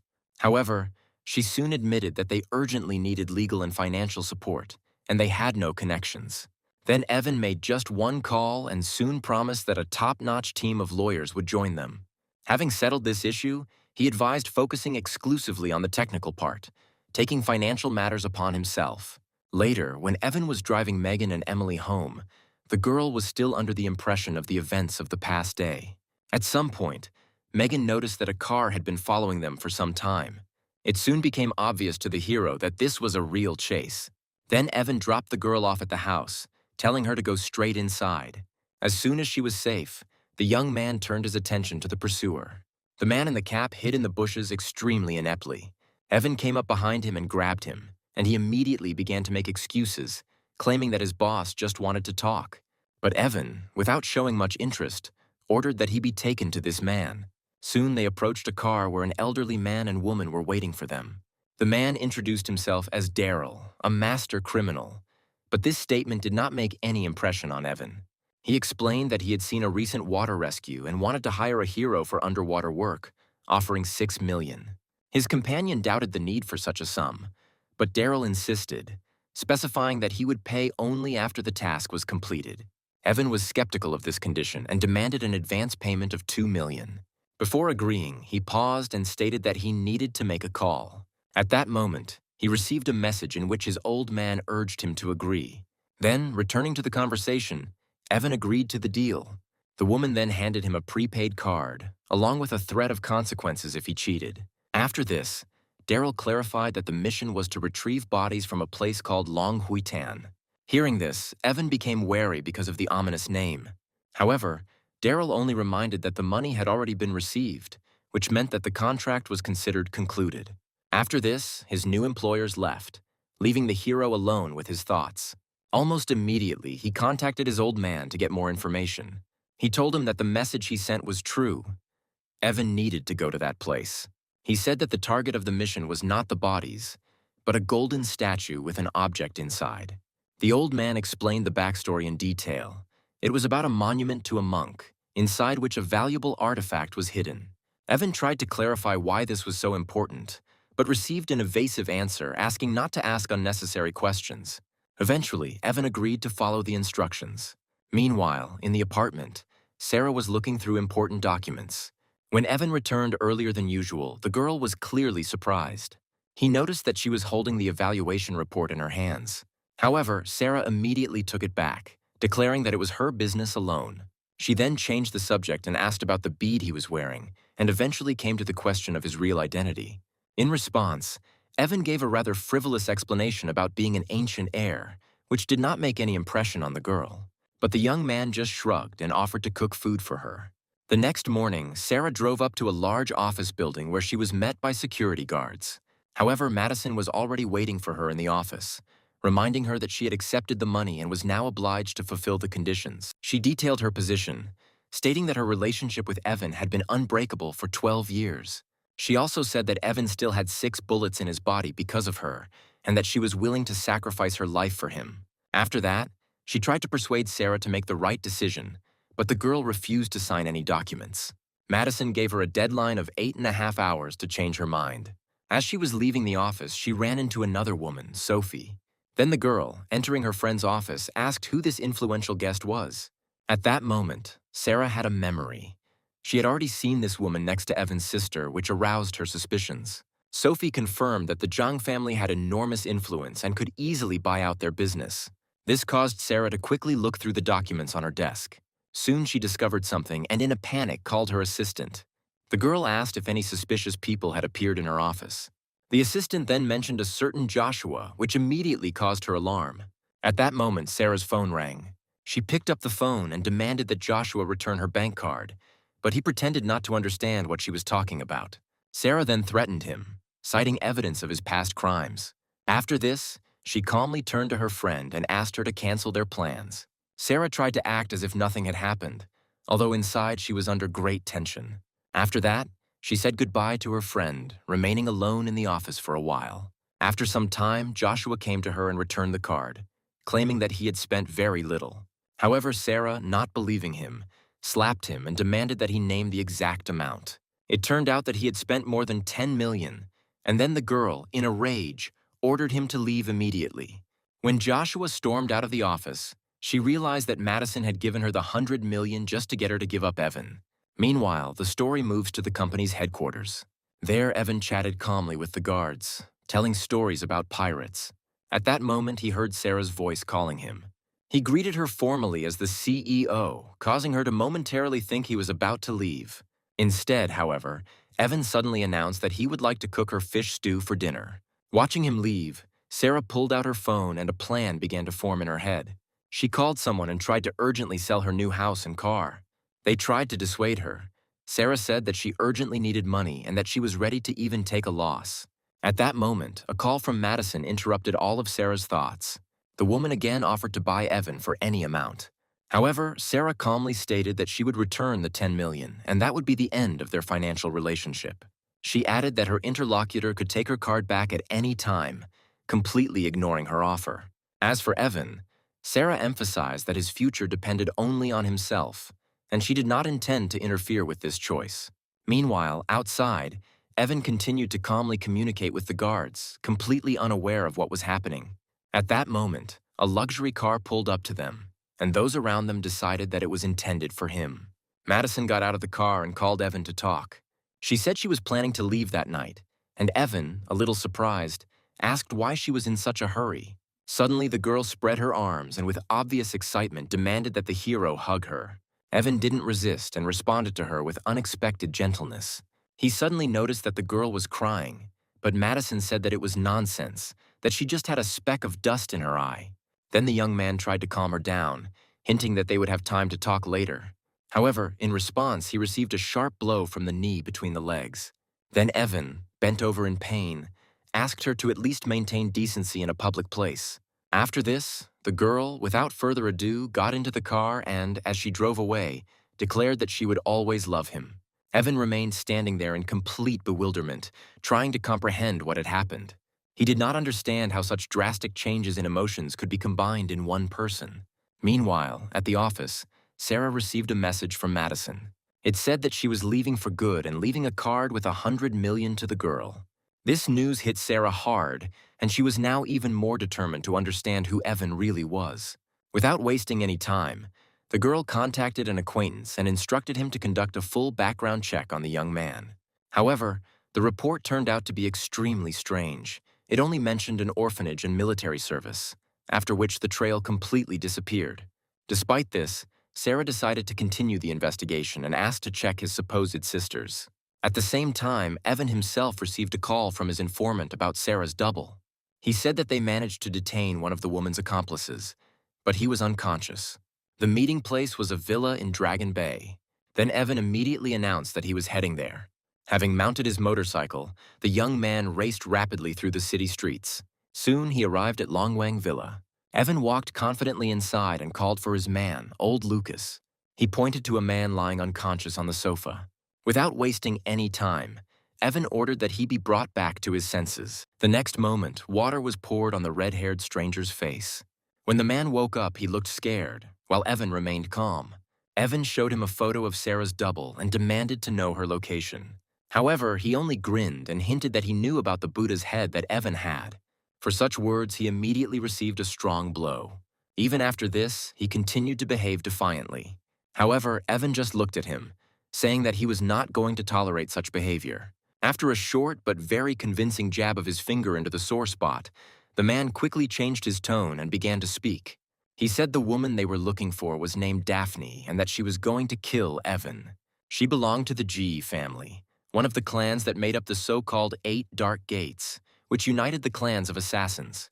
The informant warned that becoming a target of such an organization meant almost certain death.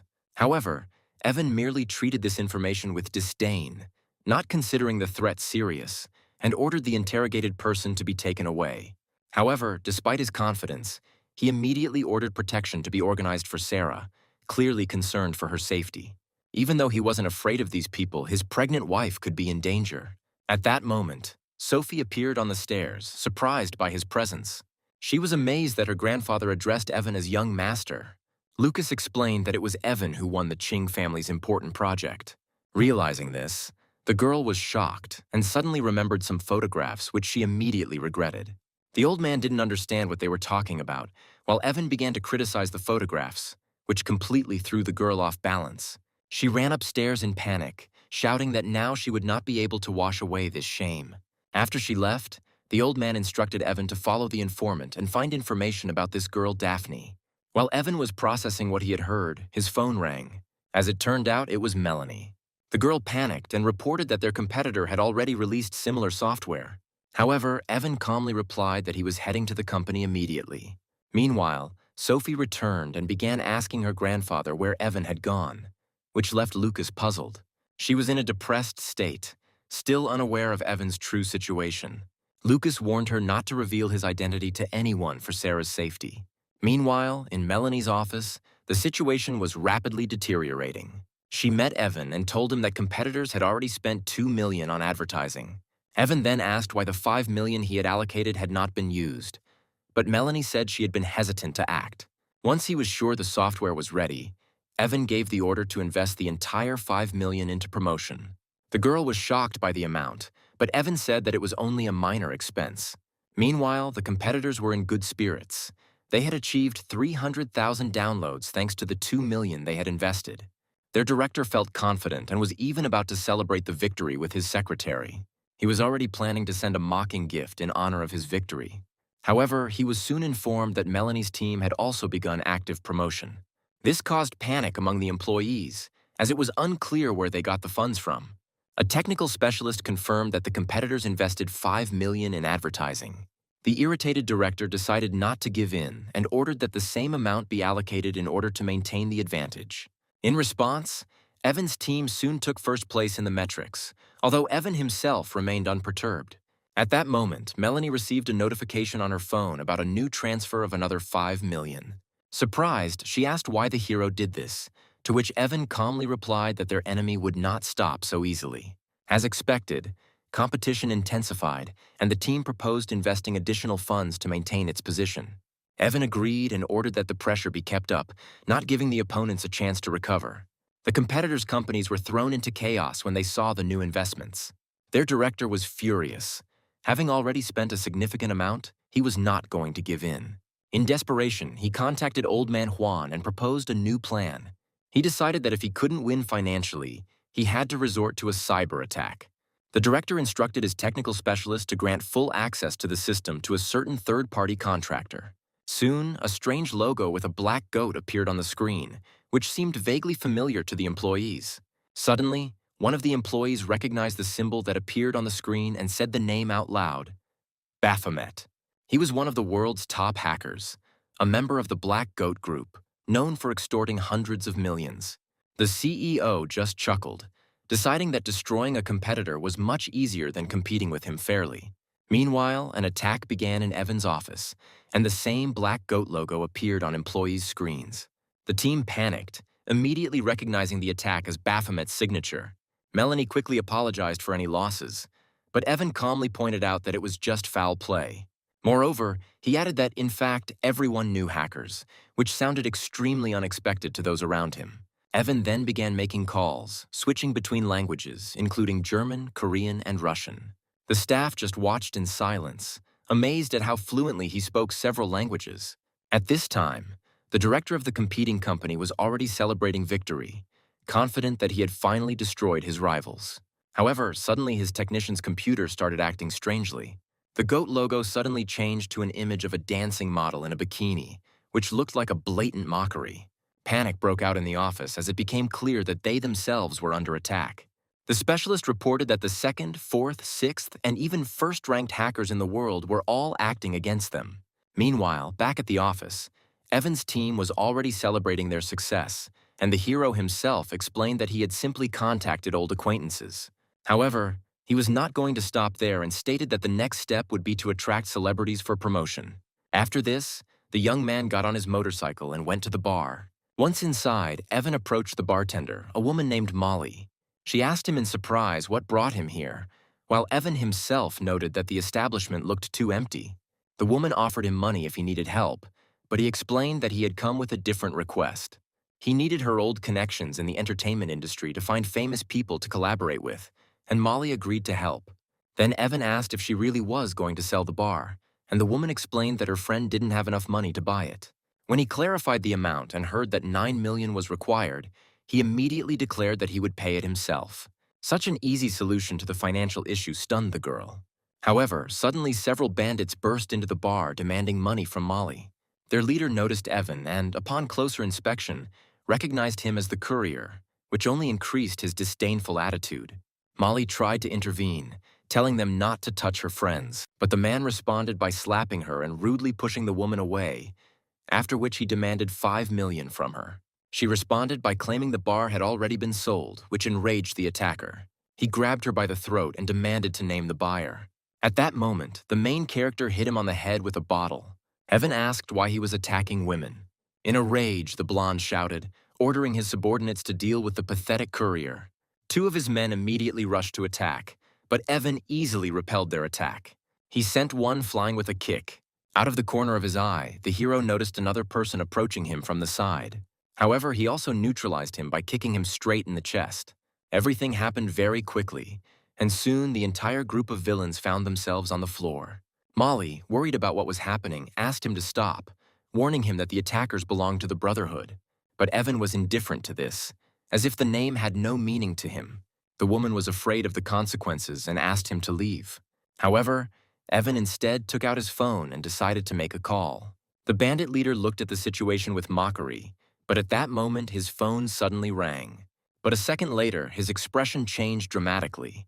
He realized that the call was meant specifically for him. Having answered, the man began to listen to the instructions and noticeably turned pale, looking more and more frightened with every second of the conversation. This short conversation had an immediate effect on him, and when he finished, he knelt down in front of Evan without hesitation, apologizing. However, the main character remained indifferent to what was happening and said that he should have apologized not to him, but to his sister Molly. Then the bandit immediately turned to the woman and repeated the same words, but now sounding much less confident. Molly was clearly confused, and Evan, not wanting to continue this scene, simply gestured for the entire group to leave and not appear again. After they left, Molly sincerely thanked the hero for his help, feeling both relief and surprise. As evening fell, the hero drove to a quiet residential complex. Evan brought his daughter Megan here so that she could spend time with a friend. At the same time, he discussed the previously offered job with the girl's mother, Lily, and she happily agreed. The children asked permission to do their homework together, and the hero did not object. The moment was unexpectedly calm for Evan, a stark contrast to recent events. Leaving his daughter, he headed home, and finding himself in an empty apartment, Evan felt an unusual silence and a slight feeling of loneliness. Then he decided to write to Sarah. In response, the girl said that she was at the bar and was spending time drinking. This disappointed the hero a little, and he resigned himself to the fact that he would have to spend the evening alone. However, a message from Daryl soon arrived inviting him to a meeting the next day, which immediately turned his attention to business. Meanwhile, Sarah was at the bar with Molly and Sophie. The girl tried to hide who she was texting, which did not go unnoticed. Sarah advised her not to abuse alcohol, but Molly quickly changed the subject, saying that the bar had already been sold. Then she said that she wanted to meet Sarah's courier husband to form her own opinion of him. In response, the girl sided with Evan, claiming that he was a good person and did not look like a courier at all. At the same time, a woman appeared in the apartment, completely wet and practically indistinguishable in appearance from Sarah. Evan was surprised by her appearance, but she explained that she had returned out of concern for him. The hero noticed her condition, pointing out that she was soaking wet, but her short answer sounded tense. When he offered to help her, the girl responded with a cold and wary look. The next moment, she suddenly went on the attack, taking out a knife, and then the hero realized that it was not Sarah in front of him, but Daphne. However, Evan, without the slightest hesitation, knocked the knife out of her hands with his elbow. The girl was amazed that he knew who she was. At this moment, she was already trying to twist his arm. However, Evan was not going to give up so easily. With a powerful movement, the hero knocked her down and pinned her to the floor, demanding to know the purpose of her mission. Then Daphne screamed, demanding the return of the beads and the Buddha's head. Evan just watched her calmly, not paying attention to the threats. Despite desperate attempts to break free, the girl could not free herself. Then she suddenly spat a sharp needle at him. She flew past Evan's head, narrowly missing him. Daphne continued to shout threats, but the hero still held her wrist, completely in control of the situation. Moreover, he easily parried her next kick, at which point Evan finally realized that in front of him was an exact copy of Sarah. The situation took an unexpected turn when the girl asked if he wanted to become her relative. Daphne said that since he was her son-in-law, he had to obey her and give her the Buddha's head. Evan grabbed her leg effortlessly and stated that he had no idea what she was talking about. Then, unexpectedly for the hero, she sharply increased the pressure and managed to break free from his grip. At that moment, she suddenly heard her phone ringing. Her interlocutor said something to her, and then Daphne was forced to obey and agree. As a result, the mercenary gave Evan a harsh ultimatum, giving her a limited time to hand over the required items. After that, she quickly left the apartment. Almost immediately after her disappearance, Sarah stepped out of the elevator and headed towards the apartment, unsuspecting. Approaching the door with the key in her hand, the girl was about to go inside, not imagining what had happened just a few minutes ago. At this time, Evan heard the sound of the lock opening and decided that his opponent had returned. As soon as the door opened, Sarah looked down at the floor and was surprised to see water spilled everywhere. Evan reacted instantly and grabbed the girl who entered, addressing her as his wife's sister and demanding an explanation. However, a moment later he checked her pulse and was surprised to realize that he had made a serious mistake. It was the real Sarah in front of him. Realizing this, the hero immediately changed his tone and asked why she had returned. The girl replied that she had forgotten an important document. She then noticed the condition of the apartment and asked why the floor was covered in water. Coming closer, Sarah looked at Evan carefully and suspiciously tried to catch any foreign smells on his clothes. When she asked if there was another woman there, the hero hastily declared that a man who looked exactly like her had just left. These words sounded so strange that the girl perceived them as an extremely unconvincing excuse. Sarah turned away and headed for the exit, not wanting to continue the conversation, but the hero continued to insist that she was wrong. In the end, the girl left, slamming the door, leaving him alone to deal with the consequences and look for a way to explain this incredible truth. The next morning, Evan received a message that transport for the meeting was already waiting for him. At the entrance, he was met by a woman named Lucy, who informed him that he had been expected for a long time. Having got into the car, the hero immediately asked a question about Daryl. However, the girl avoided a direct answer, explaining that he should address him as the sixth master. She then took out a blindfold, explaining that it was necessary for safety. About an hour later, the car arrived at a building that looked like a factory.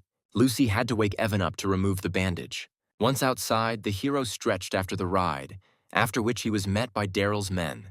He introduced him to Mr. Hamasaki, emphasizing his outstanding swimming skills. The Japanese, unaware that he was being understood, quietly expressed the idea of the need to eliminate Evan after completing the mission. However, Daryl translated his words as a sign of trust and high expectations. However, Evan immediately exposed their deception, claiming that he understood perfectly what was said, but the conversation quickly returned to business. The group headed to the beach to carry out an underwater operation.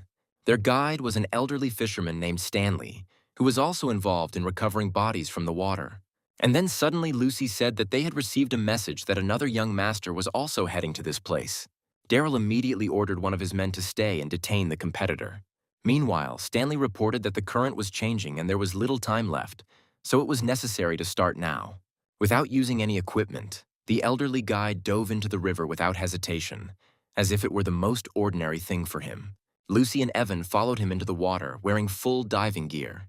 Once underwater, the old man led them deeper, directing them to a hidden grotto. Along the way, Lucy pointed to a certain metal landmark and made it clear that it was the iron bull that was supposed to show the way. The hero gestured to her that he understood everything. However, instead of the expected landmark, they saw huge creatures chained together and resembling sea serpents.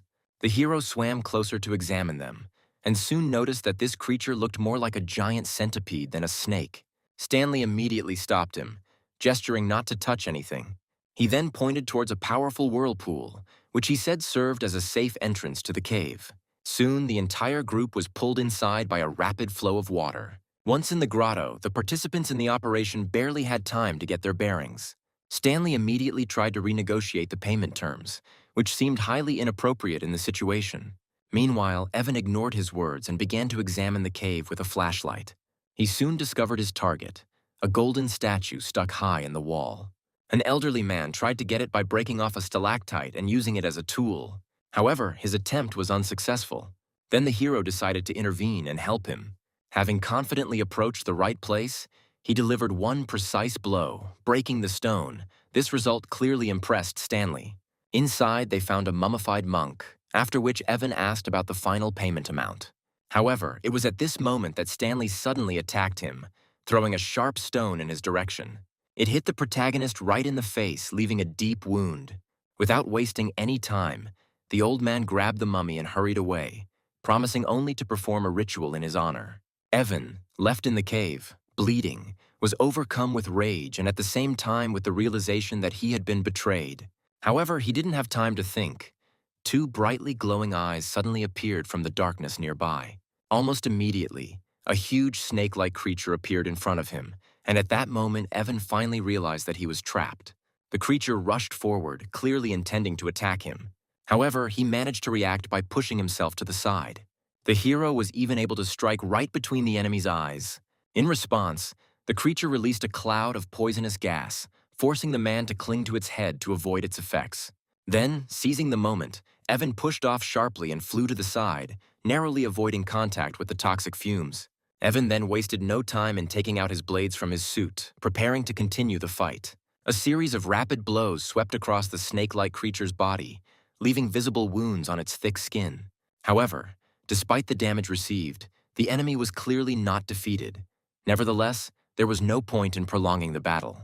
So Evan made the decision to retreat and focus on completing the mission. Then he dove into the water again, leaving the enraged creature behind. Meanwhile, bubbles began to rise on the surface. Stanley soon emerged from the water, which brought noticeable relief to Daryl. However, the old man immediately demanded additional payment, claiming that the diver had allegedly been trapped and that the treasure had been safely hidden. These words made the men angry, and the Japanese man, unable to restrain himself, hit him with the handle of his pistol, demanding an explanation. Despite the threat, the old man continued to insist on his own and even offered to sell the information to the highest bidder. This finally got Daryl's men angry, and one of them hit Stanley. Then the others joined in the beating, but even under pressure, he refused to tell the truth. At that moment, Evan emerged from the water with a powerful splash. Seeing what was happening, he immediately understood what was happening and decided that the traitor was receiving the punishment he deserved. The hero emerged from the water with the find and declared that the statue was a fake. Moreover, he knew that the real object was already in his possession. Without further ado, Evan decided they had to deal with the consequences themselves and swam off in the other direction. Later on the beach, Evan was changing clothes when his phone rang again. His old man asked if he had managed to obtain the necessary items, and the hero confirmed the successful completion of the task. However, the old man gave him a new order, to gain the trust of those around him and find out who was really behind the whole operation. The hero agreed without further ado, accepting the new task. Meanwhile, on the shore, Hamasaki continued to extract information from the guide using force. The old man, despite what was happening, again stated that he was ready to sell the information to the highest bidder. Then Daryl, finally losing his patience, ordered Lucy to go look for Evan. At this point, Stanley, with obvious glee, declared that the young man had probably already been swallowed by the sea monster. However, almost immediately Lucy noticed a figure in the water signaling. It turned out to be Evan, and the whole group rushed to pull him to shore. Once on dry land, the hero immediately began looking for a guide, clearly intending to see the matter through to the end. The old man was shocked to see him alive, and Evan responded by saying that he had no intention of leaving the betrayal unanswered. He rushed towards him, but Daryl's men stopped him as they still needed the information. Stanley then tried to use the situation to his advantage by declaring that he would only speak with Daryl himself. Not wanting to continue this conversation, Evan was about to strike, but a sudden shot stopped him. The bullet narrowly missed his shoulder, and the shooter turned out to be Hamasaki. However, this did not bring the expected result. The hero managed to avoid the bullet without receiving any harm. Moreover, he immediately launched a counterattack. In a second, Evan disarmed his opponent, removing the magazine from the weapon. Now the situation had completely changed. The gun was pointed at Hamasaki himself. Evan explained to Daryl that his partner had just attempted to eliminate him, thereby calling into question their partnership. To increase the pressure, he showed him a magazine of cartridges, threatening to stab the Japanese with it if they planned anything. Daryl, realizing the seriousness of the situation, hastened to smooth over the conflict, calling what had happened a misunderstanding and offering compensation. He promised to transfer money in exchange for Hamasaki's release. Once the transfer was received, Evan pushed the opponent away, completing the deal. He then handed back the unloaded weapon to him.